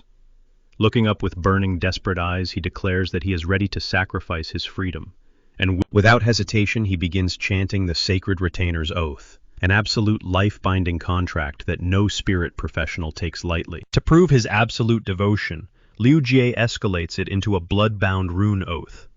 Before Lin Yuan can even shout a warning, Liu Jie slams the glowing oath rune directly into his own chest. Lin Yuan stammers, utterly frantic, reminding the kneeling legend that he just crossed a point of absolutely no return. The stakes are terrifyingly high if Liu Jie ever dares to break this sacred bond. That heavy look in his eyes tells Lin Yuan the guy isn't playing around. He means every single word. Liu lays it all on the line. He desperately needs Lin Yuan to save his brood mother. But his pockets are completely empty. So offering his absolute loyalty as a sworn retainer is the only current. Lin Yuan brushes it off, making it crystal clear he would have healed the creature without chaining Liu into a lifetime of servitude. But Liu stands firm. He's a fiercely proud man who has never begged a day in his life, insisting that everything must be a perfectly equal trade. Staring him down, Lin Yuan asks the million-dollar question. Is it really worth throwing away his freedom for a total stranger? Liu's voice drops as he reveals the bitter truth. Even the legendary master creator Lord Zhou Jin was completely helpless against this affliction. He scoured the entire Federation, knocking on the doors of countless elite experts, only to be turned away every single time. Every so-called master wrote it off as a lost cause, with one even mocking his relentless obsession over a single brood mother. But for Liu, there is no hesitation. He'd gladly burn the world down to save her, because to him, she is worth absolutely everything. Dropping to his knees, Liu solemnly swears an oath. From this exact second, he will be Lin Yuan's unbreakable shield and deadliest sword. Out in the halls, the pavilion staff are already whispering, gossiping about the strange duo behind closed doors. Liu is a total ghost to them, an absolute nobody, except for the fact that top management handed him a golden VIP pass, allowing him to crash at this luxurious. The rumor mill churns with the staff pegging him as the tragic, washed-up heir of a ruined aristocratic bloodline, figuring the pavilion's big shots are just letting him stay comfortable out of sheer patronizing pity. The meeting wraps up, and Liu immediately snaps into servant mode. Pulling the door open and Lin Yuan cringes, incredibly awkward, under the newfound reverence. He frantically reminds his new bodyguard that he would have eagerly cured the brood mother, even without the dramatic oath. As the duo steps out onto the bustling streets, Lin Yuan practically begs the guy to drop the whole young master gimmick, only for Liu to instantly hit him with another deadpan yes. Suddenly, Liu breaks the news that he can't shadow him back to Sha Country just yet, as he's got some heavy loose ends to tie up first. Oh, and before he vanishes, he casually reminds his brand new boss about that lingering debt of 100. Lin Yuan's jaw drops. How is his sworn servant still shaking him down for cash? But Liu remains stone-faced, making it perfectly clear that he never jokes about. Watching him walk away, Lin Yuan internally weeps for his wallet. But Genius quickly shuts down the pity party by pointing out that trading a little pocket change for a lethal elite bodyguard is the steal. Bouncing with excitement, Genius urges him to sprint back home so they can flex their massive win to Chimey. Moments later, Lin Yuan kicks the front door open, expecting a warm welcome, but instead finds a completely traumatized Chimey trembling in the corner, screeching in pure panic that Redthorn has completely lost its mind. Sprinting into the backyard, Lin Yuan freezes in his tracks, his eyes bulging at the sheer, monstrous size. Thick, massive vines violently shoot toward him. Genius shrieks for him to dodge. Lin Yuan just laughs it off, calming his panicked pets by explaining that the giant menace is just throwing a clingy tantrum. The terrifying plant rapidly coils its vines tightly around Lin Yuan's body, aggressively smothering him in a death. Genius narrows his eyes, completely unconvinced, because from his angle, it looks less like a loving embrace and more like Redthorn is prepping a midday snack. Once the chaos settles, Chimey chirps up, mentioning that a mysterious package was dropped off earlier, though she was way too terrified to crack it open. Lin Yuan raises an eyebrow, completely bewildered. He hasn't bought a single thing online lately. Tearing into the massive crate, his jaw drops when he spots the sender's tag. It's a massive care package. She actually shipped him 3 critically wounded Fays, a bizarre but incredibly thoughtful congratulatory gift for officially hitting his 2-star creator rank. It hits him like a truck the second he slammed his creator registration through the system, automatically synced his shiny new status to his StarWeb persona. Because of that little technicality, his once humble digital storefront is now proudly flaunting a certified 2-star master on its roster. Moving forward, if he wants to keep his true identity under wraps, he's going to... Digging deeper, he finds a handwritten note from Jiaxin breaking down the cargo. The main event is a critically mangled Bladehorn antelope, which actually came with a massive discount of 100 Radiance coins. Shockingly, this powerhouse is already sitting at the prestigious silver tier. Getting down to business, Lin Yuan inspects the shivering beast. Its coat is flawless, with 0 outer cuts, but its internal organs are completely pulverized. The clock is fiercely ticking. This majestic creature has a miserable 5 hours left before its heart stops, and after that, it's a total lost cause. Wasting absolutely no time, Lin Yuan instantly packs the antelope's body with rare alien soil, desperately stabilizing its pulse. Lin Yuan immediately instructs Genius to pry open the remaining 2 crates. Inside the second box lies a severely mangled gold-tier spirit plant, carrying a hefty discount of 300 Radiance coins. Genius inspects the withered flora, quickly discovering its leaves are severely scorched. The damage is so catastrophic that even the highly intelligent Genius cannot identify its exact. Stepping up for a closer look, Lin Yuan activates his unique appraisal ability. He instantly recognizes the charred remains as a cinnabar scarlet osmanthus, a rare botanical marvel capable of purging dead. Its overpowered attributes absolutely floor Lin Yuan, considering this plant serves as the ultimate bane against all poisons and dark magic. It can even neutralize mind-altering psychic venoms. Honestly, not even the most stubborn curses stand a chance against this miraculous Fae. Suddenly, Genius chimes in, frustrated that the final container is jammed shut and refusing to budge. An attached note explains that while the contents emitted gold-tier energy signatures during appraisal, the original owners were totally clueless about its identity, so Shin threw it in as a free bonus. Lin Yuan steps forward and forces the lid open himself. The moment the seal breaks, a breathtaking, unexpected treasure reveals it. Resting inside is a genuine gold-tier scarlet osmanthus jade. This incredibly rare Fey material dramatically amplifies spiritual power, though it only blossoms into fruit once it hits the platinum tier. Right now it sits comfortably at gold 5, meaning that legendary breakthrough is merely 5 steps away. Meanwhile, back at Shin's boutique, an anxious attendant questions if Lin Yuan will actually accept the literal scraps they shipped off as a so-called gift. Sin swiftly corrects her employee, clarifying that those were no mere leftovers she meticulously hand-picked and reserved those specific items with a hidden agenda. The assistant bluntly reminds her boss that Shin was totally oblivious to what those final 2 items even were. Right in the middle of their debate, Shin's phone buzzes.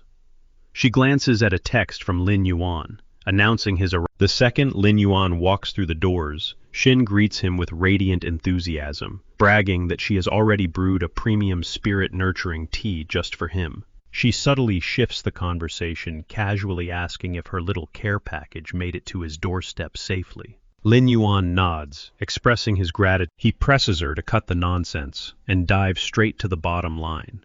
Cornered, Shin finally admits she is desperately hoping to... Having anticipated this exact request, Lin Yuan calmly assures the ambitious merchant that he is fully prepared to become her exclusive supplier. He points out that Shin has treated him fairly since day 1, so he refuses to sit back and watch her business tank. However, he firmly warns her that his production capacity is strictly capped. He commits to providing a maximum of 200 elite-tier spirit goldfish monthly, along with a handful of that equals roughly 50 pots a month.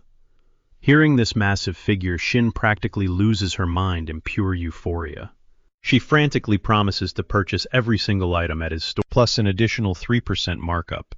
She shamelessly flatters Lin Yuan, confessing that her boutique can only maintain its luxury status thanks to a powerhouse creator like him pulling the strings. Knowing Shin is aggressively chasing a coveted 4-star rating, Lin Yuan casually offers to throw in 20 Elite 5 Ranchu goldfish alongside 20 silver-tier green radishes. The sheer magnitude of this offer nearly sends Shin into a dead faint. Her panicked assistant scrambles to catch her collapsing boss, frantically begging her to maintain. In Shin's mind, the mysterious backer funding Lin Yuan's operation must be a legendary 4-star creator at the bare minimum. Fast forward 3 days.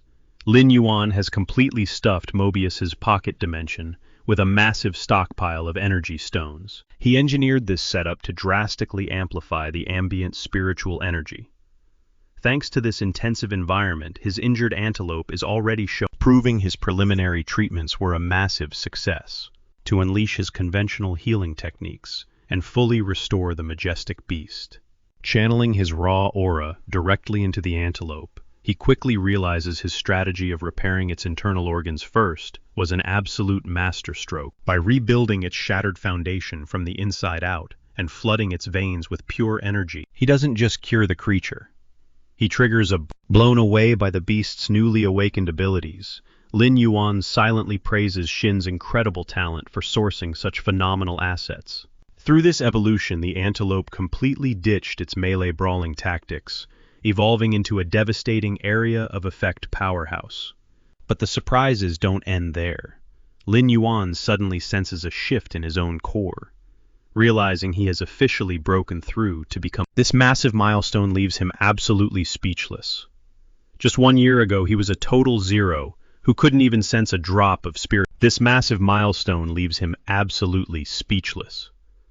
Just 1 year ago, he was a total zero who couldn't even sense a drop of spiritual energy. Lin Yuan tosses the antelope a pot of fresh green radish as a well-earned reward, urging the exhausted creature to crash in the spatial zone for a couple of days just to catch its breath and recover. With his powers growing, Lin Yuan is absolutely certain he finally possesses the raw energy needed to mend the shattered scarlet osmanthus jade. Out of nowhere, Liu barges into the house and man, he is taking his new gig way too seriously.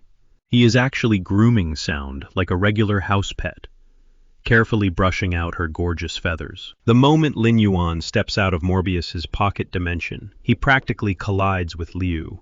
His heart nearly leaps out of his chest when Liu suddenly pops up casually asking if he just wrapped up his intense cultivation session. Still shaken, Lin Yuan stammers out a quick yes, prompting Liu to immediately gush over how incredible his fays are. While Genius and Sound are totally chill, Redthorn is a completely different beast, with Liu complaining that the prickly fae is just wildly unmanageable. Lin Yuan cuts the chatter, reminding Liu about the solid promise he made to cure his wounded brood mother. He basically tells the guy to drop the over-the-top servant act, but Liu stubbornly clings to his own strict code of honor, so Lin Yuan simply orders him to summon the brood mother right then and there. Lin Yuan deeply inspects the creature to calculate a realistic recovery timeline, knowing exactly how desperate Liu is to get his partner back in fighting shape. After all this tragic injury cost Liu 2 whole years of competitive ranking. Liu's eyes light up with pure raw excitement. Seeing that spark, Lin Yuan hypes him up, daring him to claw his way back to the absolute top, before gently placing his hands on the broodmother. A surge of revitalizing energy flows directly from his palms into the beast, allowing him to confirm that its dormant life essence is finally sparking back to life. He looks Liu dead in the eye and delivers the golden news. The broodmother is 100% curable. If Liu, it will take roughly 2 to 3 months to bounce back, but she will be flawlessly healthy by the end of it. Secretly, Lin Yuan knows that with the insane power of his Elysian soil, he can actually speedrun this entire healing process. Overwhelmed, Liu opens his mouth to swear another insanely dramatic oath, but Lin Yuan instantly shuts him down, making it clear that he hates all that cheesy exaggeration. Shifting gears, he asks if Liu knows his way around the royal capital, which immediately makes Liu wonder if Lin Yuan is packing up and moving into the big city. Lin Yuan nods, confirming that the royal capital is the true beating heart of the Radiance Federation. The urban sprawl alone dwarfs Redbud City by 4 massive times. More importantly, the limitless resources and high-tier opportunities waiting there are in a total... Liu quickly brings up the insane real estate prices, but Lin Yuan casually mentions the commercial property he scored back in Redbud City for crushing his creator exam. His master plan: flip that property for cold hard cash and lock down a prime storefront right in the capital. He tasks Liu with going ahead as the ultimate scout. Liu confidently accepts the mission, flexing that he actually survived in the capital for roughly 7 to 8 brutal years. Lin Yuan gives him total freedom, telling him to grab any available shop, since he really could not care less about the specific... With their game plan set, Liu wastes 0 time and completely vanishes to execute Lin Yuan's critical assignment. Sound and Genius instantly swarm their master, practically buzzing with excitement, as they ask if this wild capital trip is actually happening. Lin Yuan shoots them a warm smile and says absolutely. He knows expanding their horizons is crucial, and conquering a larger stage will perfectly pave a golden path for Chutsa's future. Right on cue, his device rings with a completely mysterious caller ID, which he casually brushes off as just another eager client. He answers the line, only to freeze when the city lord herself speaks up. She firmly states that an escort is already on the way and will scoop him up in merely a few hours. She strictly orders him to pack his bags for a massively long journey, leaving Lin Yuan with no choice but to agree. Hanging up, Lin Yuan is left scratching his head, deeply puzzled by the terrifyingly heavy tone in the lady's voice. Meanwhile, across town, Ling admits to Ning that she is totally shell-shocked by how terrifyingly fast the legendary Moon Empress replied to their message. Ning shrugs it off, explaining that adopting an official disciple is a monumentally huge deal, forcing the Empress to personally evaluate every single step of the grueling process. Ling fiercely declares that she will personally guard Lin Yuan all the way to the Moon Empress's sacred domain, to witness him conquer this absolute final hurdle. At the exact same time, deep inside the royal capital's ultra-exclusive Creator Guild, a painfully arrogant 2-star young prodigy, Cheng Rui, is basking in the glory of claiming a wildly prestigious title. Ever since childhood, people fed his ego, swearing that this massive achievement essentially guaranteed his spot as the Moon Empress's chosen disciple. Now the guy will not stop flexing about being the undisputed king of young creators in his entire generation. To make matters worse, he has got an insanely overpowered grandfather pulling strings in the shadows, leaving to sweat bullets while desperately reassuring Cheng Rui that the Empress's discipleship is already in the bag. As Lin Yuan packs his bags to head out, his loyal Fays flat out refuse to be left behind, practically begging to tag along for the ride. He desperately tries to talk them out of it, explaining that this sudden city invitation came completely out of left field, and it isn't even going to be some massive globe-trotting adventure. But Sound and Genius relentlessly plead their case, swearing up and down that they will be on their absolute best behavior. Caving under their adorable guilt-tripping, he finally throws his hands up and agrees. Besides, deep down he knows leaving them unsupervised with Redthorn would with a quick flick of his wrist, he transports the duo right into the expansive Mobius space, giving them an endless playground to roam. He gives them one last firm warning to play nice and get along with the current residents. The moment they materialize inside, Genius and Sound are completely blown away by the sheer majesty of the realm. They even catch a breathtaking glimpse of the Broodmother. Watching this unfold, Lin Yuan casually mentions his plans to snatch up a dust butterfly on the market, figuring it would be the perfect addition to the impenetrable. Hearing this, genius playfully mocks his master, joking that Chu Si is going to upgrade her nickname from Iron Bull to a literal Iron Fortress at this rate. Right on cue, his communicator buzzes. It is a city attendant on the line, unexpectedly addressing him with the high-ranking title of the official states he is already on standby at the Sha region governor's office, and Lin Yuan gives a quick nod of confirmation. Still, he is totally reeling from the sudden spike in respect. Whoever pulled the strings to he briefly considers dressing up to look the part, but genius quickly chimes in, advising him to just rock his natural everyday swagger. Minutes later, he rolls up to the county office, only to freeze in his tracks. A massive, heavily armed escort is already lined up waiting just for him. The attendant assigned to escort him to Redbud City cuts straight to the chase, insisting they are racing against the clock, and need. Taken aback by the rush, Lin Yuan raises an eyebrow, asking if they should at least pop in to pay their respects to the governor first. But before he can even finish his sentence, the governor himself steps out humbly, admitting that Lin Yuan's current status completely outranks his own. The attendant physically blocks the governor from stepping any closer, politely but firmly telling Lin Yuan they can catch up once he gets back. Lin Yuan's mind is absolutely spinning. He cannot wrap his head around the fact that he just leapfrogged a sitting county. Without burning another second, his convoy hits the road, speeding straight toward Redbud City. Meanwhile, all the way over in the glittering capital, the Moon Empress's most trusted retainers, Zhuan Yue and Sang Yue, present their glowing report on Redbud City's rising star. They drop Lin Yuan's name and completely crushed it. Not only did he ace the test, but he flawlessly restored a fae suffering from a shattered essence. Hearing that last part, the normally stoic Empress actually widens her eyes and it instantly clicks for her. Ning totally took off the kid gloves and threw an impossibly hard curveball when designing that test. Regardless of the difficulty, she is seriously impressed. Bagging a flawless score on a 2-star creator exam at just 18 years old.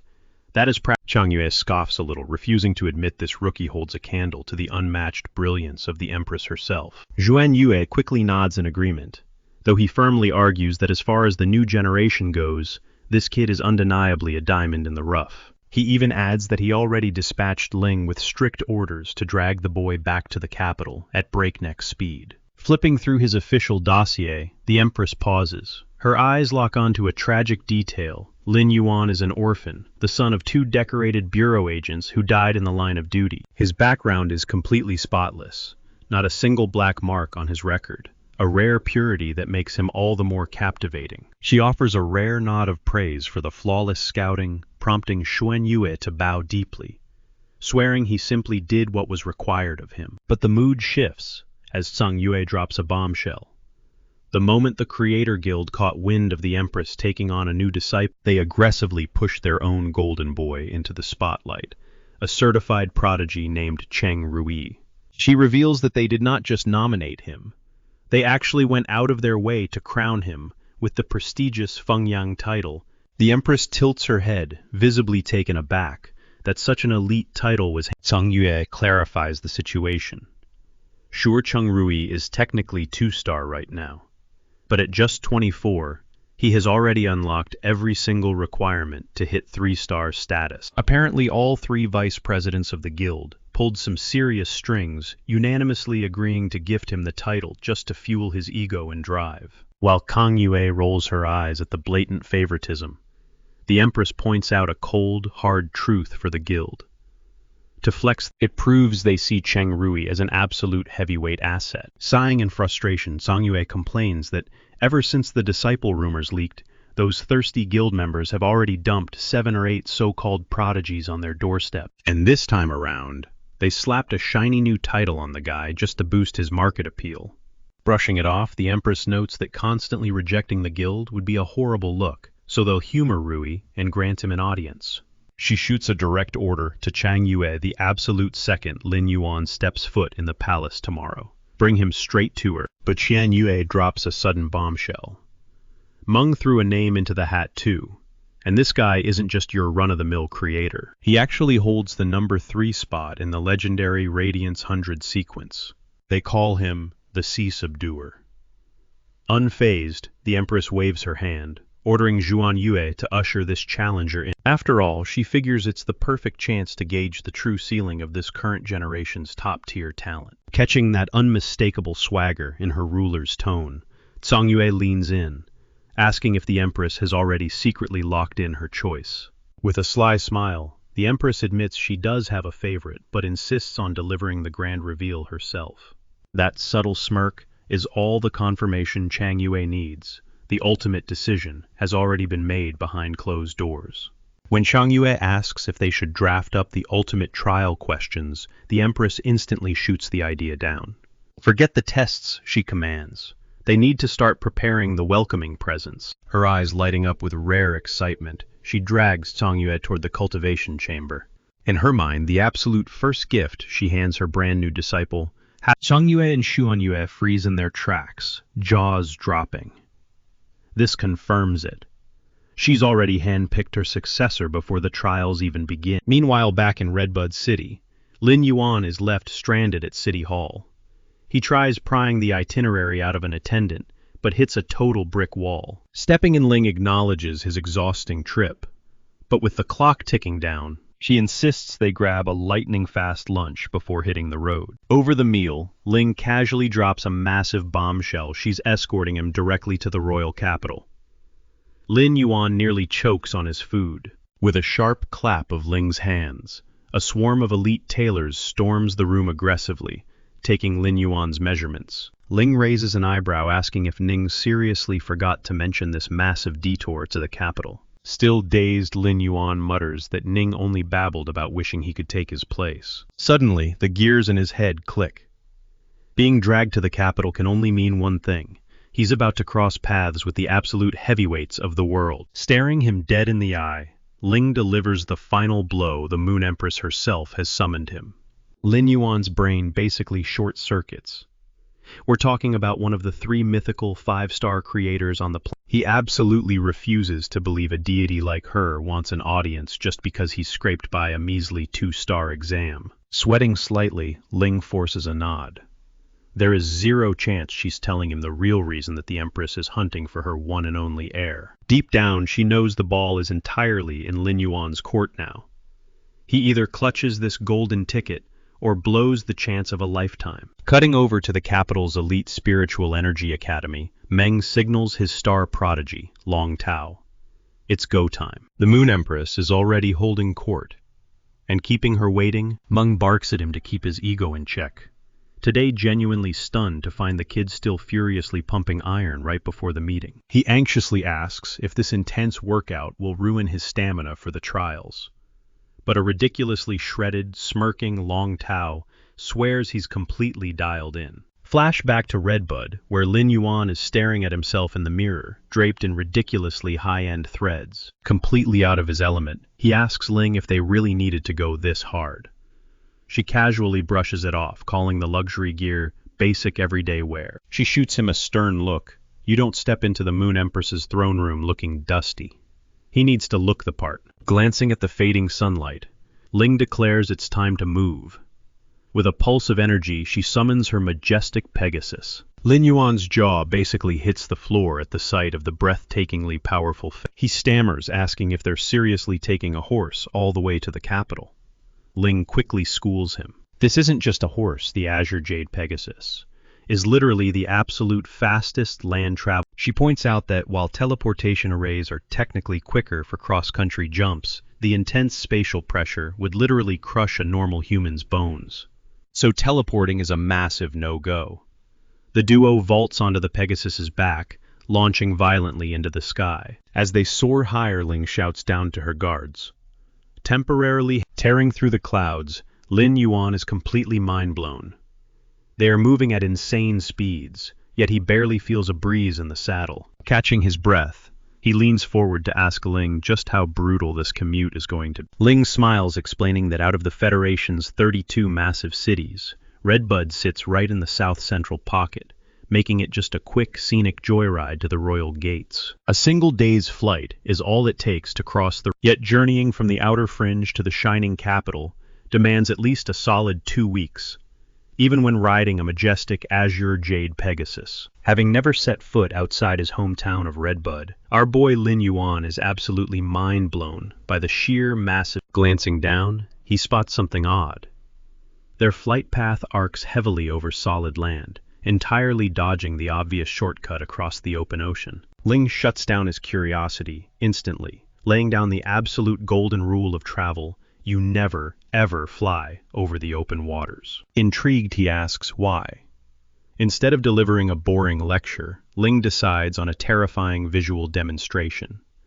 She violently banks her mount toward the crashing. In the absolute second their shadows hit the surf, nightmarish sharks violently erupt from the foaming depths. Yanking the reins, Ling sharply swerves back into safe airspace, casually pointing out that this bloodbath is exactly why the coastline is a strict no-go zone. The horrifying realization hits Lin Yuan like a truck.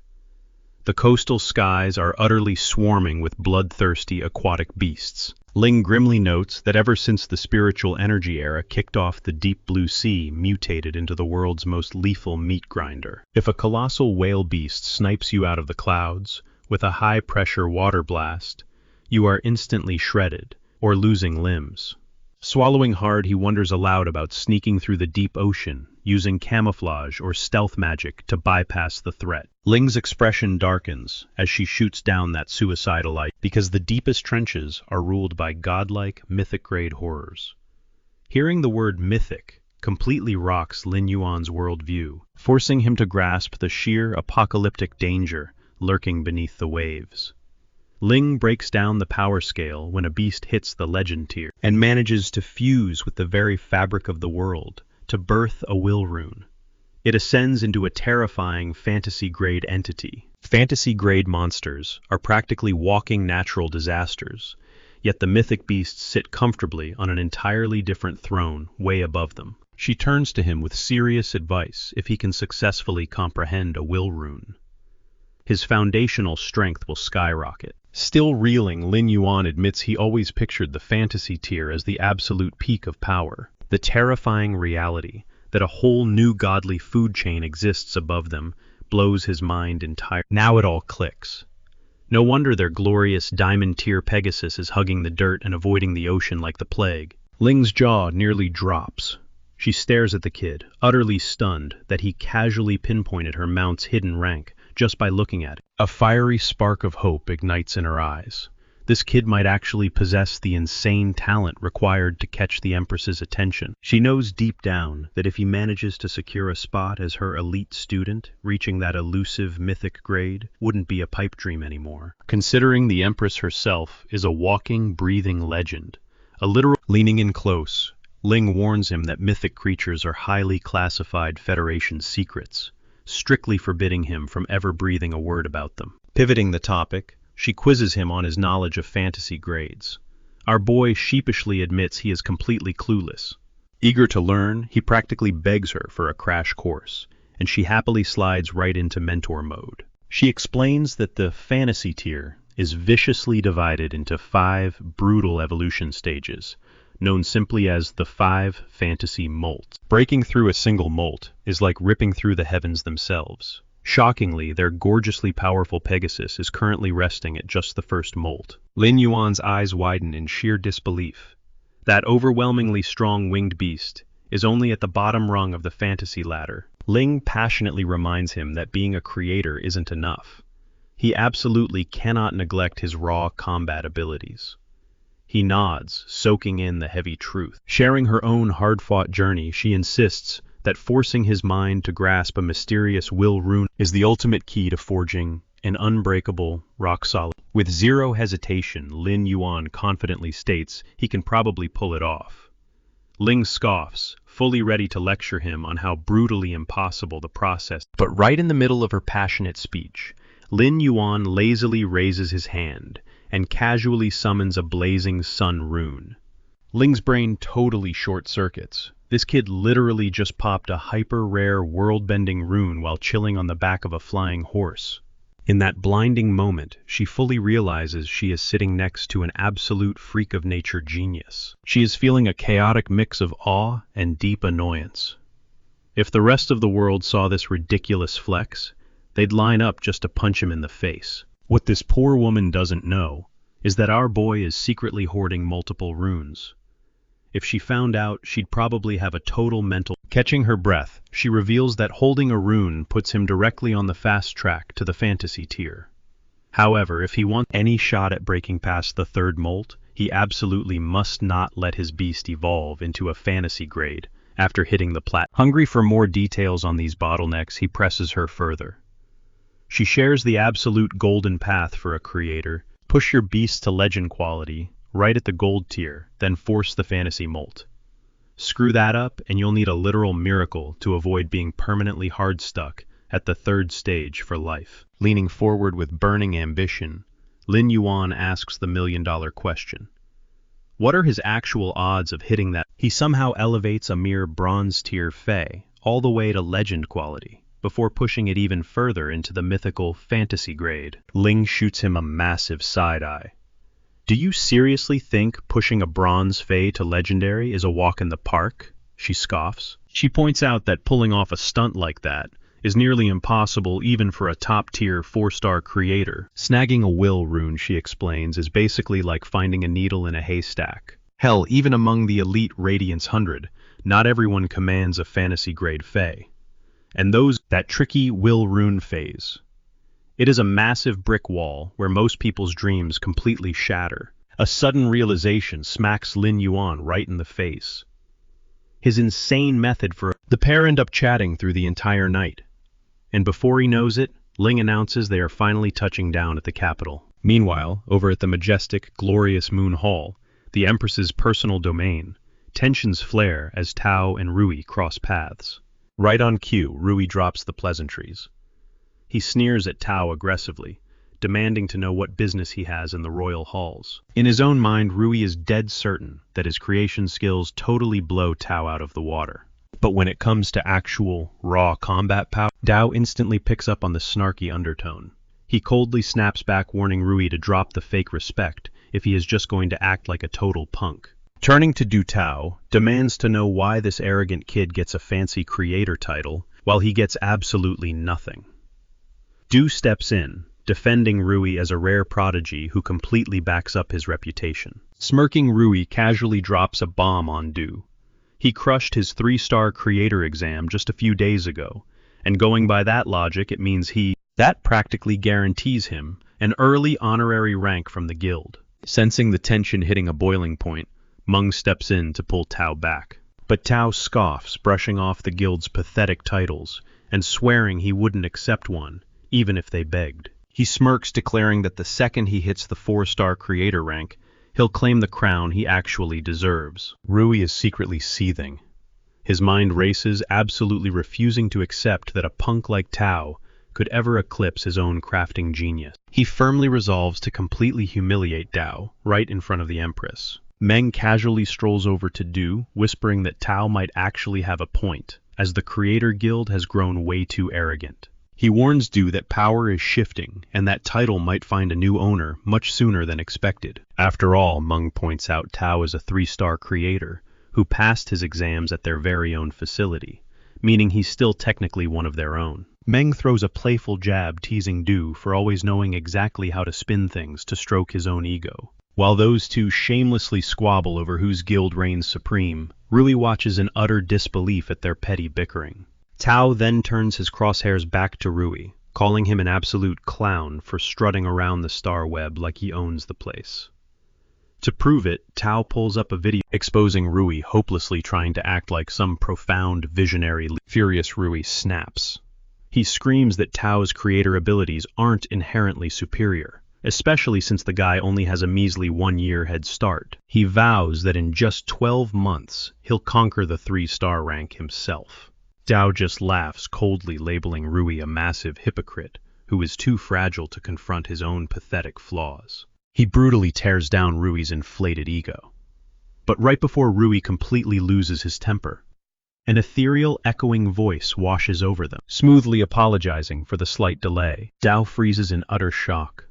The sound seems to bleed from the very air itself, echoing from everywhere and nowhere all at once. Whipping around, they spot Xuan Yue gracefully gliding through the air toward them. Just the suffocating pressure radiating off his body instantly proves this guy operates on a godlike level. Zhuan Yue gently informs the stunned crowd that one final guest has yet to make an appearance. Catching Tao discreetly trying to gauge his strength, Xuan Yue decides to teach him a little lesson. He releases a terrifying pulse of his aura, slamming Tao back into his place and reminding him exactly who is in charge. Right on cue, Ling's majestic Pegasus descends from the clouds, prompting Zhuan Yue to announce that their final VIP has finally touched down. Ling elegantly steps up to Xuan Ye, formally introducing her companion as the chosen candidate from Redbud City, Lin Yuan. She politely begs his pardon for holding them up, but Xian Yue brushes it off with a warm smile. Now that the roster is full, he gestures for the group to begin their ascent up the mountain.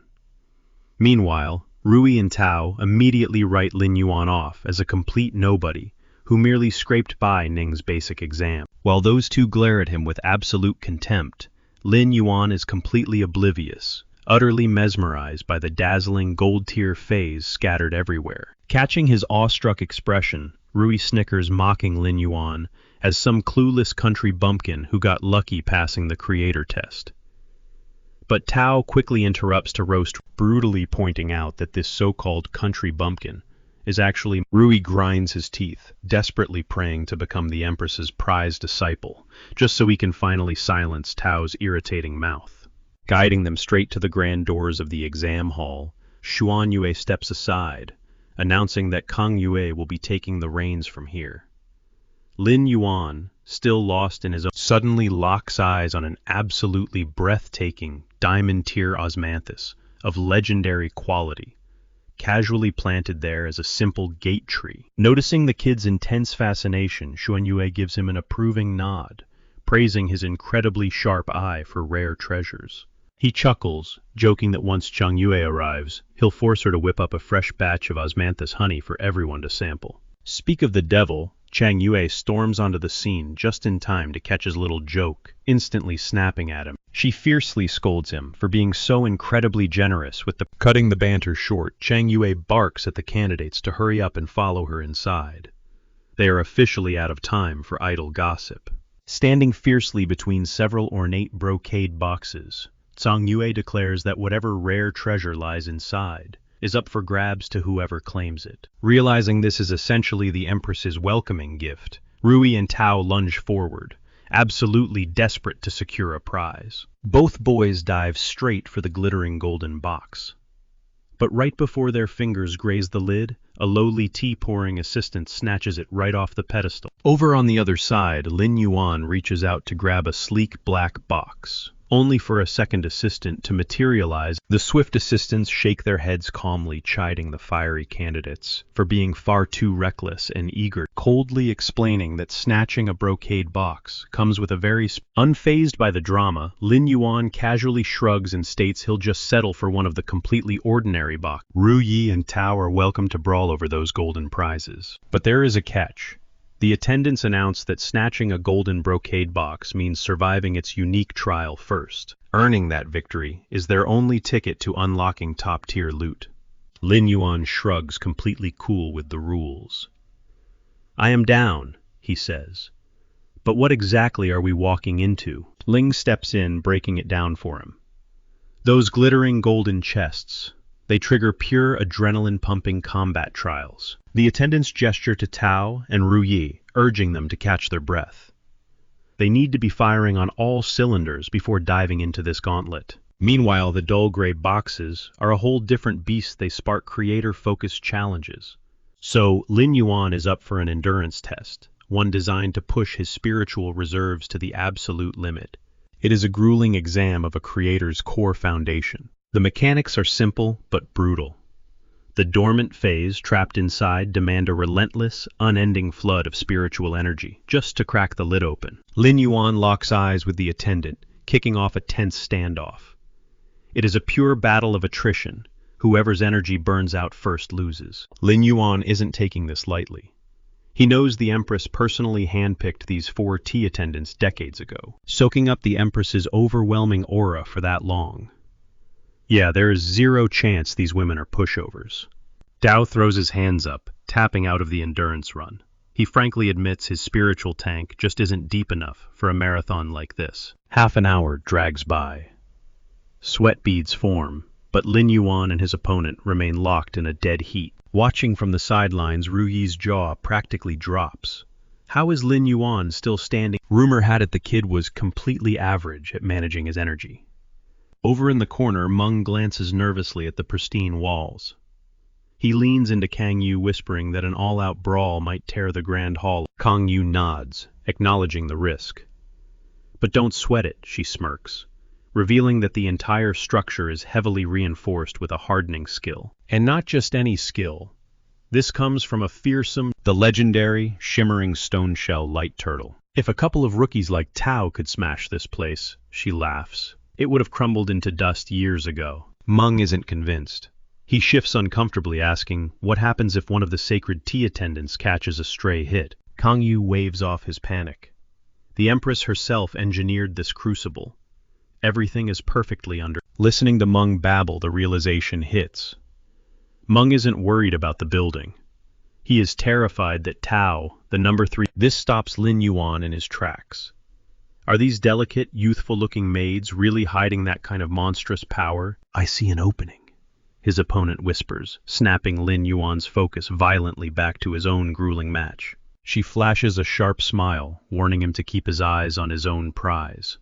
Lin Yuan grits his teeth. She is absolutely right. His spiritual power is draining out of him like a cracked dam, yet he hasn't pushed her back a single inch. Across the room, the stage is set.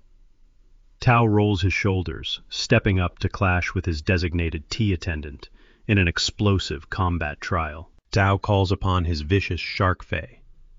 In response, the attendant summons her own beast, instantly morphing. Lin Yuan zeroes in on the glowing instrument. His breath catches. That is a platinum-tier second molt fantasy fae. The math is terrifying. These supposed servants pack way more firepower than Ling. The invisible bell rings. Bam Tao's massive shark is obliterated in a single devastating... A cold sweat breaks out on Tao's forehead. He messed up big time by treating this woman like a fragile doll. My bad, he mutters, his playful smirk vanishing.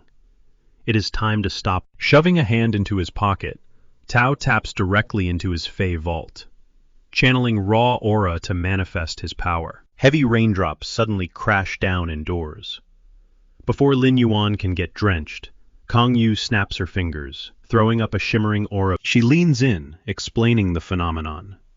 This artificial storm, it is the physical manifestation of Tao's water domain. Every single drop carries the crushing, suffocating pressure of... Relax, she assures him, her barrier glowing faintly.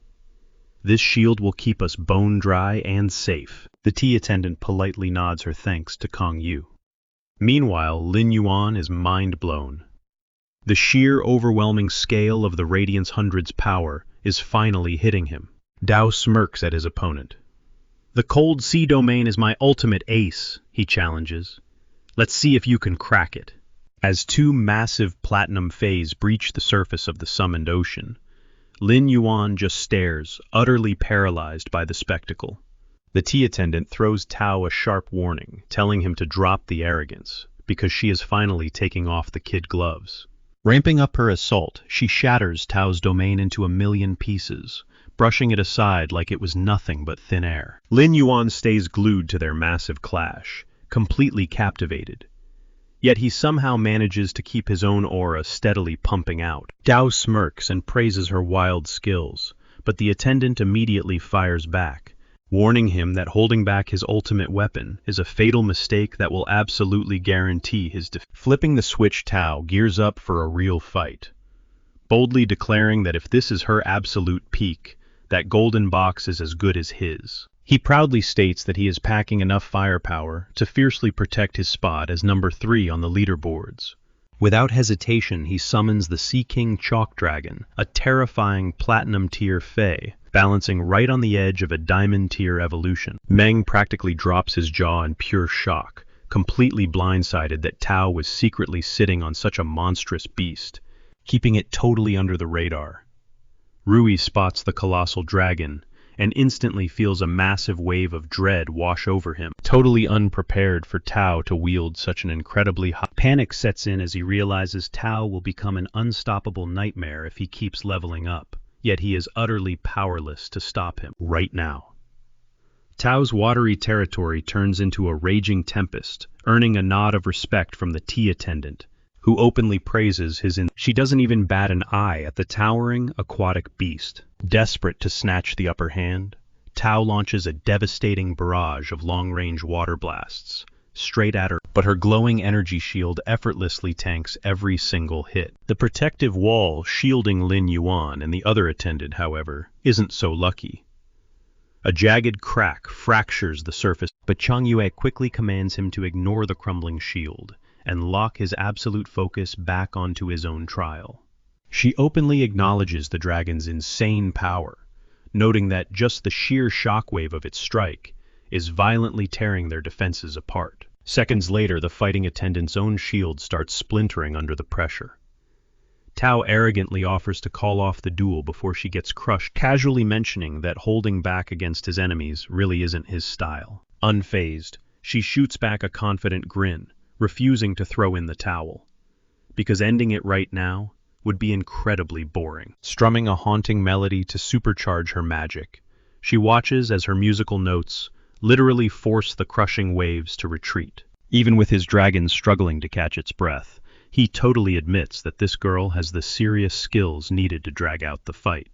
He expertly deflects her incoming strikes before instantly firing back with a ruthless counterattack, completely convinced that he already has the victory in the bag. But a hidden phantom fae abruptly intercepts his blast, leaving Tao standing there, completely dumbfounded. Swallowing his pride, he openly confesses that running into a powerhouse like her was completely unexpected. Over on Moon Mountain, Du is absolutely floored by their monstrous strength, heavily doubting that Rui could ever survive a beatdown from these girls. Rui hastily interrupts, insisting that the writing is already on the wall, and the winner is crystal clear, so there is absolutely no reason to painfully drag out this showdown any longer. Internally, he is thanking his lucky stars, insanely relieved that he let Tao play the guinea pig and face her first. He knows exactly what would happen. There is zero chance he survives against her brute. Meng quickly shuts that down, pointing out that the battle is far from over, since Tao refuses to go down without a spectacular finale.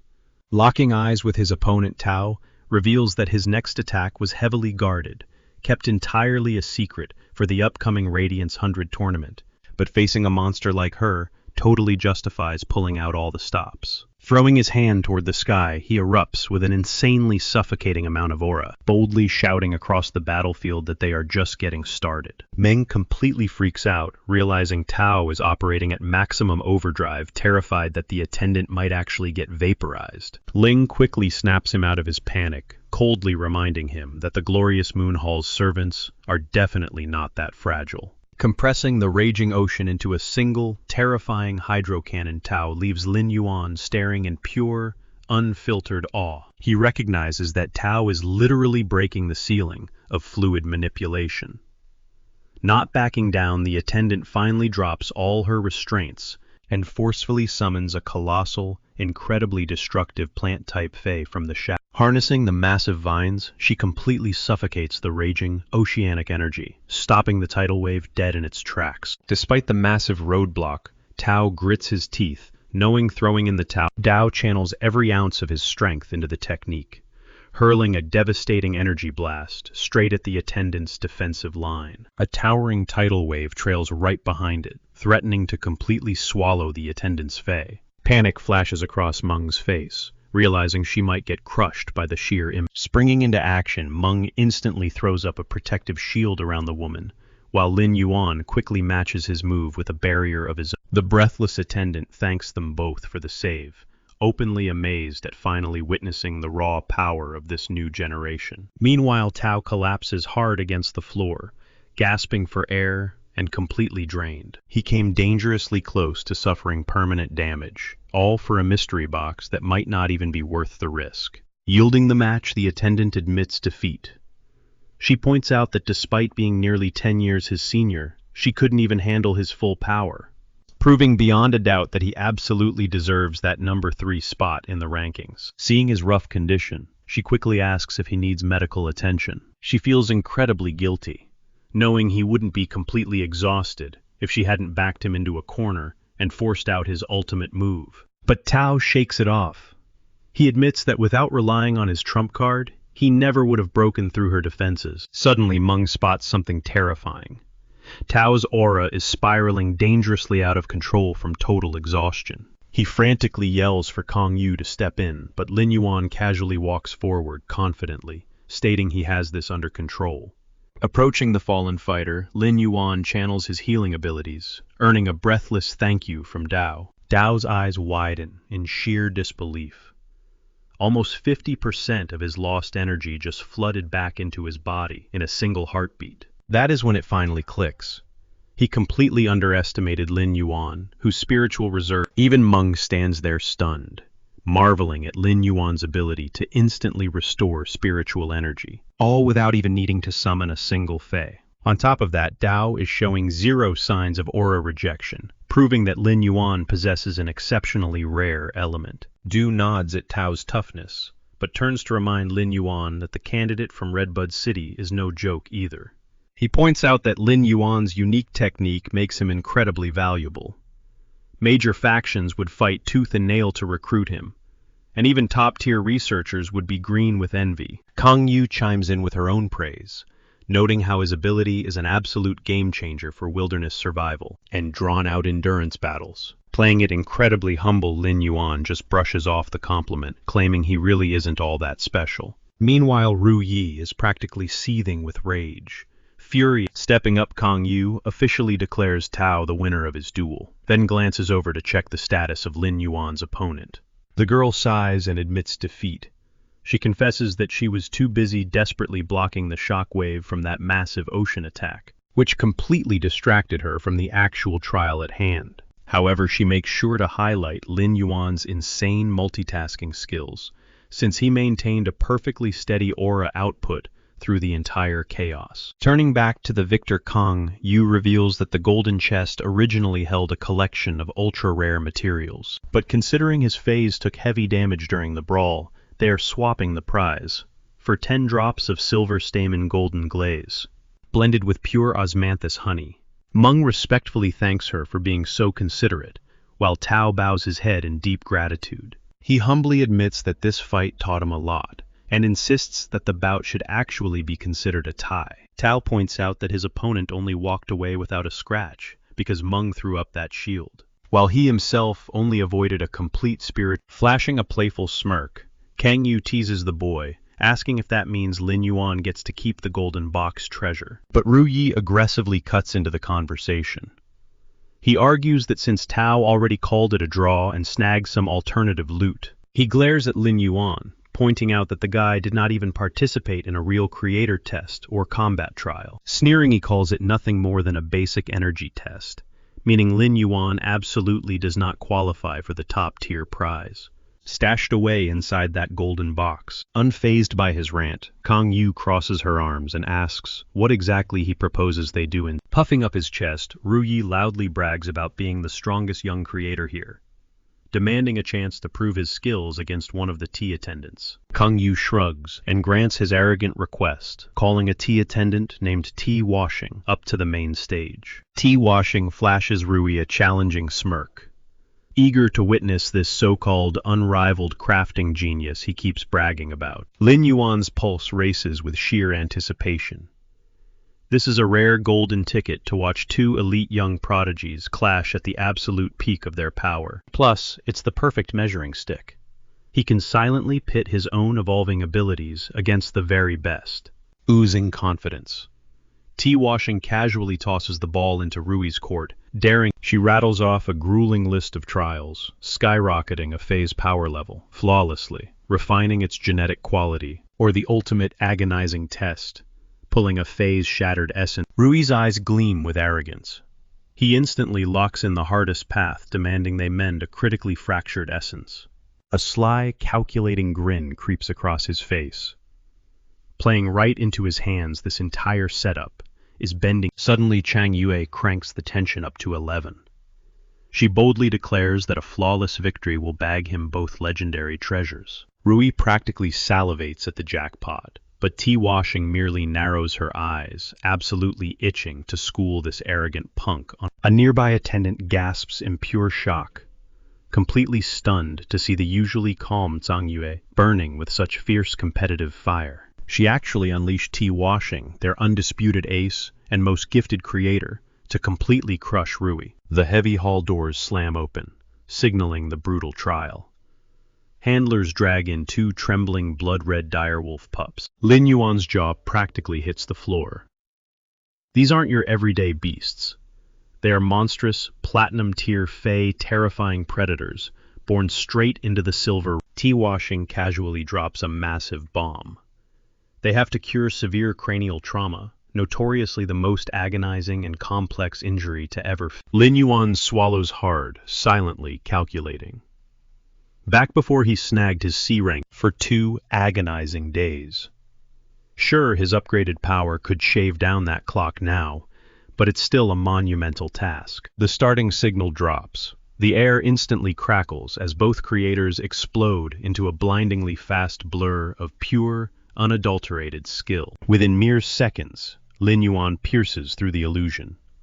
They look incredibly neck and neck, but T-Washing's flawless rhythmic flow is secretly leaving Rui in the dust. Rare ingredients furiously fly and merge in a frantic dance, as both rivals desperately try to outbrew one. T-Washing channels the soothing, vibrant essence of botanical life, whereas Rui taps into raw, beastly animal Hitting the first major milestone, T-Washing conjures a radiant emerald glow, violently clashing against Rui's aggressively pulsing deep purple concoction. Lin Yuan watches utterly spellbound. He quickly realizes T-Washing's seemingly old-school traditional crafting technique weaves a dizzying web of complexity, leagues beyond anything he has ever studied. Sweat actively beads on Rui's forehead. Gritting his teeth, he reluctantly acknowledges that this lowly attendant harbors a terrifying genius-level talent. Suddenly, Rui lets out a guttural, agonizing groan. His flesh parts, birthing a bizarre, squirming entity straight out of his palm. Thoroughly creeped out, Lin Yuan demands to... Zhang Yue solemnly names the horror. It's a legendary source creature, known as the Spine Goo. Elder Du steps in, dropping a massive bombshell. Rui's grandfather is none other than the infamous Cheng Wu, and that vile, twitching bug in Rui's hand. It's a direct parasitic offspring ripped straight from his grandfather's own core beast. Lin Yuan's mind completely short-circuits. Master Wu isn't just anybody. He's an elite 4-star titan dominating the industry, hovering dangerously close to achieving that godlike 5-star realm. The pieces violently slam together. Rui isn't just naturally gifted. He's a highly privileged third-gen... Frowning deeply, Zhang Yue grills Elder Du. Why the massive secretive cover-up about Wu securing a heavyweight seat at the capital's central guild? An absolute political earthquake of that magnitude should have made... Elder Du sighs heavily, explaining the murky politics. Wu was playing hard to get for the vice president chair, forcing the top brass to keep their mouths completely shut until... To put it bluntly, they dangled Rui's shiny new nomination like a juicy carrot to finally trap the stubborn old man into signing. Zhang Yue nods, perfectly reading the tea leaves.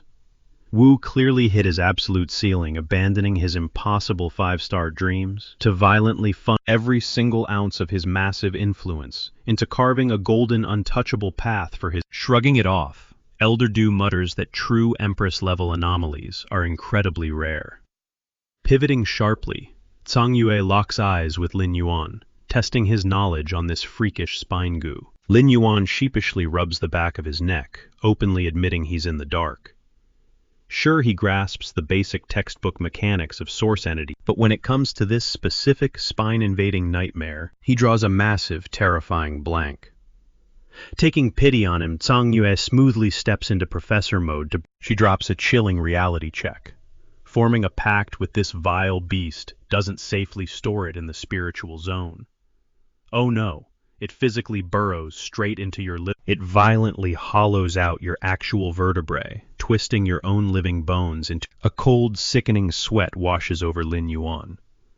Pure panic sets in as he realizes this is basically a lethal, spine-eating. Chang Yue's voice drops to an ominous, haunting whisper, warning him that binding this abomination, it straight up drains the host's life force. This means any creator who bonds with a spine goo is permanently locked out of ever hitting that legendary 5-star rank. Lin Yuan's jaw practically drops.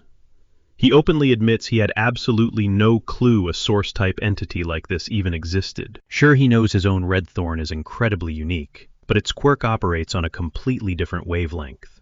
Red thorn demands a blood pact, and hatches without a set genetic blueprint.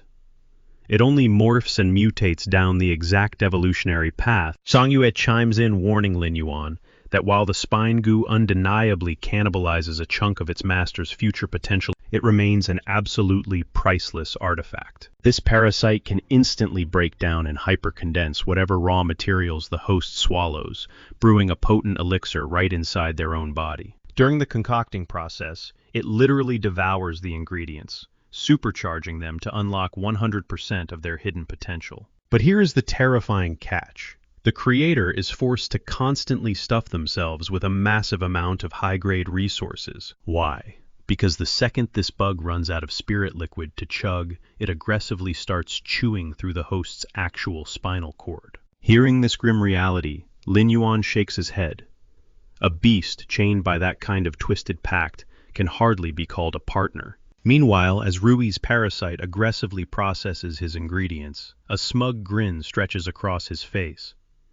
He is utterly convinced he already has this match. Tai Washin rolls her eyes at his obnoxious showboating over a basic brewing technique.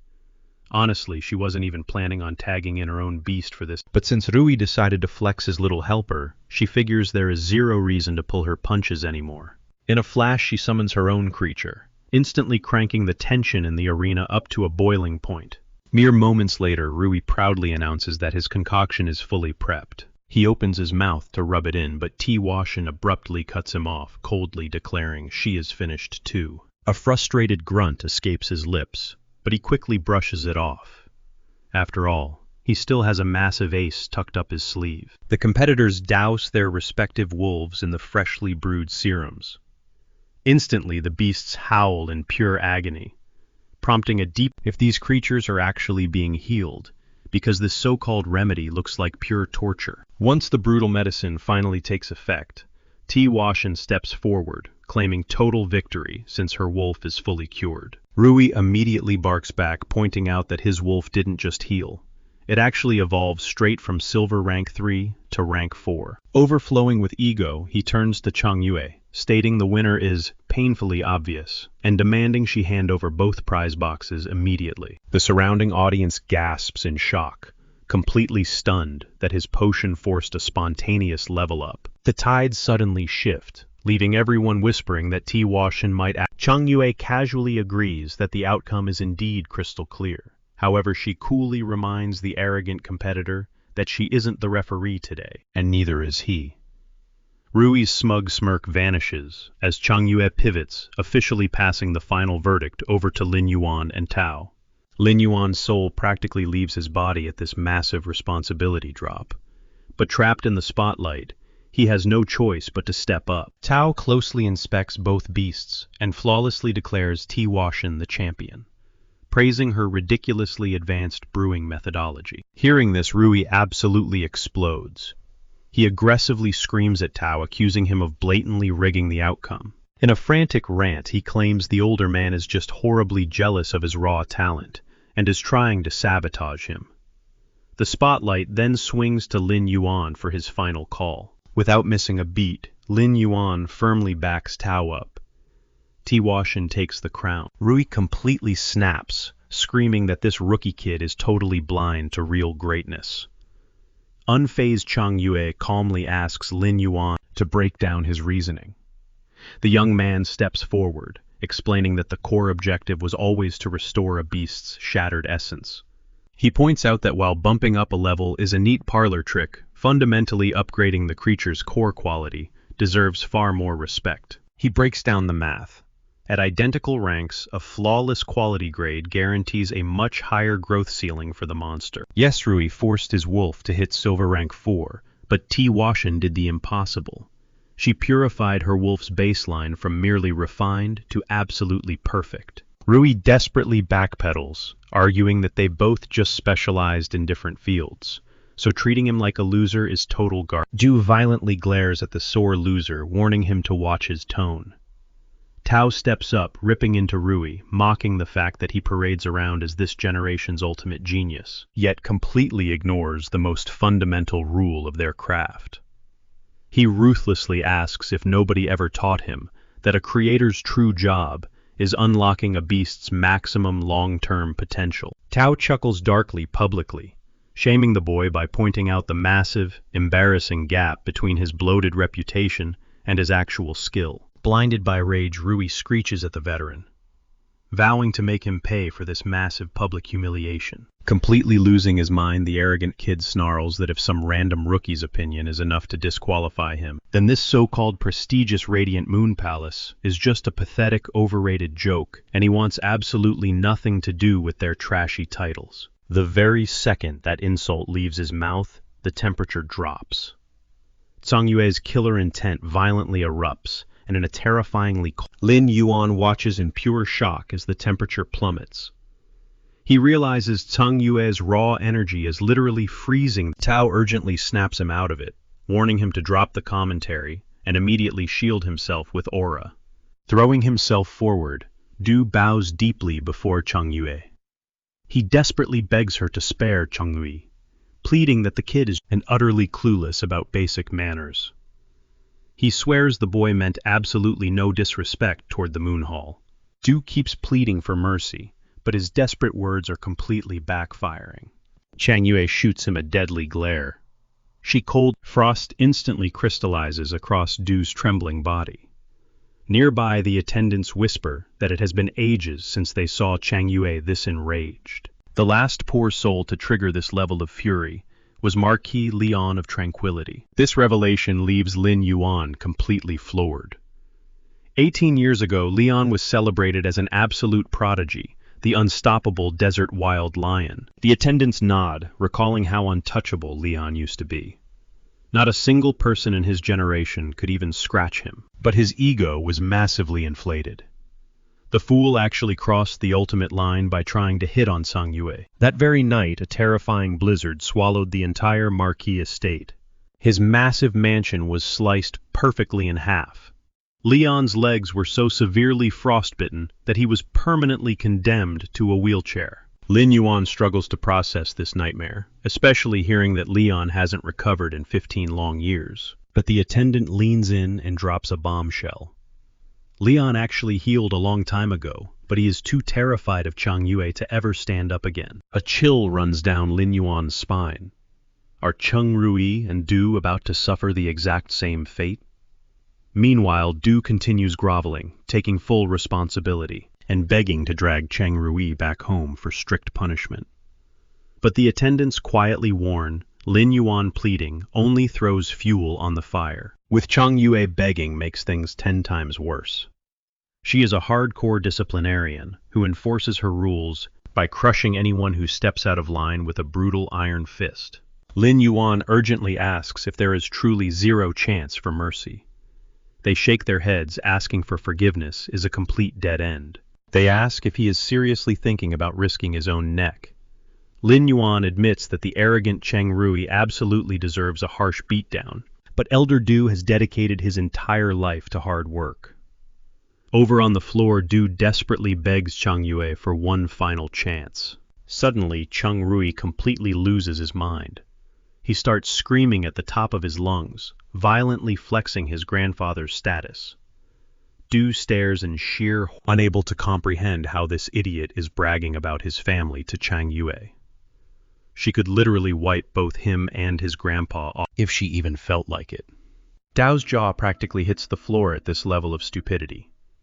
Cheng Rui isn't just digging his own grave. He is actively dragging his grandfather into the coffin with him. Cold sweat drenches Du and Meng. They know perfectly well that his so-called powerful grandfather is absolute garbage here. Hell, even if legendary 5-star creators like the Bamboo Monarch and Chef Supreme showed up, they couldn't extinguish Zhang Yue's blazing wrath. Out of nowhere, Zhang Yue pivots toward Lin Yuan. She stares right through him, demanding he pass judgment on the two fools. Lin Yuan internally groans, stunned that they somehow dumped this ticking time bomb in his lap. He fully expected her to grill the city lord or Meng, but definitely not him. His mind races. He realizes he can't just blindly feed her rage, because if he does a man who sacrificed his entire life for the Federation will be completely destroyed in the crossfire. Stepping up, Lin Yuan speaks clearly. He agrees that anyone spouting such arrogant trash needs serious discipline. But he carefully points out that Du only intervened out of a deep care for future talent. He wasn't actually trying to shield Cheng Rui's ego. Zhang Yue narrows her eyes, piercing right into his soul. She sharply asks if he believes punishing the brat alone will actually settle the score. Lin Yuan calmly explains that Cheng Rui is just blindly competitive. His reckless mouth ended up dragging innocent bystanders into the mess. He guarantees that the moment Cheng Rui gets home, his family and the guild will absolutely tear him apart. Zhang Yue raises an eyebrow, asking if he is basically implying that she is blowing this entire situation way out of proportion. Not backing down, Lin Yuan reminds her that creators are incredibly rare and vital assets to the Radiance Federation. If they really need a brutal reality check, there are far more productive ways to break them. He offers a brilliant alternative: just force them into intense, non-stop labor, healing more phase. Zhang Yue pauses, letting his words sink in. She suddenly recalls Lin Yuan's classified file. He is the orphan son of fallen bureau agents, who never even received a single dime in survivor benefit. Yet here he is standing firm under terrifying pressure, actively prioritizing the Federation's future over his own safety. The kid has a heart of absolute gold. Zhang Yue's icy demeanor finally thaws as she accepts his proposal. She shoots Du a commanding look, ordering the Creator Guild to keep its doors wide open for 10 grueling spared from a brutal fate. Du aggressively shoves Rui's head down, bowing deeply to Kang Yu, while practically showering her with gratitude for her mercy. But Kang Yu coldly redirects him, ordering him to thank Lin Yuan instead, and the old man instantly complies. Flustered, Lin Yuan quickly waves his hand, ordering the brat to step up and thank the guy who just saved his skin. Rui is completely sick to his stomach that he's being forced to grovel before some total nobody from Redbud City. He desperately convinces himself that Kang Yu was just intimidated by his grandfather's massive influence, using Lin Yuan as a convenient scapegoat to drop the charge. Shifting her focus, Kang Yu smoothly offers Meng the 2 mysterious boxes as a formal apology. To sweeten the deal, she promises to throw in another 20. Meng gratefully accepts the massive haul, chuckling that this wild trip turned out to be incredibly profitable. Even Tao chimes in with a respectful bow to Kang Yu, admitting this entire brutal ordeal was a massive wake-up call, because if she hadn't stepped in, he'd still be living under a rock, complete. A nearby attendant steps up, whispering to Kang Yu that Lin Yuan is the last man standing, since Tao willingly accepted a tie, and Rui got absolutely crushed by Tiwu Shuang. Wrapping things up, he announces that he and Lin Yuan are hitting the road. Before they part ways, Tao shoots Lin Yuan a grateful look for the epic save, urging him to hit him up at the Aura Academy whenever he visits the capital, promising the first round of drinks is completely on him. Right before dipping out, Du offers one last sincere apology to Kang Yu, swearing to visit the Moon Empress in person later to make absolute amends. Kang Yu waves him off, stating that owning up to his mistake is plenty, but she issues a stern warning to get Rui's massive ego in check the second they get home. Meanwhile, Rui is silently seething, absolutely furious that Lin Yuan hijacked the glory he felt rightfully belonged to him. On the flip side, pure panic starts bubbling up in Lin Yuan's chest as he realizes he's the last guy standing in the room. That means he has to face the legendary Moon Empress totally alone. Breaking the silence, Kang Yu praises Lin Yuan's soft heart, but issues an icy reminder that absolutely no one is allowed to disrespect the prestigious Radiant Moon Hall and walk away unscathed. Gulping hard, Lin Yuan nervously nods. A wave of intense anxiety hits him, realizing he needs to guard his words very carefully, or he might actually end up dead. Without missing a beat, Kang Yu gestures for him to follow her into the Moon Empress's private chamber, while Ling playfully roots for him from the sidelines. Kang Yu can clearly see Lin Yuan as a genuinely good kid, hoping her harsh little reality check hit its mark, just so he doesn't end up as easy prey for ruthless opportunists down the line. As they navigate the grand corridors, Kang Yu casually drops a bombshell. Tao was way too old to be chosen as a disciple anyway, especially since he's hardcore focused on being a frontline fighter. And Rui, he's permanently capped at 4 stars. This whole crazy showdown was basically a live demonstration staged exclusively for Lin Yuan, giving him a front row seat to witness the absolute peak of the younger generation's creators, and Lin Yuan's jaw basically hits the floor. It finally clicks why his own test felt like a total cakewalk compared to the absolute bloodbaths the others went through. Halting at the edge of a gorgeous bridge, Kang Yu tells him that the almighty Moon Empress is waiting for him right across. Frozen in sheer terror, Lin Yuan shoots a desperate look back at Ling. But Ling just flashes a confident smile, shooing him forward, totally convinced he has finally pieced together the real reason he was dragged here. Lin Yuan takes a shaky step forward, completely oblivious to what she means. In his mind, he's just watching him disappear. Kang Yu turns to Ling with an impressed smirk, praising her ridiculous restraint for keeping her mouth completely shut and never breathing a single word to the kid that the Moon Empress is actively hunting. But Kang Yu quickly darkens the mood, warning Ling that the Empress's final interview won't be anywhere near as forgiving as those flashy brawls that just went down in the main hall. Cut to the inner sanctum where Xuan Yue is frantically organizing the massive welcome gift the Empress demanded he assemble for Lin Yuan. The legendary Empress herself is nervously pacing the floorboards, too anxious to even sit down, second-guessing if this mountain of treasure is actually enough to impress him. Xuan Yue just stares, completely mind-blown. He knows for a fact that Kang Yu's brain would short-circuit if she saw their terrifying, untouchable leader acting like a total nervous wreck. Unable to hold back, he asks if she's genuinely this hyped about taking on a student. Pausing, a heavy wave of nostalgia hits her. She softly, sure, he taught her elite creator skills, but he also used to just dump her in highly lethal death zones to toughen her up. A dark shadow crosses her face. She's still right as she reached the rank of a 3-star creator, he slipped away, never getting the chance to witness the absolute powerhouse she was destined. That lingering heartbreak forged an ironclad vow in her mind. If she ever took a student under her wing, she swore to ensure she would literally hand them the world on a silver platter. But Kang Yu steps in, warning the Empress that she has to lay down the law.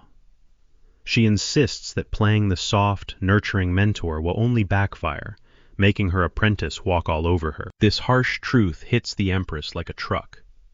Xuan Yue quickly chimes in too, begging her ruler to drop the kid glove, echoing the exact same tough love philosophy.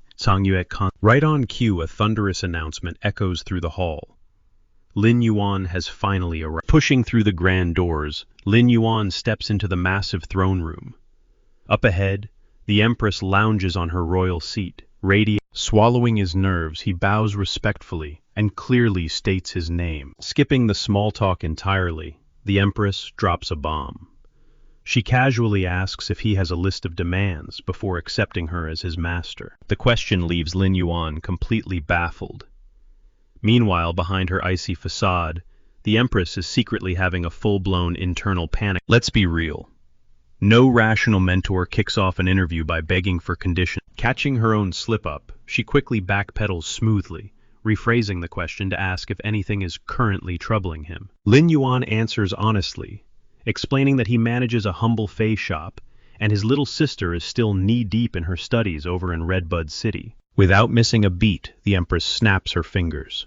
She instantly declares that Xuan Yue will step in to take over all the shop's operations. Boom! The reality finally crashes into Lin Yuan's brain. The most powerful woman in the empire actually wants him as her personal apprentice, leaving him entirely dumbfounded by his insane stroke of... But as the initial shock fades, a chilling realization creeps in. The Empress isn't just being generous. She is systematically dismantling. Handing the shop to Xuan Yue was a tactical move. Sweating bullets, he desperately wonders if she has already pierced through his hidden talents and just wants to lock him up as a lab rat. Sitting on her throne, the Empress grows anxious. She watches him freeze up in silence, totally confused, as to why her incredibly generous offer is so hard to process. Gathering his racing thoughts, Lin Yuan admits to himself that her logic is flawless. The moment he officially, every waking second will be consumed by training. The shop and his sister will be completely. Still, the massive perks of backing a royal powerhouse are impossible to ignore. Taking a deep breath, he finally breaks the heavy silence, firmly telling the monarch that he refuses to demand any special treatment. Instead, he respectfully requests to climb the ranks slowly, one grueling step at a time, relying entirely on his own blood sweat. The Empress nearly falls off her throne in shock. This kid's stubborn pride is threatening to flush every single one of her carefully. His unexpected answer completely derails her. From the sidelines, Xiwan Yue urgently whispers to her master, warning the Empress that her internal freakout is literally causing her terrifying aura to snapping under the pressure. The Empress barks an order, demanding Lin Yuan to just call her master already. The sudden outburst leaves him trembling. If this insanely powerful woman is actually plotting to imprison him. Mustering every ounce of courage, Lin Yuan looks her in the eye and confesses that a heavy burden is still crushing his. Intrigued, she demands to know what it is. He throws the ball back into her court, asking what she truly believes is the absolute most vital bond between a mentor. Without hesitation, the Empress fires back that passing down a legendary legacy is the only thing that matters. But Lin Yuan shakes his head, boldly declaring that true mentorship is built entirely on genuine emotional connection. Frowning, she demands he explain himself. He gently reminds her of her godlike status. She is a legendary 5-star creator of the Radiance Federation, and bowing to her would be the absolute honor of a lifetime. But without building a bridge of real trust, the word master would just taste like a hollow lie on his tongue. Even as he lays his soul completely bare, a dark truth hovers over him. If this supreme ruler decides to chain him here by force, he is absolutely powerless to stop her. Struck by his raw honesty, the Empress abruptly shuts the meeting down, dismissing him. Later that night, the Empress rendezvous with Chang Yue by a moonlit lake. She quietly reveals that Lin Yuan stubbornly refused her handouts, insisting that the 100 premium gifts she offered him should instead be treated as a final graduation prize. Chang Yue nods, bringing up the rumor that Her Majesty had dumped the new kid into the dusty outer branch quarters. Gazing at the water, the Empress sighs. She admits that sitting on an untouchable pedestal has blinded her, and she desperately needs to start viewing the world through the gritty lens of a normal person. This massive shift in attitude absolutely floors Chang Yue. Chang Yue fiercely argues her own brutal philosophy. Once you claw your way to the top of the food chain, you start thinking like an apex predator. End of story. The Empress gently agrees that the elite absolutely must slice through hellish trials to maintain their supreme dominance, because ascending past normal humanity permanently rewires you. However, she shoots Chang Yue a serious look, declaring that the exact kind of disciple she is searching. He drops his eyes, still grounding his thoughts like an everyday mortal. A genuinely rare trait. Kang Yu chimes in, arguing that a true powerhouse should strike directly at the core of any matter. But the Empress playfully shuts her down, hinting she is only half correct. It suddenly hits Kang Yu, the Empress has not actually brushed Lin Yuan aside as a potential disciple. In fact, Kang Yu realizes she might be the one tasked with whipping the boy into shape. Out of nowhere, the Empress drops a bombshell command. She orders Kang Yu to hunt down a top-tier spirit ingredient cookbook. Her reasoning was, if she is going to forge a real bond with her new, she has to start winning him over with the little things. Kang Yu practically short-circuits. The shocking truth clicks. The Empress is not disappointed at all. She is absolutely thrilled. Meanwhile, Lin Yuan chills by the edge of a massive pool, mentally unpacking the insane events of his day. He breathes a massive sigh of relief that he was not violently abducted and slapped with some horrific magical binding. Clearly, the Moon Empress operates with way more logic and grace. A few beats later, 2 servant girls glide into the bathhouse. One boldly marches right up to the water's edge, purring that they brought him a fresh change of clothes. The younger maid nervously tries to rein in her partner, but the thirsty servant completely ignores her warnings. Lin Yuan snaps at the intruder, demanding to know why she just barged in unannounced. He points out he could have been butt naked, but the brazen maid just smirks, whispering, "That would have been a massive..." She literally throws herself at Lin Yuan, eagerly volunteering to strip him down and scrub his back. Before she can dig her claws into him, Lin Yuan dives straight into the deep end, awkwardly shouting that the temperature is absolutely perfect on his own. Robbed of her prize, the aggressive girl stomps off in frustration, while the shy maid softly mentions that his living quarters are spotless. Lin Yuan blinks in sheer confusion at the wild contrast between their two clashing personalities. Watching their retreating figures through a frosted window, he narrows his eyes. Was that bizarre encounter some kind of twisted loyalty test? Without warning, the hyper-aggressive maid violently shoves her timid coworker into the dirt, furious that her seduction got ruined. She raises a hand to strike, but Lin Yuan intercepts, gripping her wrist like a vice. He growls at her to back off, promising to keep his mouth shut if... Right at that tense second, Chang Yue suddenly materializes. Lin Yuan immediately knows she will literally execute these girls if she uncovers this petty drama. Playing it cool, he smoothly lies to Chang Yue, claiming the servant simply dropped off his wardrobe. Once the terrified maids scurry away, Chang Yue hands Lin Yuan 2 glowing flasks of silver stamen gold luster cassia honey. This ridiculously rare nectar was custom brewed specifically for his use by the... Chang Yue explains that a single drop is more than enough for his body, meaning the second bottle is entirely his to play around with. Snatching up the precious vials, Lin Yuan passionately praises the Moon Empress for dropping such a legendary reward. Retreating to the safety of the bathhouse, he meticulously inspects the shimmering liquid, confirming its heaven-defying purity. Without a second thought, Lin Yuan locks away the extra flask. That treasure is strictly reserved for Chu Ci. Suddenly, Chang Yue's bizarre instruction rings in his ears. He absolutely must consume the syrup while the reason this magical honey triggers a massive, full body. Despite being totally clueless about why the bathtub is mandatory, Lin Yuan tilts his head back and downs the sweet elixir. The horrifying answer reveals itself seconds later. Fountains of pitch-black, foul-smelling toxic sludge violently erupt from his pores. Flash forward a few days, and Lin Yuan finally escapes the suffocating mansion to explore the bustling royal capital. He discovers that Lu has already scouted out several prime real estate spots for their new business venture. Lin Yuan is genuinely blown away by the guy's insane hustle. Flashback to a recent private session with the Empress. She blessed him with a ridiculously rare, diamond-tier, trapping spirit box to... She casually mentioned that the artifact was packed to the brim with the mangled carcasses of horrific dimensional rift monsters. We are talking about nightmarish beasts, ranging all the... On top of the epic loot the almighty Empress ordered him to take, a well-deserved vacation. She needed total silence to completely overhaul his entire cultivation roadmap. Lin Yuan is genuinely shocked that the legendary Moon Empress is pouring so much sweat into his personal growth. It is a massive green flag. She is totally gearing up to officially brand this absolute genius as her personal disciple. The crew kicks back, swapping stories about surviving the last couple of days locked up with Red Thorn inside Mobius's mystical space. Lin Yuan just smirks, waving off their worries.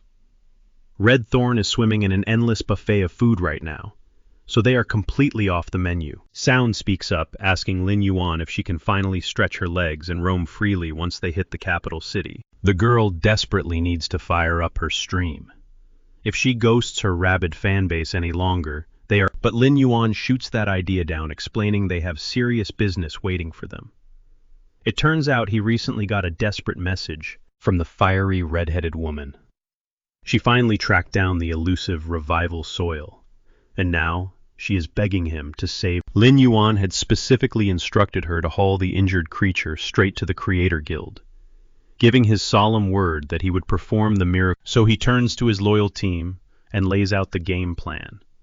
Their very first stop is the towering front doors of the Creator Guild. Genius tilts his furry head, totally confused.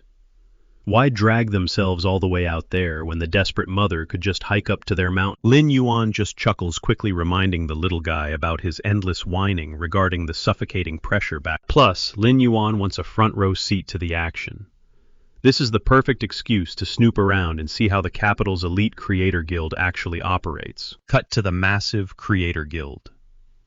The anxious mother and daughter are already hovering outside the heavy doors, practically shaking with nerves at the thought of stepping inside. A snooty staff member suddenly marches over, barking down at them with a nasty attitude. He snarls that a free charity clinic is currently running for the next couple of days, so they can just waltz right in. Swallowing their pride, the duo quickly thanks the jerk and shuffles into the grand. Deep inside the luxury suites, Rui is absolutely hammering back drinks like the world is ending tomorrow. A terrified assistant tentatively reminds the guy that he should probably sober up. After all, Rui has not healed a single patient since the trembling worker stammers, warning him that all hell will break loose if Master Du catches him slacking off. That hits a major nerve. Instead of listening, Rui viciously hurls his heavy glass right at the guy, splashing booze everywhere as he screams, "So what if Du finds out?" His massive ego takes over, and he starts flexing his grandfather's legendary name. He roars that he is the most brilliant young creator alive, still seething over the humiliating disrespect Du showed him. In Rui's twisted mind, Du only dragged him out to Moon Mountain to publicly crush his pride. He violently rants about how Du and the rest of those spineless fools used to grovel at his feet back in the day. They would practically beg just to breathe the same air as him. But now, the tables have completely turned. He sneers at the shaking assistant, spitting that he could not care less about some pathetic free clinic. To him, this entire guild is but his noble bloodline. His family still commands ultimate respect. Panting from his explosive meltdown, Rui suddenly glares at the worker, admitting the guy is actually right about one. A wicked, arrogant grin spreads across his face. It is finally marching toward the door. He barks a final order at the terrified lackey. Scrub this pigsty clean, and prep a brand new luxurious Rui swaggers out into the bustling hall, instantly spotting the red-headed mother and her fragile daughter fiercely arguing with a clerk over their dying creature. The arrogant clerk is stonewalling them, ordering them to sit down and wait for their scheduled appointment. But the desperate mother snaps, screaming that this entire staff is completely worthless if not a single one of them can fix such a basic, everyday ailment. Smelling a golden opportunity to show off, Rui confidently struts. The mother's tired eyes light up with false hope. Thinking this flashy hotshot is her savior, she frantically explains that she brought a precious stash of revival soil for the treatment. But Rui takes one condescending glance and coldly crushes her dreams. He blatantly declares that the creature's core essence is completely shattered. It is a total goner, and absolutely nothing. Rui scoffs viciously, demanding to know which brain-dead scammer promised her a miracle. But the fierce mother glares right back and passionately defends her mysterious benefactor, swearing that the person who gave. She casually drops that this master creator looks to be around Rui's exact age. That single sentence is a massive slap to Rui's fragile ego. Spitting mad, he beats his chest, screaming that he is the undisputed king of the younger generation. If he pronounces a Fae dead, then it is going in the ground. End of story. The frantic mother tries to de-escalate the tension, clarifying she isn't questioning his talent, but this fading creature is her little girl's only reason to live. But Rui is completely blind with rage. He violently barks at the guards to toss the crying duo out into the cold streets, slap them with a merciless, year-long ban from the entire. The panicked clerk bows, repeatedly stammering that he was only following protocol because they claimed to have an official appointment. He then spins. He aggressively points to the exit, firmly ordering them to pack up and get out. But the fiery redhead digs her heels in, screaming that they are not right as the brutal guards step up to manhandle them. A calm voice cuts through the heavy tension. Lin Yuan smoothly strides onto the scene. This exact family has been waiting for. The desperate mother practically bursts into tears of pure relief, sprinting over and bowing deeply as she flashing a warm, confident smile. Lin Yuan smoothly apologizes for the delay. He completely ignores Rui's raging meltdown, casually guiding his relieved clients toward a Rui's blood boils, ready to snap, until his eyes lock onto Lin Yuan's chest. Wait. The legendary Empress's. The realization hits him like a freight train. This scrub isn't her pride. A wicked smirk creeps across Rui's face as he starts running his mouth. He sneers, mocking Lin Yuan for lingering behind yesterday, acting like he actually snagged the Empress's favor. But look at him now.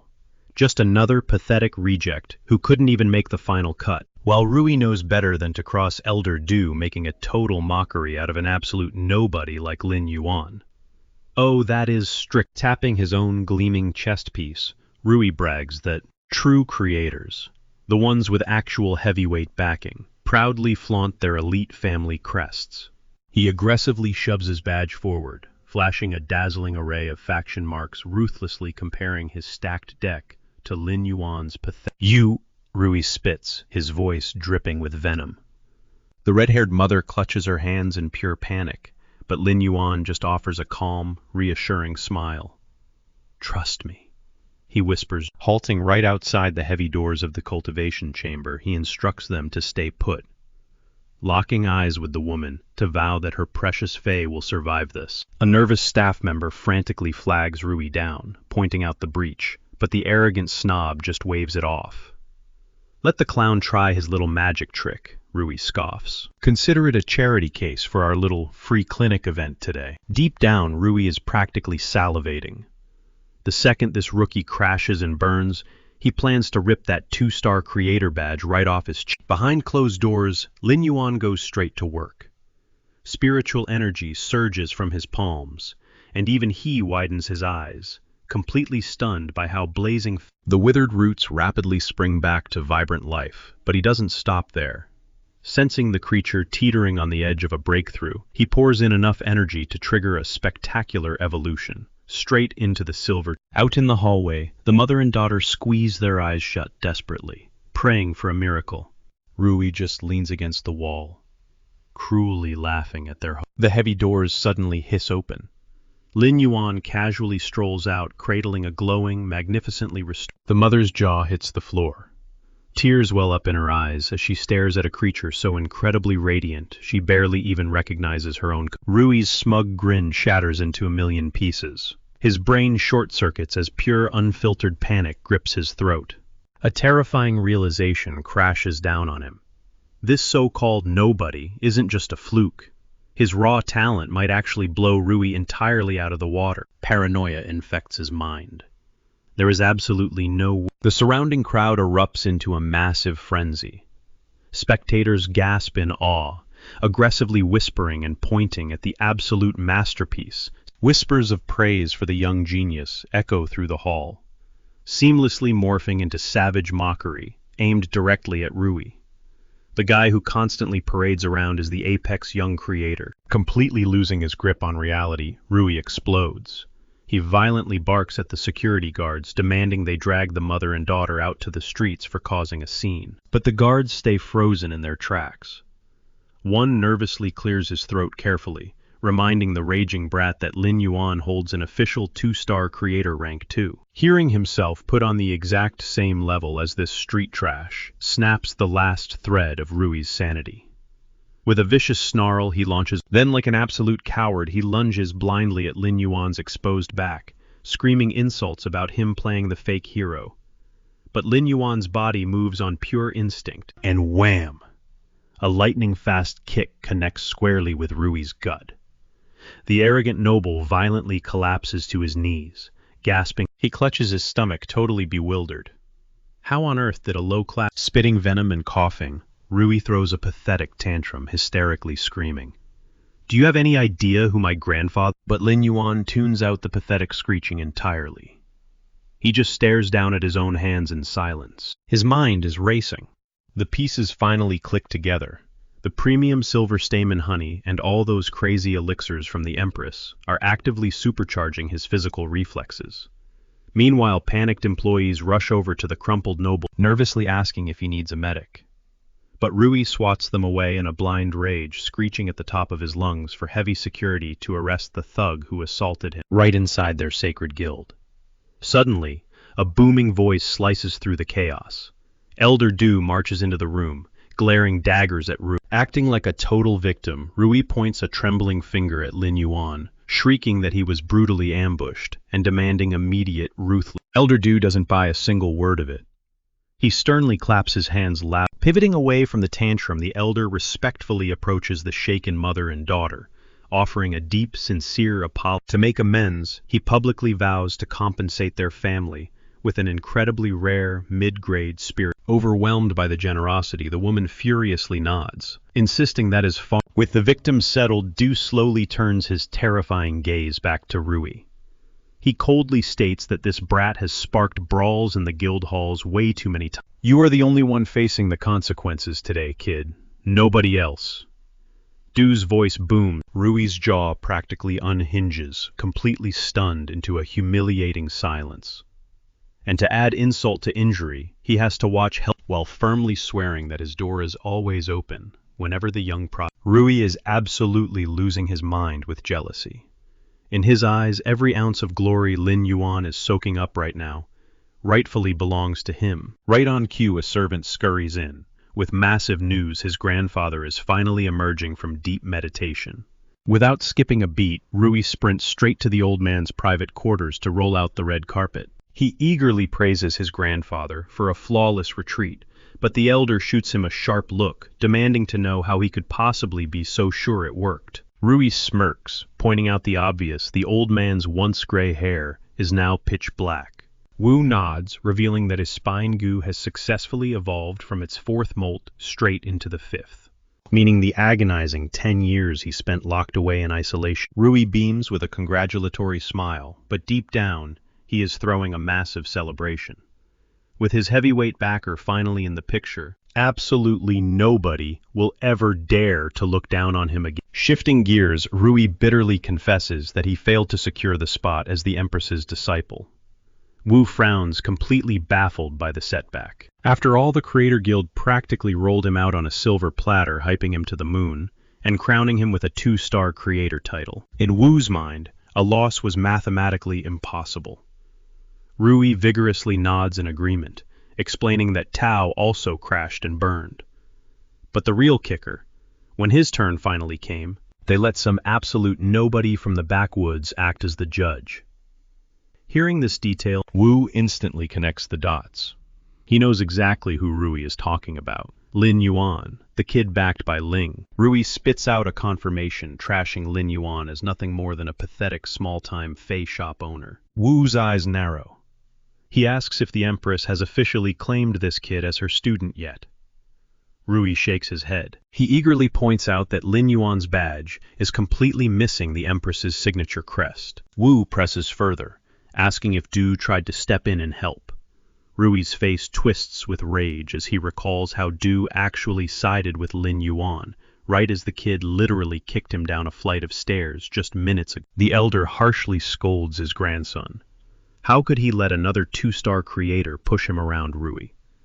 Frantically defends his pride, swearing he could have crushed the kid if Du hadn't stepped in as a human shield. This revelation makes Wu's blood boil. He slams his fist into the ground with explosive frustration. He simply cannot fathom why Du would disrespect his bloodline like that, especially after begging him to take a prestigious seat at the Capital Creator Guild.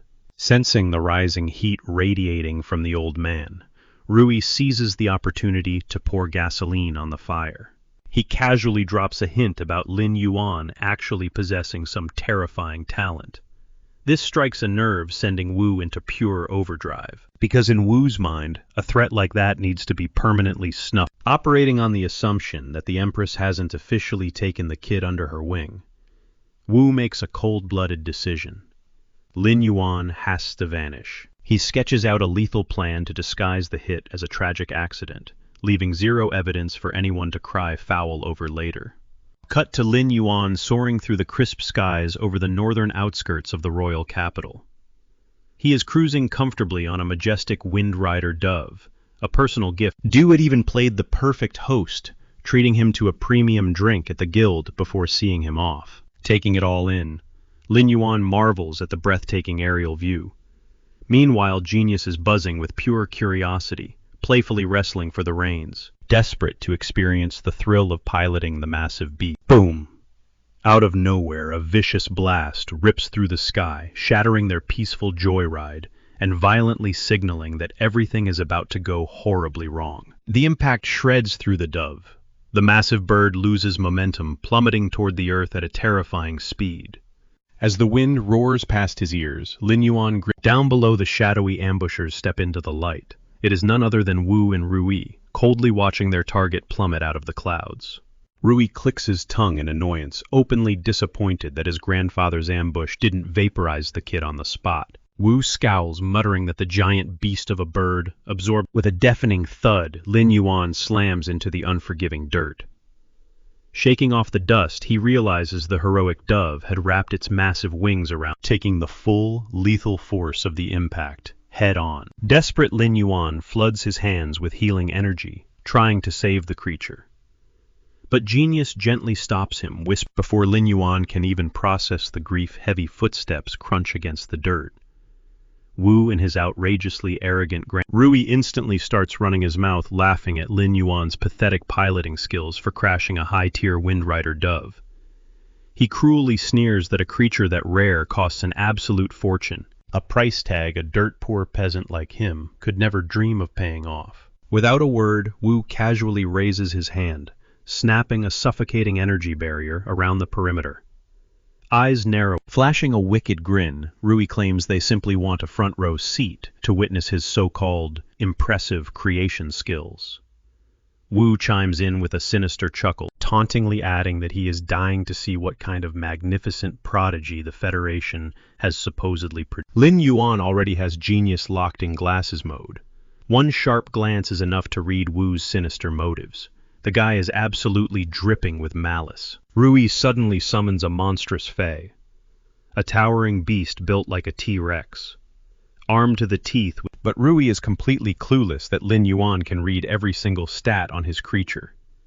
Knowing the stakes, Lin Yuan instantly warns Sound to stay nimble. He orders her to dodge those razor-sharp, exploding forward like a runaway freight train while unleashing a barrage of venomous projectiles. Reacting in a split second, Lin Yuan commands Sound to whip up a fierce turbulence.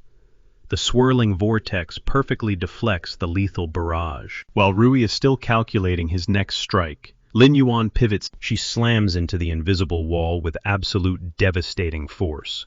But the impact doesn't even leave a microscopic. Wu sneers from the sidelines, mocking Lin Yuan for trying to dodge a brutal clash with Rui. He proudly declares that he completely locked down the entire arena. No one is getting in, and no one is getting. Rui joins in on the trash talk, but Lin Yuan brushes it off with an icy calm. He casually mentions that surviving the Empress's rigorous training means he's far from a pushover. Honestly, if he crumbled right now, the Empress would be fiercely disappointed in her prodigy. The prehistoric beast lunges again, jaws wide open. Lin Yuan instantly commands Sound to go straight for its vulnerable, but the strike barely phases the monster. The sheer power gap is just too massive. This thing is a genuine silver-tier nightmare. Narrowly sidestepping the beast's crushing charge, Lin Yuan violently shifts gears and sprints directly. Rui bursts into arrogant laughter, taunting Lin Yuan for leaving his back completely exposed just to attempt a desperate frontal assault. But our boy is playing chess while Rui plays checkers. Lin Yuan abruptly yells at Sound to cast turbulence directly on him.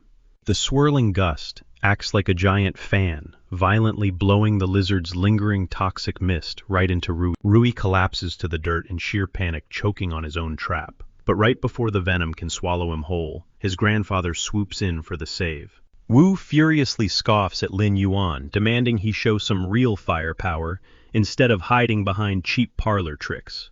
A smirk crosses Lin Yuan's face. He finally pieces it together. Wu is utterly terrified of the Empress's wrath, which is the only. Knowing he holds this invisible shield of protection, Lin Yuan hatches a daring scheme. He is going to force Wu to shatter his own containment barrier. Bashing his head against a silver-tier beast is utterly useless. Instead, turning Rui into his personal punching bag is the perfect bait. Spotting Lin Yuan rushing him a second time, Rui jeers relentlessly, swearing that the same pathetic illusion won't work twice. The monstrous lizard violently chases Lin Yuan down, jaws snapping at his heels. But Lin Yuan grins. Materializing out of thin air, Redthorn immediately lashes out, tightly wrapping the colossal reptile in an inescapable grip of completely ignoring the struggling beast. Lin Yuan stares dead at Wu. He boldly declares that the victory is blatantly obvious, proving his undeniable combat prowess. There is absolute. Wu offers a slow, sarcastic clap, praising the flawless control over his source-type lifeform. But his tone drops as he snarls that this bloodbath is far from over. Suddenly, Redthorn begins wildly thrashing, rapidly losing its grip. As Lin Yuan desperately tries to analyze the chaos, Rui gloats that the plant is succumbing to a lethal. A chill runs down Lin Yuan's spine. It suddenly clicks. The lizard's massive claws are heavily laced with toxins. Even a micro-scratch from those talons injects a paralyzing agent. Rui smirks, genuinely amazed that a lowly shopkeeper managed to tame a rare source-type beast. But now that he's witnessed this raw potential, he absolutely refuses to let Lin Yuan walk away breathing. Seizing the opening, Rui launches a ruthless assault with his spin goo. Without missing a beat, Lin Yuan desperately screams for sound. Blurring into existence, sound violently dive bombs the spingu, slamming it face first into the dirt and leaving. But this wasn't just raw speed. Sound flawlessly synchronized with the spirit-gathering goldfish perfectly layering their power. Rui's jaw drops. He is genuinely stunned to see a fae capable of regenerating aura on the fly. Gritting his teeth, he openly admits he dangerously underestimated. Refusing to be outdone, Rui aggressively summons yet another monster. This time, a massive, heavily armored. Watching Lin Yuan effortlessly juggle these life-or-death scenarios, Rui is forced to respect the hustle. He finally gets exactly why the legendary Empress scouted this kid. But admiration doesn't equal mercy. Rui's eyes darken completely dead set on brutally crushing Lin Yuan before he ever touches his terrifying peak potential. Cut to the insanely gorgeous moon hall, where the all-powerful Empress is aggressively flipping through cookbooks, desperately trying to whip up a gourmet feast for her precious new student. Snapping back to the deathmatch, Rui tosses a suspicious combat pill to his scorpion, instantly sending the beast into a bloodthirsty, hyper-aggressive frenzy. He flashes a psychotic grin, warning Lin Yuan that the second his pet swallows that snack, it is going to rip him entirely to Feeling the crushing pressure, Lin Yuan frantically screams at Sound, ordering her to unleash a rapid-fire sonic spike to interrupt the terrifying buff. But in a heart-stopping twist, every single deadly spike ricochets harmlessly off the monster's. Rui smirks, taunting Lin Yuan about his one-hit wonder of a buff. Brimming with arrogance, he prepares to unleash his true terrifying power. Lin Yuan's mind races, scanning the battlefield. Is this rich kid hiding another nightmare beast in his arsenal? He breathes a tiny sigh of relief at least. That massive scorpion can't strike from afar. But that relief shatters instantly when a vicious ambush strikes him dead in the back. The grim reality hits him like a freight train. Rui had a hidden killer lurking in the shadows this whole time. Barely sidestepping the lethal blow, Lin Yuan locks eyes on Redthorn.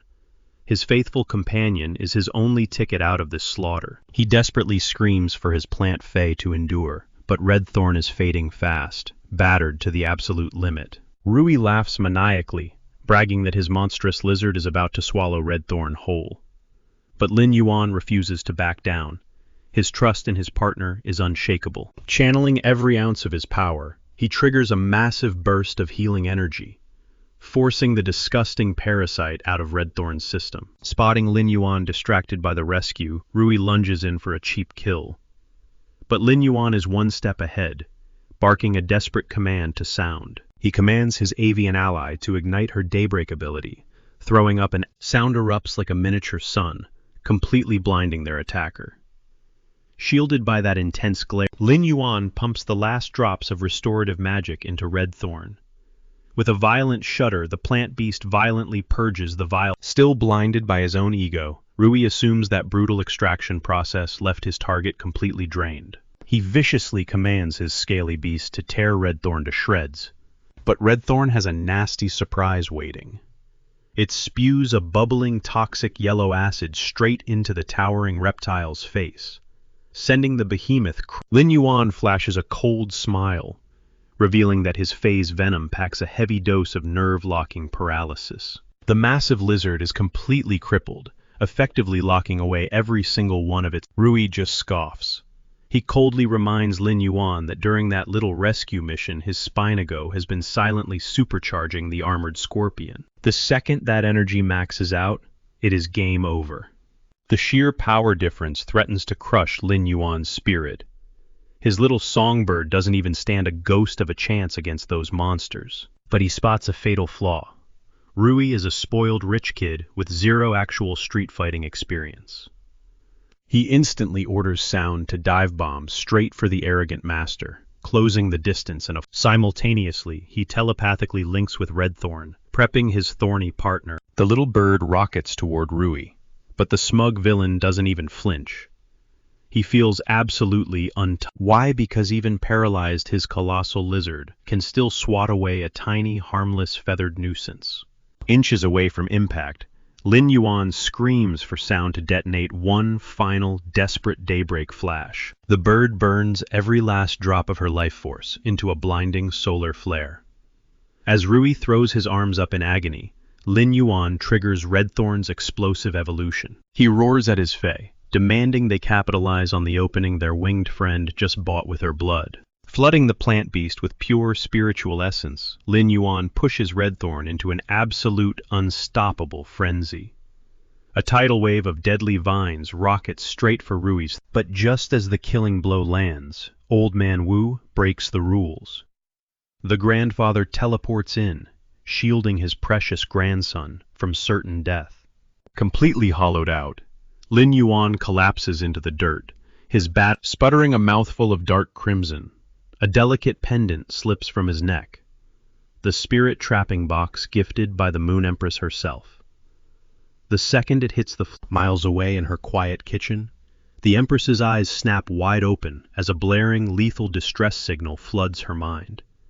Back in the arena, Rui throws a pathetic tantrum. The delusional brat actually believes he was seconds away. Wu shatters that illusion with a cold glare.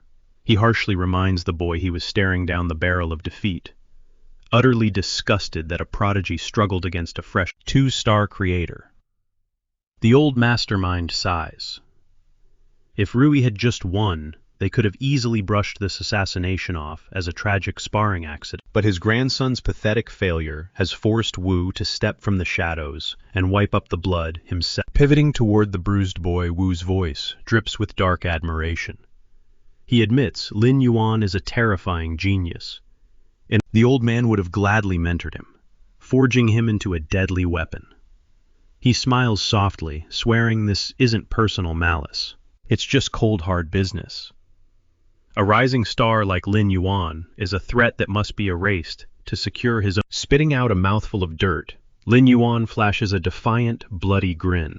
He mocks. He laid all his cards on the table, and he played them perfectly. Suddenly, a sickening splintering sound echoes through the air. Wu's eyes snap to a jagged fracture in his. Lin Yuan engineered that lethal strike on Rui on purpose. He knew the grandfather would panic and intervene, causing a split-second lapse in his suffocating magical lockdown. In that microscopic window, the kid covertly slammed an artifact into the invisible wall, shattering its core. Absolute panic grips the old master. His admiration instantly morphs into raw, murderous intent. Lin Yuan is too smart, too dangerous. He has. Right as he prepares to land the killing blow on Lin Yuan, the Empress's voice thunders from the heavens. "How dare you lay a finger on my disciple?"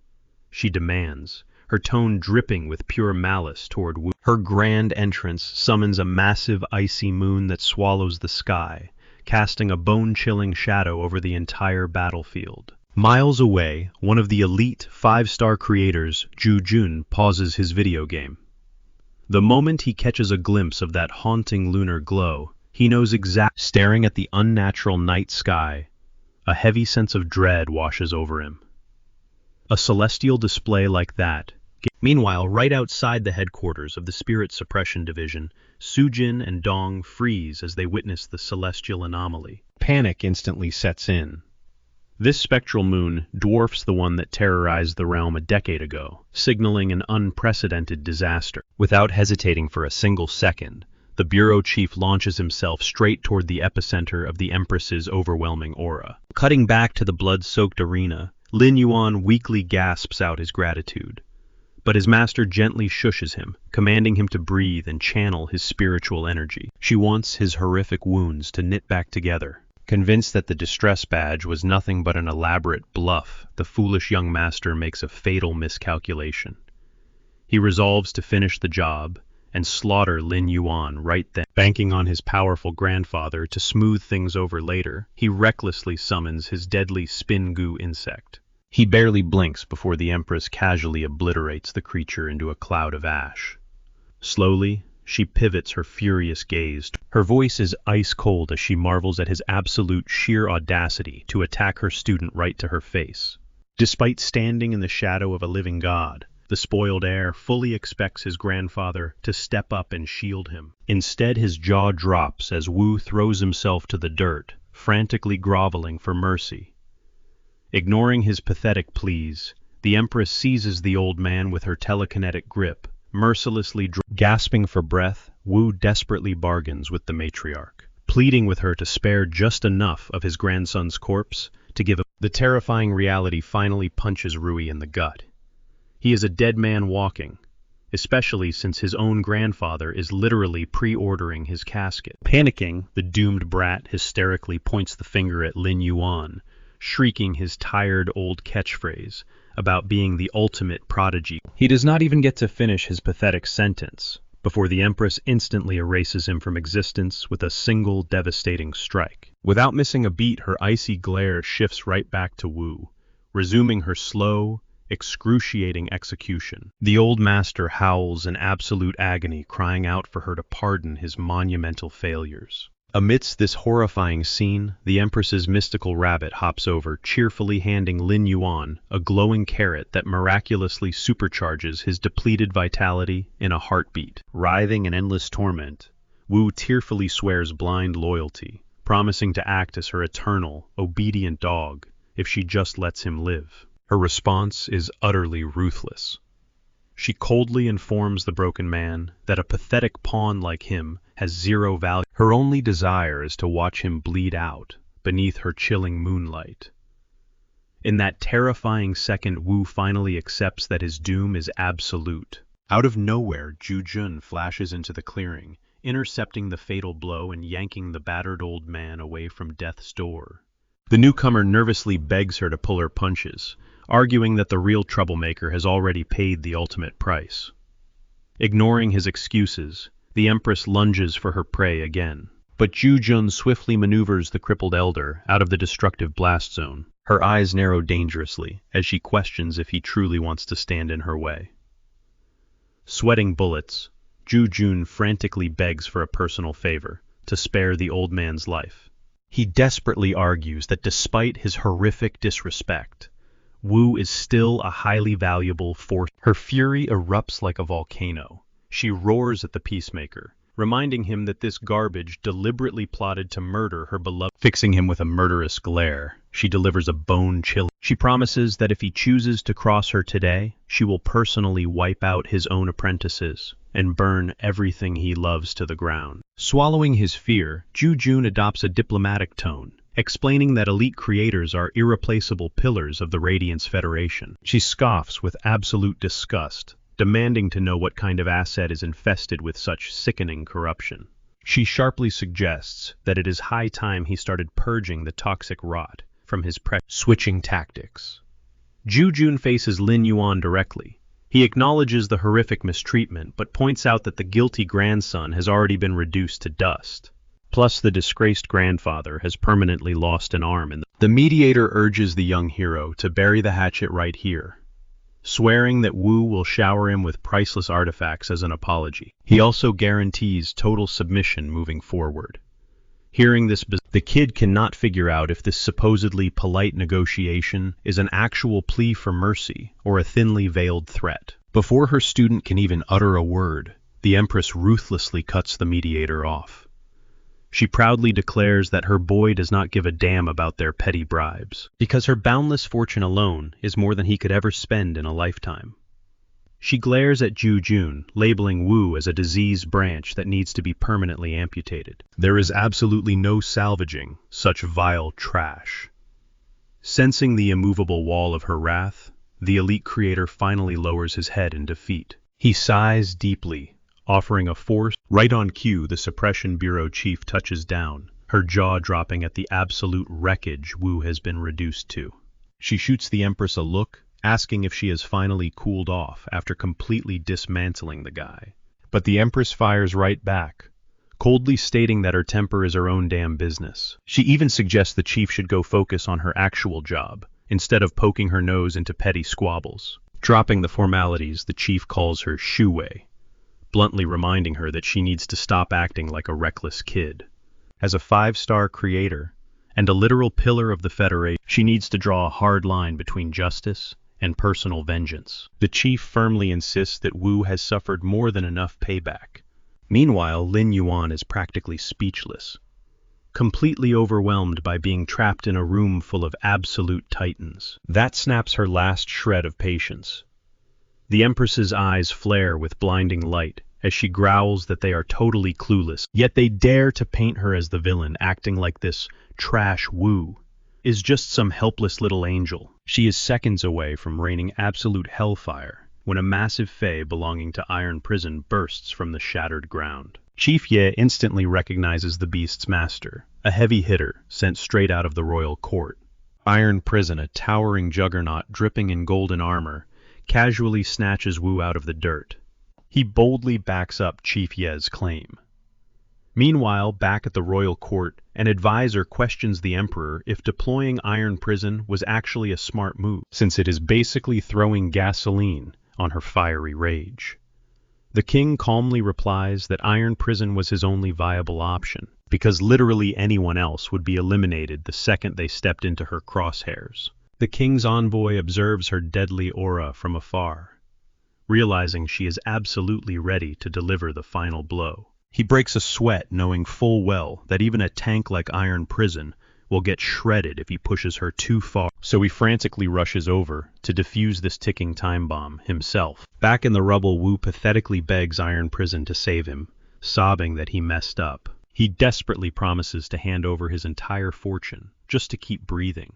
Iron Prison immediately shoots him down, stating he is only shielding him because of royal orders, and could not care less about his worthless little bribe. The Empress steps forward, making it crystal clear that walking away peacefully is simply not on the menu, because any fool who lays a finger on her student buys a one-way. The raw, explosive pressure of her aura instantly knocks Lin Yuan unconscious. Seeing this, Iron Prison warns that he has to extract Wu under an app. He points out that Wu's core is already shattered, meaning his debt is completely paid. That weak excuse just fuels her rage. She practically dares the golden giant to try and walk out of there with his prize. Betting his life that she would not actually eliminate a royal official, Iron Prison goes all in, knowing fighting her is the only way to escape. But the exact second he makes a break for it, she launches a devastating blast that violently scrapes right. Ye and Zhu Jun watch in sheer horror, realizing her power level has drastically skyrocketed since the very last time they saw her in action. She coldly demands to know if he is going to drop the hostage. Iron Prison's shield is visibly cracking under the pressure, yet he stubbornly refuses to back down. Without hesitation, she fires another lethal strike, prompting the onlookers to panic as they realize the golden juggernaut is. They desperately jump in to reinforce his shield. Catching sight of this, the Empress narrows her eyes, deciding they have officially ganged up on her. Yi frantically begs her to listen to reason, but while she is busy negotiating, Iron Prison makes a sneaky dash for the exit. He yells at the duo to buy him time.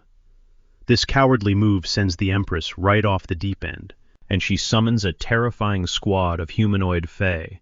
Iron Prison is instantly boxed in, while Ye and Ju Jun are left totally paralyzed, rocked by the terrifying truth that her abilities have already broken through to the second mythic realm. She locks eyes with Ju Jun, casually calling him out for hiding his own second mythic realm status, warning him to drop the innocent act right now. The Empress finally drops the playful act. Her aura flares with deadly intent, as she warns the group since they have chosen to gang up on her, she won't pull a single punch. But before total chaos erupts, Sakata, the king's envoy, crashes the scene. He frantically begs the Empress to stand down. Eyes narrowing, she glares at him. "Are you going to stand in my way too?" she challenges. Sakata doesn't flinch. Instead, he desperately reminds her of the devastating tragedy from 10 years ago. The exact reason she exiled herself into He gestures toward Lin Yuan, pointing out that the boy is barely clinging to life, completely battered by the brutal backlash of her mythic shockwaves. "For your disciples' sake," Sakata pleads, "you need to rein it in." Those words strike a deep nerve.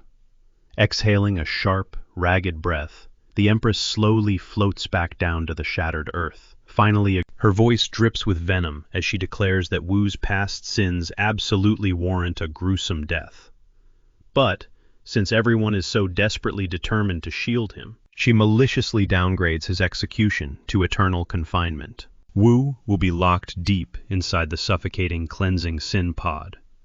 And the only way he is ever leaving that nightmare cell is in gently scooping Lin Yuan's bruised, unconscious body off the cold floor. She shoots one last piercing glare at the bureau chief. She drops a massive bombshell. Lin Yuan's parents were heroic agents who violently lost their lives during the catastrophic dimensional rift outbreak a decade ago. The chief's jaw practically unhinges in pure shock. The Empress viciously tears into her, actually bothered to protect the orphaned children of the brave martyrs who bled for the Federation. Later, back at the quiet sanctuary of the mansion, Kang Yu immediately drops into a deep, shame-filled bow. She tearfully begs for forgiveness, swearing that this entire disaster is completely her fault. But the Empress gently shakes her head, refusing to let Kang Yu shoulder the blame. "No," the Empress sighs, her eyes heavy with guilt. "This is on me. I arrogantly assumed that claiming a disciple wouldn't paint a giant." She bitterly admits that she severely underestimated the ugly greed festering in people's hearts. Right at that moment, a soft groan echoes as Lin Yuan, "Master," he rasps, struggling to breathe. He swallows his pride, whispering that he is the one to blame, simply because. The Empress instantly freezes, whipping around with wide, trembling eyes. What did you just call me?" she gasps. Pushing through the agonizing pain, Lin Yuan staggers to his feet. A tidal wave of pure, unadulterated joy absolutely wrecks her composed facade. Trembling with excitement, she immediately rips off Lin Yuan's and proudly pins a blazing new crest to his chest, one bearing. With a radiant smile, she hands him the moon token, an exclusive pass to harvest resources independently whenever he desires. This perfectly aligns with his goal of self-reliance. On top of that, she surprises him by returning the spirit trapping box he dropped during the chaotic clash. The Empress casually showers him with gifts, pivoting to order Chang Yue to blast a massive announcement across the entire Federation. The world needs to know she finally has an official disciple. Lin Yuan is utterly floored by her immense generosity. It blows his mind that this legendary woman literally crushed 3 absolute powerhouses just to vent her fury on his behalf. It is a jaw-dropping realization of just how fiercely she protects. With this massive backing, Lin Yuan realizes skyrocketing his phase evolutions will be a breeze. Meanwhile, across town, Meng gives Tao the full rundown of Rui's brutal defeat. Dao barely bats an eye, fully aware that Rui's toxic ego set him up for a devastating. He casually brushes off any bad blood toward Lin Yuan, even suggesting he'd love to grab a drink with the kid. In reality, he is absolutely hyped to cross paths with him during the upcoming 100 Radiance selection. Back inside the isolated dimension, a cocoon violently twitches before bursting open, unleashing a stunning purple butterfly. Lin Yuan warns Genius and Sound that the newborn's ultimate test of survival is simply stretching its wings. Against the odds, it unfurls them flawlessly, proving it is bursting with vitality. Staring at its vibrant violet hue, Lin Yuan is puzzled, prompting Genius to drop a fascinating theory. According to ancient archives, they might be staring at the elusive blue flash, purple butterfly. Activating true data, Lin Yuan scans the creature, uncovering a terrifying hidden ability.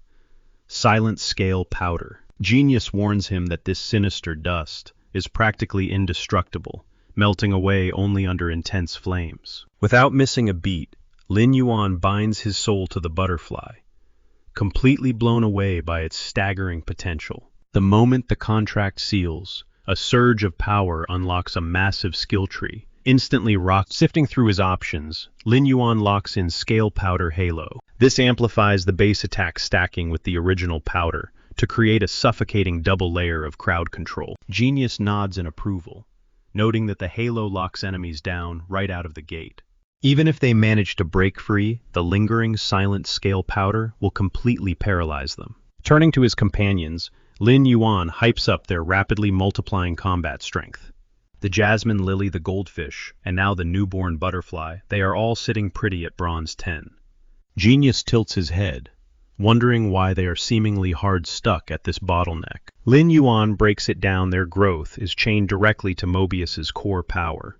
Mobius will not break through to silver rank until every single one of his bonded fades, but Lin Yuan reveals a master plan. He is intentionally stalling them at bronze to trigger their hidden breed evolutions early. Ling explicitly warned him he must crack into the fantasy rank way before they ever sniff gold tier. That is the real reason he is holding them back, leaving Genius totally mind-blown by the sheer depth of beast evolution. Shortly after, Chang Yue intercepts him in the hallway, respectfully bowing and calling him young master, before delivering a summon from the Empress. Lin Yuan awkwardly begs her to drop the formal title, but she fiercely pushes back, insisting his new status demands it. As the sole disciple of the Empress, he is officially the crowned prince of the palace, and she refuses to treat him any less. Getting down to business, Chang Yue reveals the Empress is assigning a person. After a hilarious tug-of-war over formalities, they finally compromise on the title Young Lord.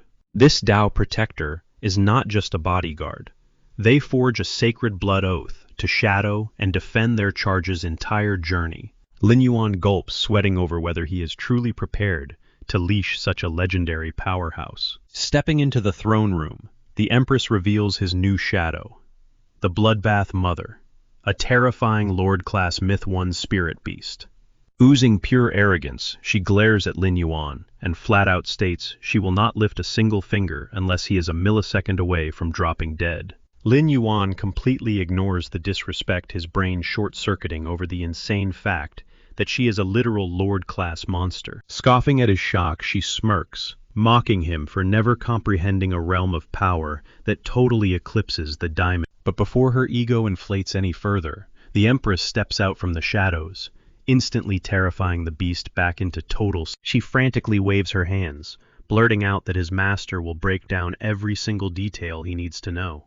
The Empress locks eyes with Lin Yuan, revealing a massive secret. Diamond rank isn't the ceiling, because right above it sits the almighty Lord class. She explains that once a beast hits this tier, they forge entire domains, fueled by their own unique traits. That blinding moonlight that flooded the sky during her earlier rage, that was the raw power of her cold moon halo wheel domain. The Empress then quizzes Lin Yuan on how spirit beasts actually transform into fantasy breeds, prompting him to rattle off the knowledge Ling shared earlier. She nods in approval. He nailed it. But she drops another bombshell that isn't the only path to achieving a fantasy breed. For a wild beast roaming without a human contractor hitting the diamond rank is an unbreakable dead end. However, if they somehow push their quality to legendary status while stuck at diamond, they unlock a rare chance to grasp a will rune, and triggering the ultimate evolution into a fantasy breed. Simply put, a beast must endure the agonizing fifth molt of a fantasy breed just to earn a shot at this ascension, shattering the barrier between the diamond rank and the Lord class. Lin Yuan's jaw drops as he points out that this process must take forever, and the Bloodbath Mother grimly nods in agreement. She emphasizes that the chasm separating a Lord class from a diamond rank is literally the distance between heaven and earth. They exist in two completely different dimensions. But ascending to Lord class forces the beast into a brutal life-or-death trial, a bloody trial, where the Empress personally stepped in to save her life. That is exactly why she is permanently in debt to her. She practically seethes with frustration. She's being forced to babysit Lin Yuan as his Tao protector, when she should be grinding her way toward the mythical tier. Lin Yuan stares in awe, stunned that the Empress actually intervened, but his master casually brushes off the praise. Waving a hand, she claims the Bloodbath Mother is just blowing things totally out of proportion. Tiring of the chatter, the Bloodbath Mother decides it's finally time to seal the deal and swear the oath. She suddenly erupts with a terrifying aura, instantly suffocating Lin Yuan as if he is drowning in a raging river of blood. She forcefully chants her vow, and the moment the contract binds, she shrinks down into her tiny, harmless spider form. The spider grumbles about finally paying off her debt, but the Empress smirks, telling her to view this as a massive privilege instead. After all, she just handed her the absolute honor of guarding her personal disciple. Lin Yuan nervously bows to his new protector. He politely hopes they get along, but she instantly shoots him down, warning him to never bother her. She makes it crystal clear she won't lift a single finger unless he is literally taking his last breath. Scurrying up his shirt, she anchors herself to his neck pendant and orders him to deeply meditate on her rune, promising it will grant him a massive boost. Lin Yuan taps into the energy and gasps, instantly recognizing it as a genuine rule rune, a symbol radiating an absolutely dominating god. The Empress steps in, confirming his discovery and explaining that this specific mark will sharpen his mind, making it drastically easier for him to grasp. She notes that the current generation of prodigies constantly struggles to even unlock a single will rune, yet the absolute powerhouse leading the Radiance 100. Hearing this, Lin Yuan's eyes light up with fierce determination. He finally has the raw firepower to challenge the Radiance 100, considering he already commands 3 runes himself. Sometime later, the 2 estate maids are busy with their chores when Lin Yuan casually strolls in, requesting a batch of rare materials from the vault. The flirty maid, practically drooling over him, eagerly leans in and promises to fetch absolutely anything his heart desires. He barely gets through half of his shopping list before she sprints off toward the storeroom like a massive blur, completely desperate to impress him by grabbing his supplies. Left behind, the calm and collected maid politely informs Lin Yuan that he gently takes the crates, offering her a warm smile of gratitude for her hard work. His pulse races. He finally secured the exacting. Suddenly, a harsh cough breaks the silence. Lin Yuan immediately notices dark blood staining the maid's lips, a glaring sign of a severe illness. Scanning her condition, he realizes her core essence is heavily fractured. Without a second thought, he hands her a rare resource designed to patch up the damage, slowly repairing the massive toll taken on her spirit. As Lin Yuan turns to leave, the sick maid drops into a deep, trembling bow, whispering her eternal thanks for his life. Meanwhile, the Bloodbath Mother chimes in, firmly scolding Lin Yuan for stepping in to save the maid. In her eyes, the fragile servant needs to learn how to endure this brutal. Being a ruthless spider, her moral compass is dead simple. Only the absolute strongest deserve to draw breath. But Lin Yuan casually shuts down her cold philosophy, declaring that some principles rise far above the ruthless laws of nature. He gazes at his arachnid companion, explaining that his rescue wasn't just about saving a life. It was a powerful message. He needed to prove to that battered girl that Stepping back into his private quarters, a warm sight greets him. His devoted master has left out another lovingly prepared meal, a quiet testament to her unwavering care. Without missing a beat, Lin Yuan channels every ounce of resources into his jasmine lily, desperately pushing for an evolution. But as the hours tick by, the stubborn plant refuses to transform. Frustrated by the sluggish progress, he shifts gears entirely, dragging the entire operation straight into the mysterious locked space. 5 agonizing days of non-stop grinding finally pay off. The jasmine lily shimmers, reborn into a breathtaking legendary tier. Seizing the momentum, he slams the will rune into the glowing plant, triggering a violent and spectacular mutation. Sacrificing its ability to branch out into different forms, the lily zeroes in on its core genetic blueprint, forging it into absolute perfection. The result: every single writhing vine on the majestic plant now pulses with raw, life-saving energy. It completely shatters the old rules, transforming from a single-target medic into a massive area of effect healer, capable of saving an entire squad at once. Honestly, its power is straight up broken. It can literally regenerate hacked off limbs from watching this god-tier glow-up genius, and the rest of the crew absolutely lose their minds, immediately bickering over who gets to upgrade next. Laughing it off, Lin Yuan tells Genius and Sound to take a breather, promising that their golden moments are right around the corner. Fast forward to day 23. Genius and Sound are still stuck in the waiting room, while their master pours his focus into leveling up. 2 grueling months of absolute isolation finally end as Lin Yuan steps back out into the light, instantly earning high praise from his master. She proudly acknowledges his ridiculous growth for someone so young, prompting Lin Yuan to drop his next bombshell. He is heading straight into the deadly, beyond just grinding levels. He plans to harvest some insanely rare material. With his bags packed, Lin Yuan takes to the skies.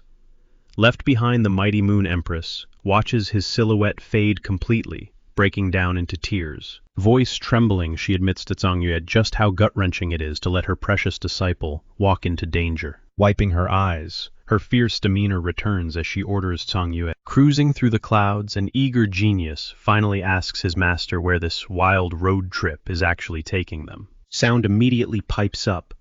Smirking Lin Yuan reveals their true destination, the bustling hub of the Star Web Guild Alliance. It is the perfect spot to throw together a quick mercenary squad. Sound panics, pointing out his massive fame, but Genius coolly steps up, promising to handle the disguise with his slick new ability, Silver Ash. The second they hit the crowded guild doors, Genius morphs into a sleek, metallic, V-shaped mask, wrapping tightly around Lin Yuan's face. It flawlessly conceals his features, ensuring not a single. Striding up to the counter, he drops a fake alias Black, and humbly registers as a measly 1-star creator.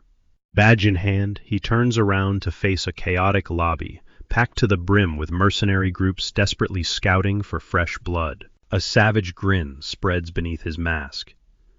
Meanwhile, miles away, Liu has successfully locked down a prime piece of real estate, but he is currently sweating bullets because Lin Yuan is nowhere to be found. Staring at the empty entrance, the poor guy is left completely in the dark, wondering